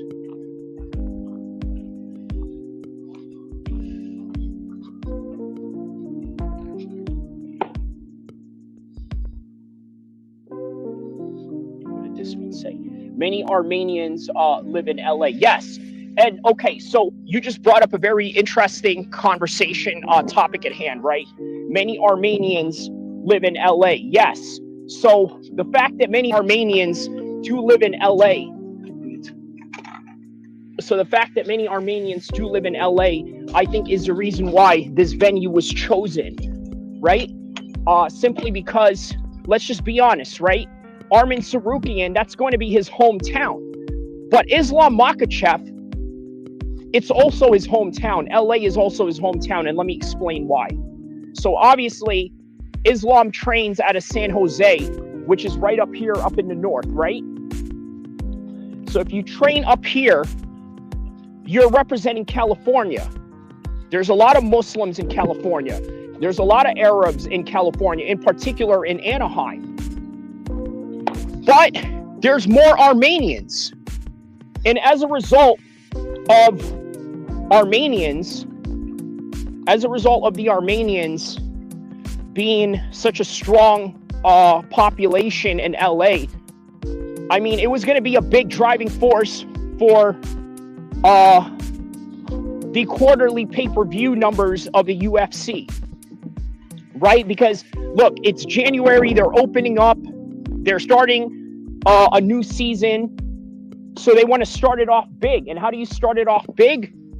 Well, I don't know if you guys hear that. There's gunshots going off here. I don't know if you guys are hearing any of that. There's people out here practicing and all of that. So welcome to America, guys. You know what I mean? We got guns out here and all of that. So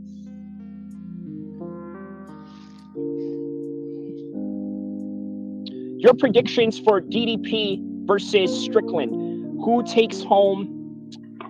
Let's see here. Who takes home the 185 championship? Okay, so I'm going to answer that question right now. I think that in this fight, it's going to be Sean Strickland that's going to win it. And the reason why is because I don't think that the first fight is really going to be different than the second fight. See, I think there's going to be huge similarities in the first fight and the second fight. The only difference is that there are going to be different judges. Look, guys, you got to understand something. When it comes to high-level MMA, when it comes to high-level boxing, a lot of these guys are going to be so dead even that most of their fights against each other are going to end by decision. That's what you got out of the Arthur Beterbiev fight versus Bivol. That's what you got out of the Tyson Fury fight versus Usyk. And that's what you're going to get out of Tom Aspinall and John Jones. And by the way, check out that video that I made regarding Tom Aspinall and John Jones, the psychology breakdown of it, just to kind of understand in full context,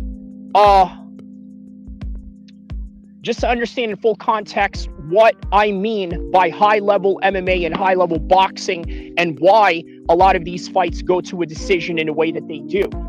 So check that out so that you can get an in-depth look of what high-level fighting looks like for many of these guys as I broke down how that fight went.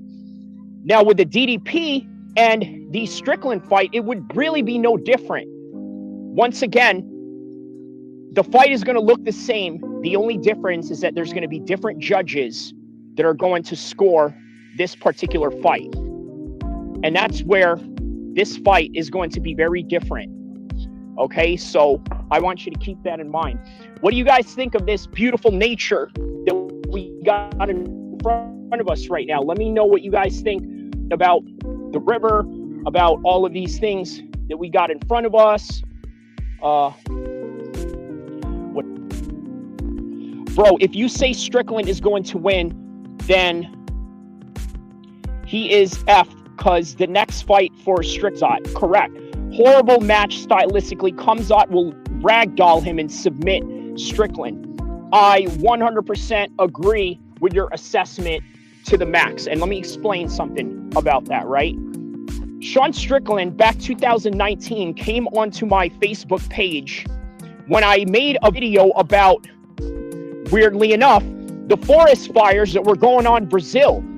They had a Saudi billionaire, a private citizen, by the way, donate fire equipment to the Brazilians and any type of situation that they needed to sort of get themselves the proper help that they needed to fight these fires, right? So what does Sean Strickland say? He says, oh, I can't believe Muhammad loves the trees but not the women.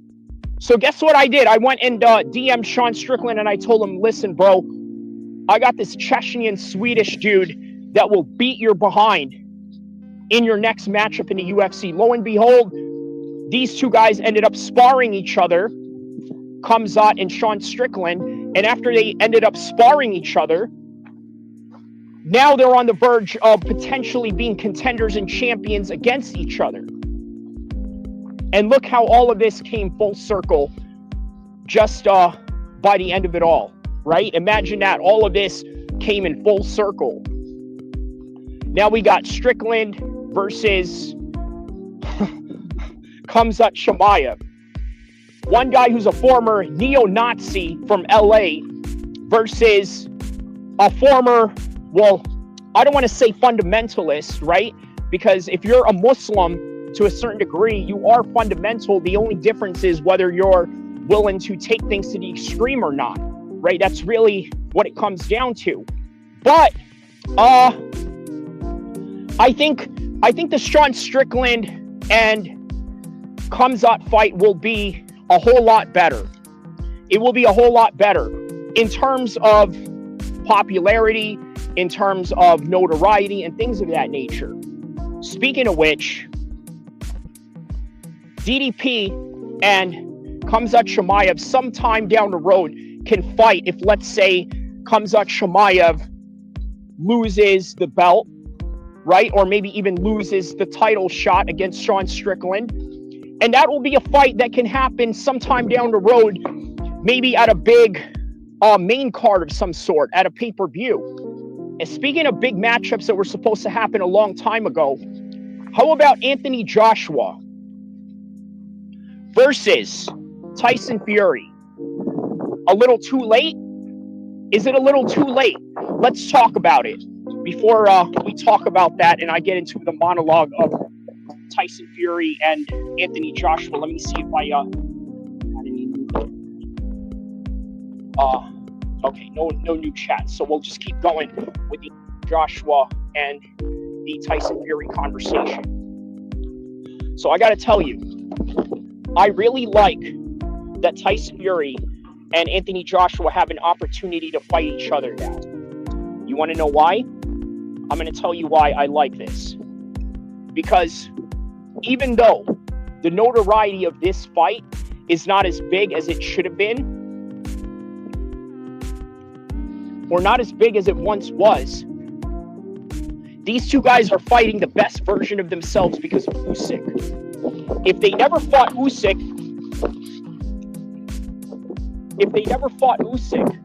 they would never, and I mean ever in their whole entire life have to deal with this whole entire process. Okay? Sorry, I heard some gunshots over there, so kind of needed to duck out of the way of that one real quick. All right, so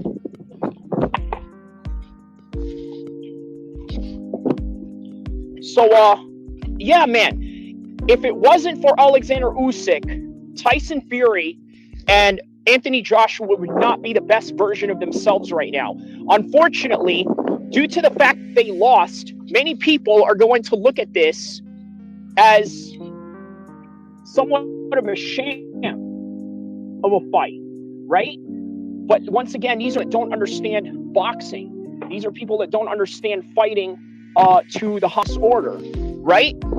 Yes, Anthony Joshua and Tyson Fury are no longer world champions, but they are better fighters as a result of the Alexander Usyk fight. Always remember that. They are better fighters because of that fight.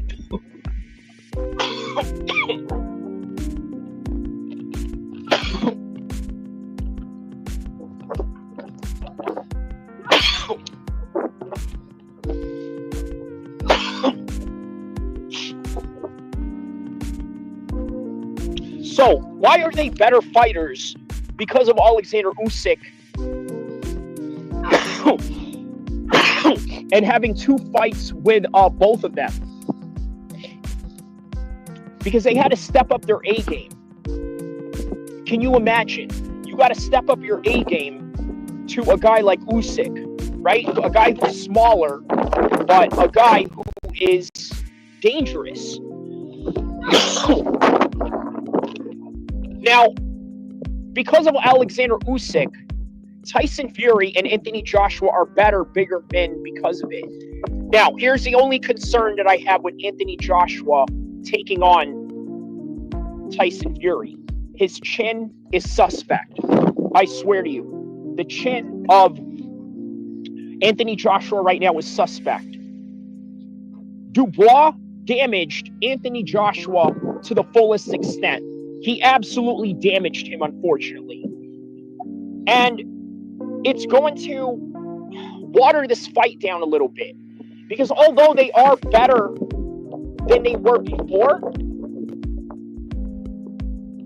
the reality is that he's damaged, even though he's better, which creates a vulnerability in the stage of Anthony Joshua's career. I want you to keep that in mind. He's in a very vulnerable stage of his career.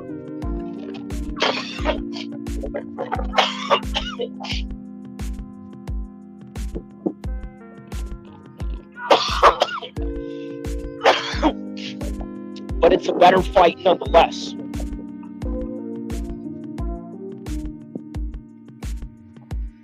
So always remember that. Always remember, it's a better fight.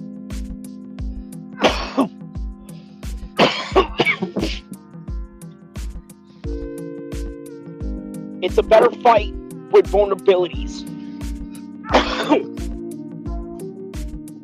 Vulnerabilities on the side of Anthony Joshua.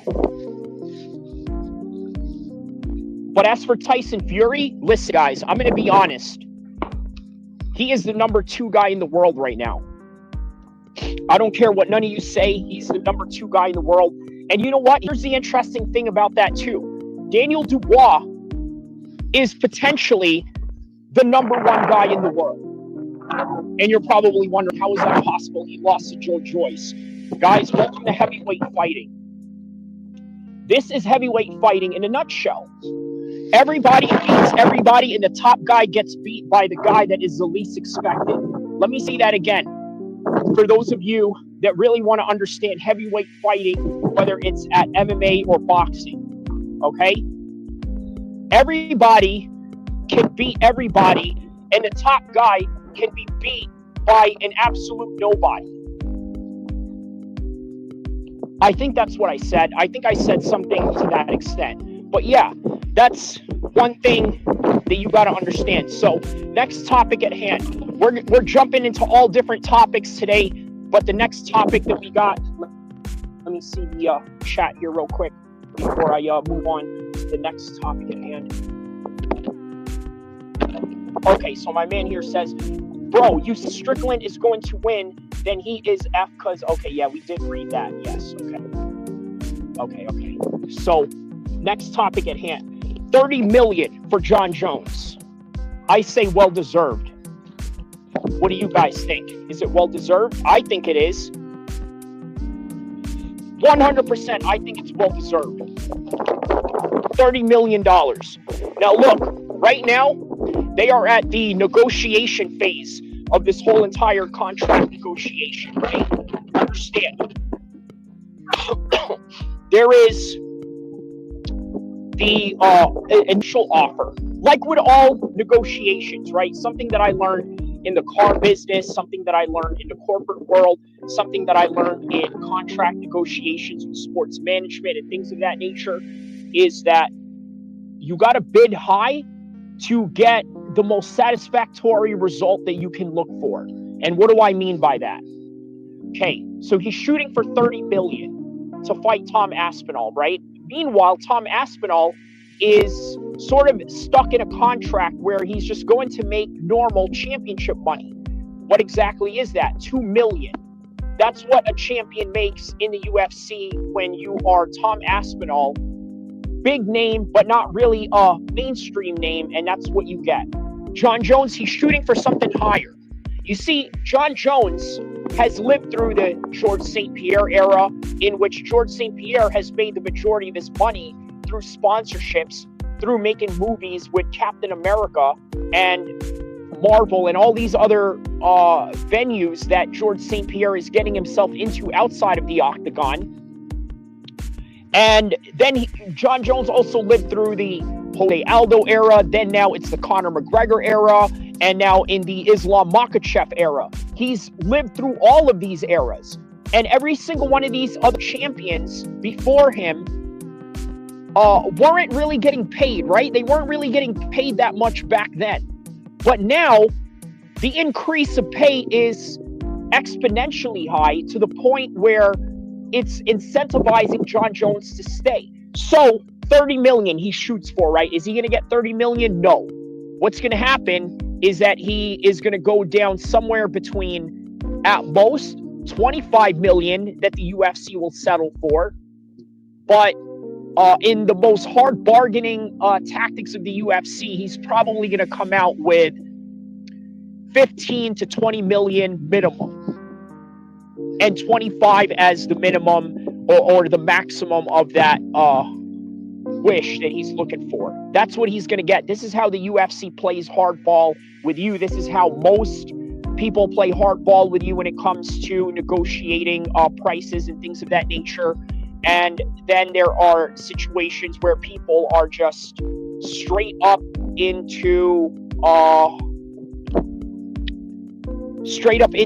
hard bargaining deal of a hard line and a number that they're not going to budge by. Okay? Now, what if John Jones won't budge for 30 million less? Look, here's the thing, right? 30 million is actually not that outrageous for John Jones. It's really not. You know how much Conor got paid for the Khabib fight? 30 million. He got paid 30 million flat. Okay, a little less than the Floyd fight, but nonetheless, it was what it was, and it was one of the biggest pay-per-views ever. Never mind just MMA, all of combat sports, one of the biggest ever, and he got paid 30 million for that, as opposed to the Floyd fight. But you get the picture and you understand, the dynamics between boxing and MMA on that end, right? So there it is.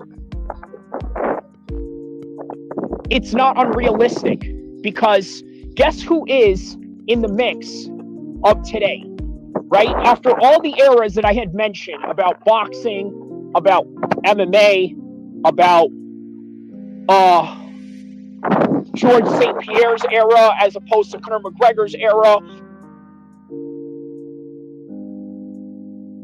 It's a different world with Turkey al-Sheikh in the mix right now. When you say completely different world.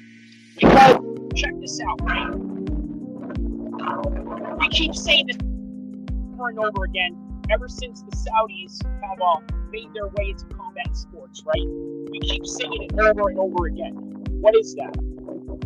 They have unlimited amount of money. They can make things happen.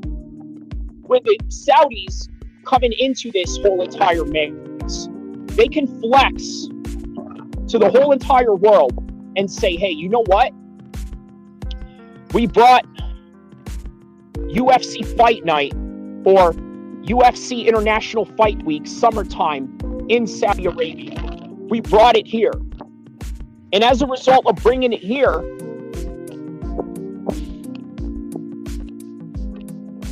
it's a big flex for the nation. So they're going to be incentivized to pay John Jones that money, maybe even Tom Aspinall under the table money. That is a possibility. Okay? So that's what you have going on in this situation. You got John Jones, who wants 30 million after years and years, by the way, of going through different eras, MMA and in the world of the UFC, and all these different stars that he's had over the years, right? He's gone through all of that. Could you imagine, right? John Jones, I believe, was a rookie in 2009, or was it 2008 in the UFC? And then ever since then, yeah, man, he's never lost. I mean, look, the Matt Hamill fight is a fluke, right? By the way, I have an opinion about the Matt Hamill fight, right? Since John Jones is all super religious and all that. Here's what I got to say about that whole situation. Okay. John Jones is a Christian. He's a believer of God. Matt Hamill has a disability in which he can inspire the world. Matt Hamill defeated John Jones on paper. It doesn't matter what anybody says. For all we know, the match could have gone a different way. Even though John was beating his ass, the reality is John Jones lost on paper. And that right there is something you have to contend with, because you cannot battle what is on paper. You lost, you lost. You won, you won. There's nothing to it. That's just really what it is. It's as simple as that. Right? Plain as day. Black and white, no gray.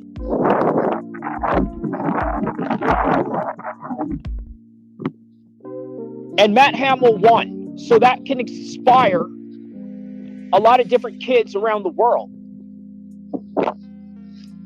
Because you got to remember, people only care about the result of what is on paper. So, yeah, that's my little take on the Matt Hamill and John Jones situation. So,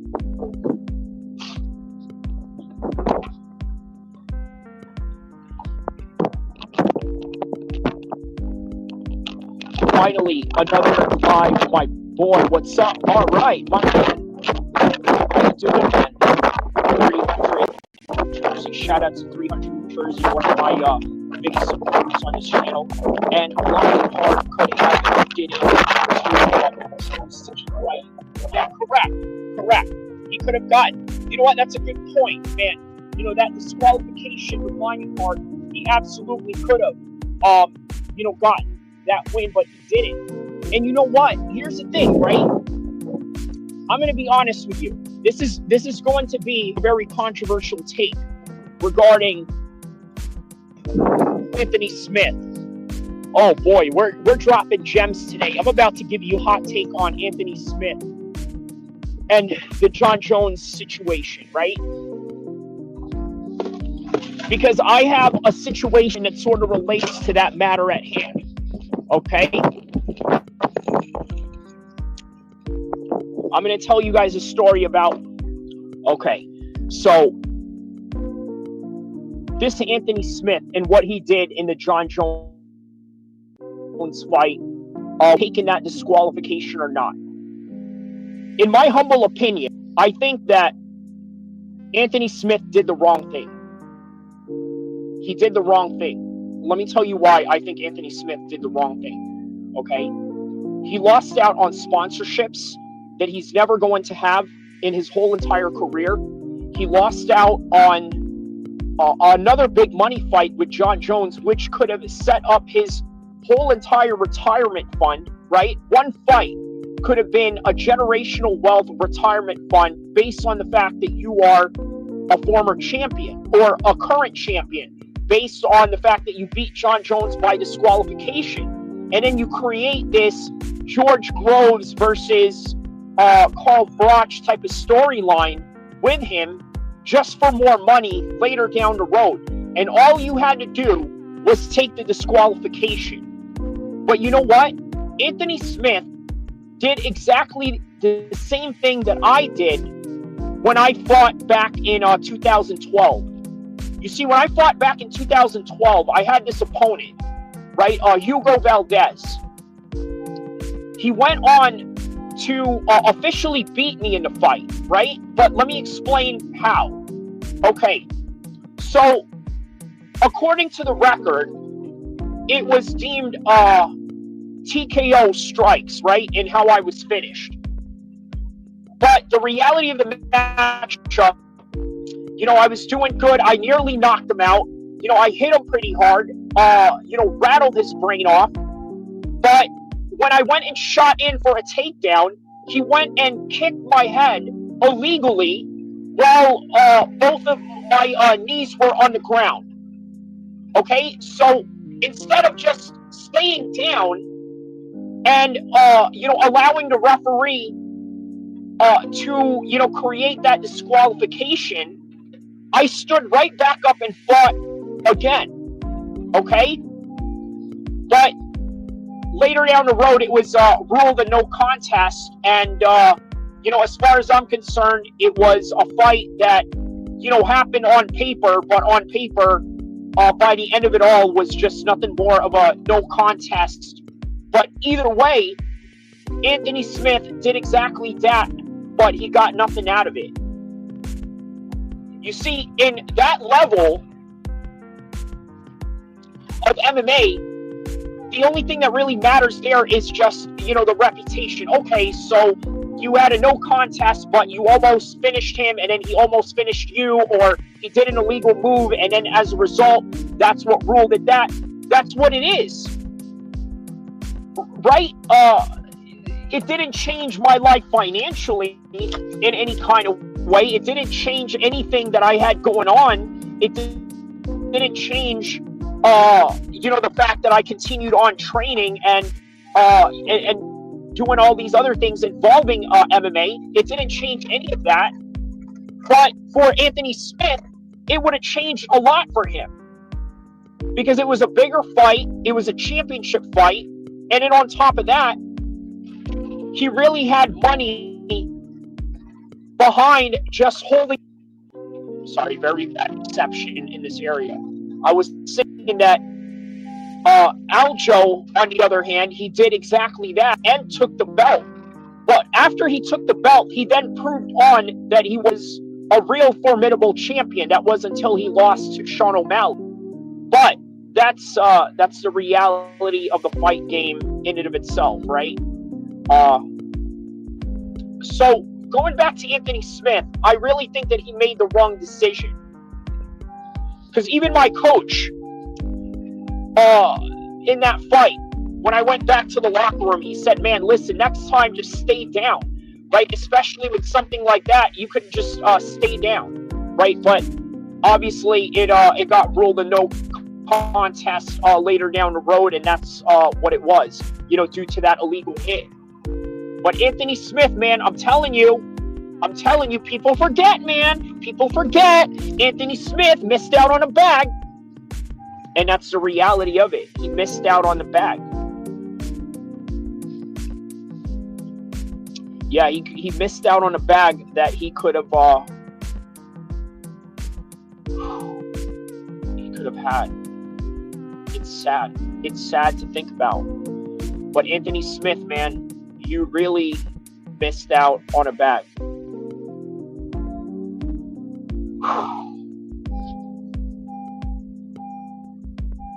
But what can you do? What can you do? That's the fight game. That's the reality of this game, is that at any given moment, one choice can ultimately change your whole entire life trajectory. One choice and one wrong move. And you know what? This is why you guys really have to give a lot of respect to these athletes that step in there. Because one wrong move that they do, it could absolutely destroy their career or their whole entire life. And you know what? A lot of people don't understand that you could die in fighting. You could die in a street fight. By the way, a little bonus content we're going to get into right now. How about Whack 100 and Loose Cannon jumping those guys at the No Jumper studio, right? Whack 100 jumping those dudes at the studio, I think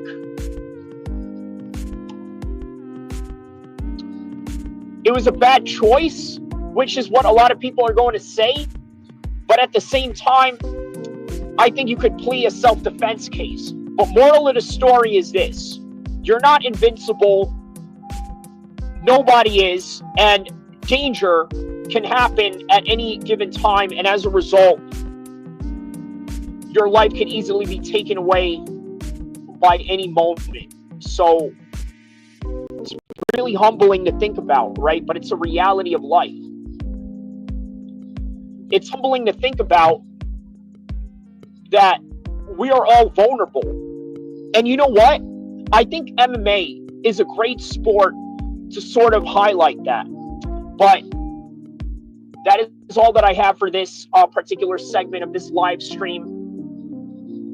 Conclusion, as of right now, UFC 311 LA is still going on, but I would anticipate a move in, let's say, a different location, a different state, maybe even in Nevada, in Las Vegas, maybe the T-Mobile Arena. They will move the whole entire fight, perhaps. Or they'll scrape it all together, or keep the fight as is, and maybe that part of LA is not much of a disaster. Then we talked about John Jones, 30 million. Is there a possibility of John Jones getting 30 million? Well, rewind back with the explanation that I have for the contract negotiations that come with this particular matter. Rewind back if you want to check out some information on that matter and how John is going to obtain 30 million as opposed to obtaining something a little bit lower than that in the hardball bargaining that he's going to have to face with the UFC. And then we talked about Tyson Fury and Anthony Joshua. Is the fight a little too late? Who knows? Maybe it's a little too late for that fight. But if you're a hardcore fan and you understand boxing, you will know that this fight now is worth a little bit less, but a little bit more in terms of skill because of the career trajectory that they have experienced in dealing with some real big top names like Usyk, right? Fighting Usyk twice, I think is really going to do wonders on the new skill level that you're unlocking. Obviously, they didn't win against Usyk, but they gained something out of fighting Usyk. And Anthony Joshua has possibly fought the best heavyweight in our era right now, which is probably Daniel Dubois. But how will he do against Tyson Fury? Being that Tyson Fury maybe is a number 2, number 3 guy in the world? Who knows? But one thing, rest assured, we do know is that boxing right now, especially in a heavyweight division, all divisions, are getting even more competitive the way that the UFC competitive structure has been going on for years. And with that, don't forget to like and subscribe. I will see you guys in the next content to come, inshallah.